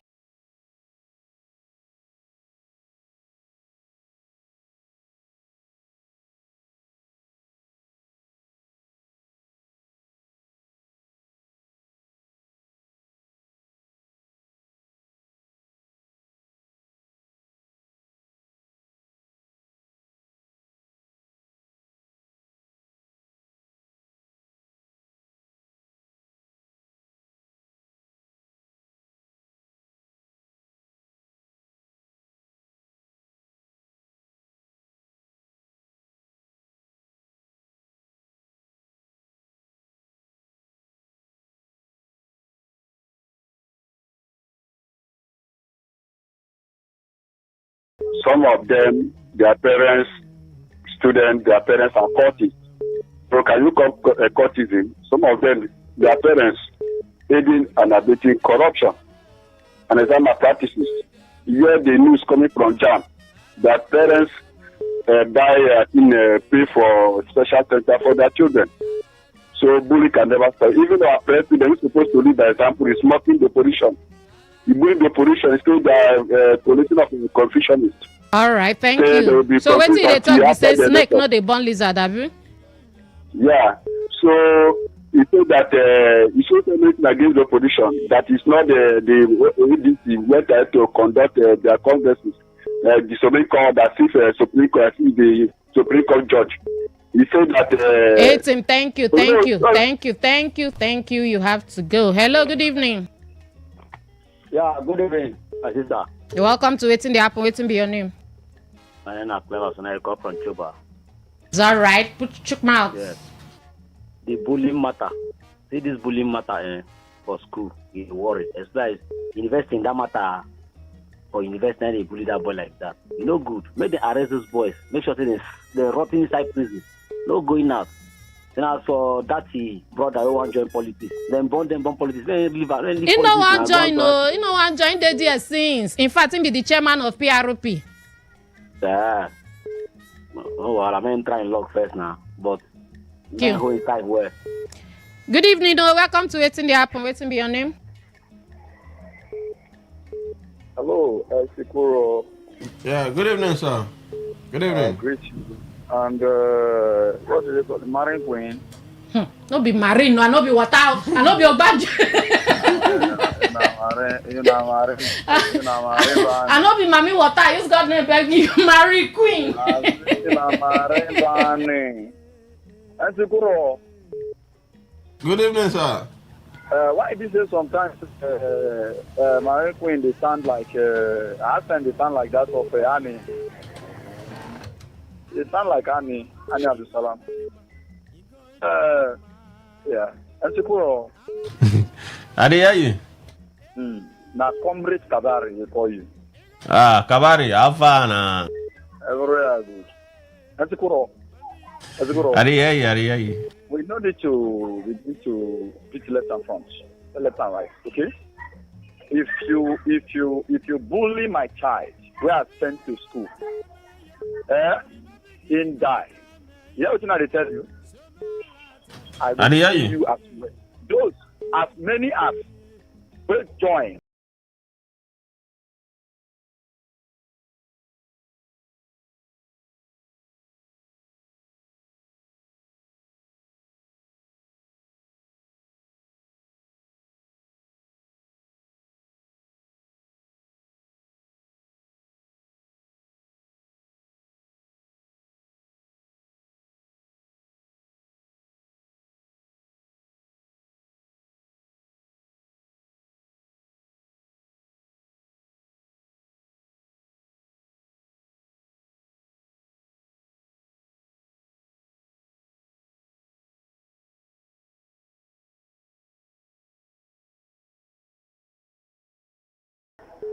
Good evening.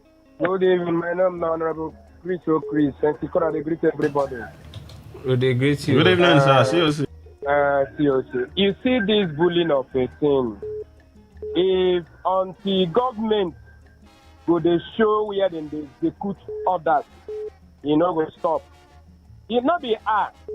The only thing will make me and no carry AK-47 today is because I witnessed how they shoot people for the liner and the drone. You know when they tie some people for drone and the liner, every family who carrying children go watch. So that is still there my body today. Not be say I don't know how to do evil or do bad thing, but because of waiting we don't see, we not go do like that now. Until name government like this one now will happen, you know go hear them again. Before you know you don't follow back here, they come out. And the other person go say, after all, nah, my brother will do and import to bring them out. I go do my own. The thing will continue. If they go, they bring them for public. See, televise them how they do the person will bully person. When you want bully person, you go remember what happened to that guy in that year. It's all right. We'll get to your point. Now what I mean, no be say Thank you, plenty.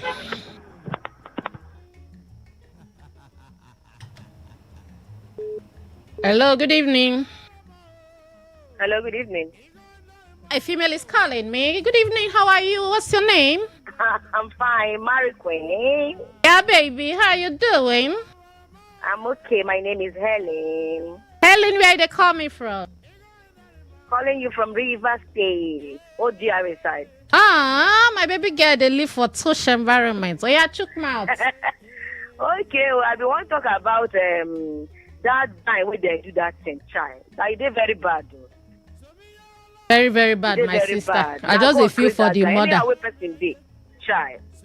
That one touch me well, no. Another one again, now that one waiting people say, may Nigeria buy eyeglass, yeah. I say, they see all the achievements when don't achieve in 3 years. Wow. This one, na bubu ya talk when they talk.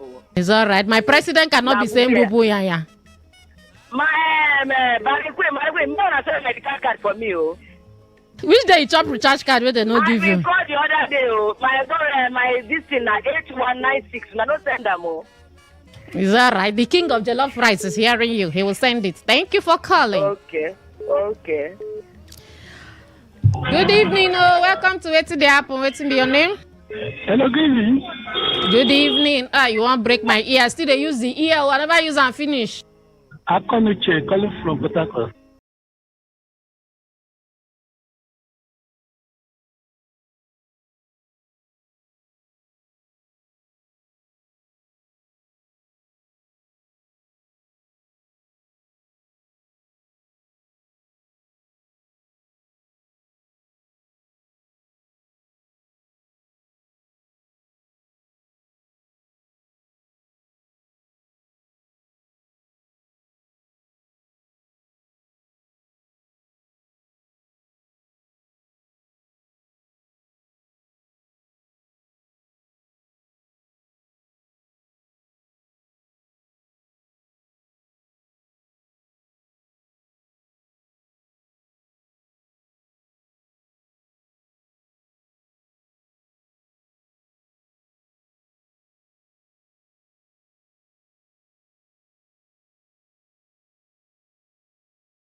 They should suspend the traffic campaign or political activities in the north because it could be an now and then that they are fair woefully. Thank you very much. Thank you too. Okay, you say make they no go agree, Abi. Hello, good evening. Welcome to Waiting the Happen. Waiting be your name. Hello, Mary Queen, the sharp lady. I receive a more sharp. Voila. How you doing? Good evening. Where to be your name? Where they call us from? Yeah, my name is Engineer Joran Sedoba, popularly known as something Moskilema. Kill something must kill a man, no be lie, even if not side chicks. Which of the three touch your conscience? Yes, Mary Queen. Sir? See, when you are one react now, the issue about this borrowing something. No, the major problem when Nigeria they get today, that constitutional problem.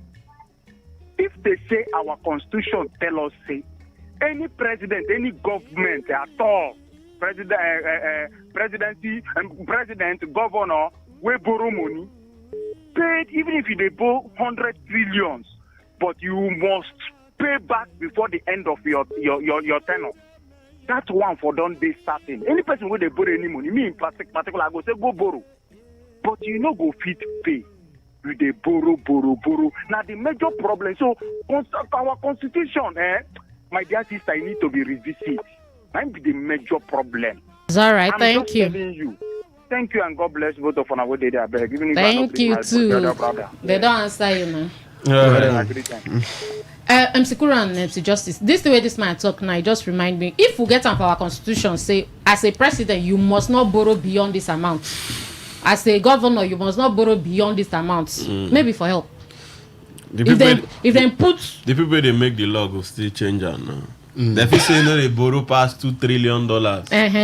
After they will come change down. They can't put something on that part. No, they borrow past $6 trillion. Where they impeach governor for P2B for not saying no agree add money for budget and all that. The thing no go work. They don't even feel put them as law. The reason why we even get lawmakers now to check all those things. Now, if lawmakers no feel check them, then it no go feel work. They say no matter what the president say, our own is to sign. Who said it and to who? When I don't see the video where they trend, the one man where they try to explain the electoral laws. You don't see that video? Former INEC Igini, yeah. Maybe we'll go take that story tomorrow. Because hey, this padding thing is well. Hello, good evening, welcome. I greet you. I call back again. I Chinke Daniel Mogetin Oswago. Other people to call now. Sorry. Hello, good evening. Welcome to Waiting the Happen. Good evening, Mary Queen, Sekuro, all of you. Good evening. Good evening. I want to come out now for the matter of borrowing. Tell me your name and where they call us from. But this story of borrowing now, what we just talk. My name is John, and they call from Port Harcourt here. John the Baptist. So yeah, na Chukma. My own say, like one of the first last caller, I say the laws no dey there. The laws are there, but now the characters to enforce the law. That be the problem.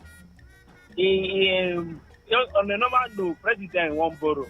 Then there are people there get Senate to go give them approval to checkmate the borrowing before he go borrow. But if you listen to the way our president they talk this morning, you know say we don't get hope. Either they go use the infrastructure where they want use the money to use go pay the thing. No, they just they talk and they laugh us. Thank you. Say the thing no fit work like that. Thank you plenty. Thank you. Make we enter messages. 070193399962. MC Justice, fire on. All right, so we get this one. MC Kuro, you go to check Facebook now. Okay, this one say, please, crew, help me attend to this question because you guys are the mouthpiece to the government. With all these funds they are borrowing, are they considering the future of our children? Yes, they are. For our unborn child, but it is time shall tell. Okay, this was a Mary Kuro. You know, Mary Kuro, and I'm not. Good evening. I completely agree with Ahmed Baba. We no need eyeglass to see things. Nothing is working. Just name it. Just name the road, light, healthcare, education. Apart from money borrowing, waiting they work. Thompson from PH. Thank you very much, Thompson from thank PH. you. Good evening, MC Kuro. A federal government look us finish. Get mine. Talk say they won't borrow another loan. I beg other loans with them borrow. Waiting them use them do. Coastal I Highway. they don't squander them with side chicks. Johnson from Elios. Okay, Johnson from Elios. Thank you. Good evening, MC Kuro and MC Justice, including my baby Mary Queen. Except expert from Ibiri or Mumbai said expert been don't call now. Enter another message. Baba Ahmed talk true. Okay, thank you very much for your message. We'll take this one. Mary Queen, MC Kuro and MC Justice, I greet you guys. The issue of bullying is a serious matter that government and school management should seriously look into. It's happened to my child, but God help me with inquiry. When inquiry was made. Okay, thank you very much for your opinion right there. This was now my own. I know I did survive through amnesty stipend. When good luck be president, I did enjoy well, manage my life very well. But now them don't remove subsidy and everything don't go high. Right now, if them pay stipend, 1 week money don't finish. I go come they suffer for 3 weeks. I borrow money past Tinubu. Please, Unafi borrow me small money. All right, make MC Kuro check Facebook so that we'll go so enter market again. This one say thank God Awute. Of course, we don't need eyeglass to what the president is doing, because obviously he's doing nothing. Even people that are not from Abia State is seeing and hearing what Alex Oti is doing in Abia. Okay, that one they come from thank God Awute. Thank God, thank you. This one says school security is supposed to be vigilant in order to end all this school bullying. And for Tinubu matter, the man have said it all. Peace, Udo Dirim, Monday. This one say, to me, it is good to suspend campaign to avoid loss of lives and properties. I rest my case. Godwin Oyechi. Godwin, thank you. This one say Ukosomvi, me and Ubo Anthony say most of our children where they bully, others they learn them from house or environment where them they live. If we stop them for house, it go minimize teachers' eye. Fit divorce students, yes. Person wey be bully go still do wetin in mind they tell them to do. These days, if pikin do the wrong, you punish them. Parents go come for you. Parents go come. Now teacher they send that message. Parents go come. School can't.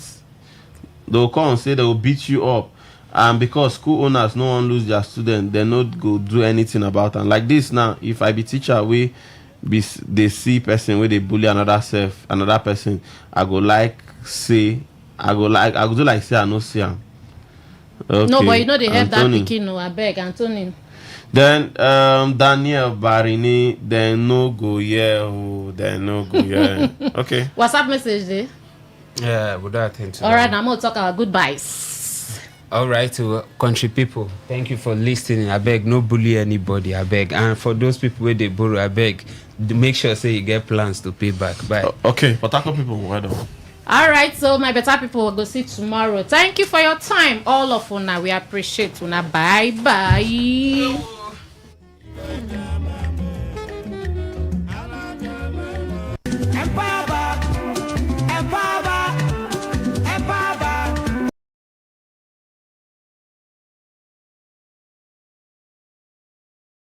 With gratitude to God for a life well lived and in humble submission to the will of the Almighty God, we, the Orjis family of Umu Isioma and Umu Dike families of the Ihuku kindred, Obrikom, and Eleta town, together with the Uda Wajoku family of Agulu kindred, Obrikom, all in Oba Egbema Indoni local government area of River State, announced Uda Wajoku family of Agulu kindred, Obrikom, all in Oba Egbema Indoni local government area of River State, announced the passing of our beloved husband, father, brother, uncle, and grandfather, late Sir Chief Vincent Elemchuku Oji, JP, Okosisi 1 of Obaland, who peacefully transitioned to glory on Saturday, the 17th of January 2026, aged 79. He was a distinguished gentleman, a pillar of strength, and a man whose life was marked by honor, generosity, service, and integrity. His legacy of love, leadership, and devotion to family and community will remain indelible in our hearts. Funeral arrangements.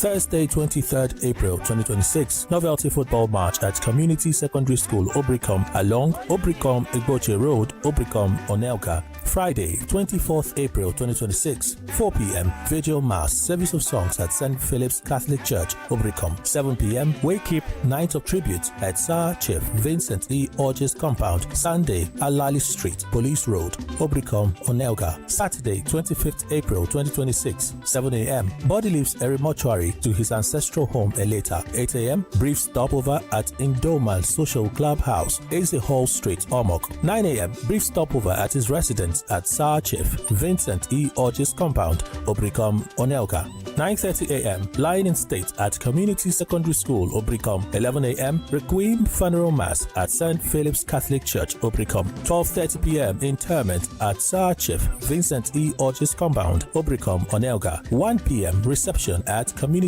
Secondary School, Obricom. Sunday, 26th April 2026, 9 a.m. Thanksgiving Outing Service at St. Philip's Catholic Church, Obricom. May his gentle soul rest in perfect peace. Amen.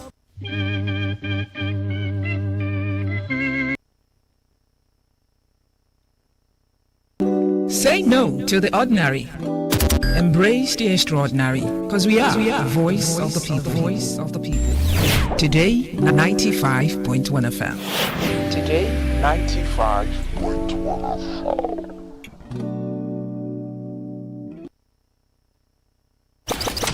Hit the road, fill your drive. Ignite the vibe, stay locked. Today 95.1 FM, radio on the go.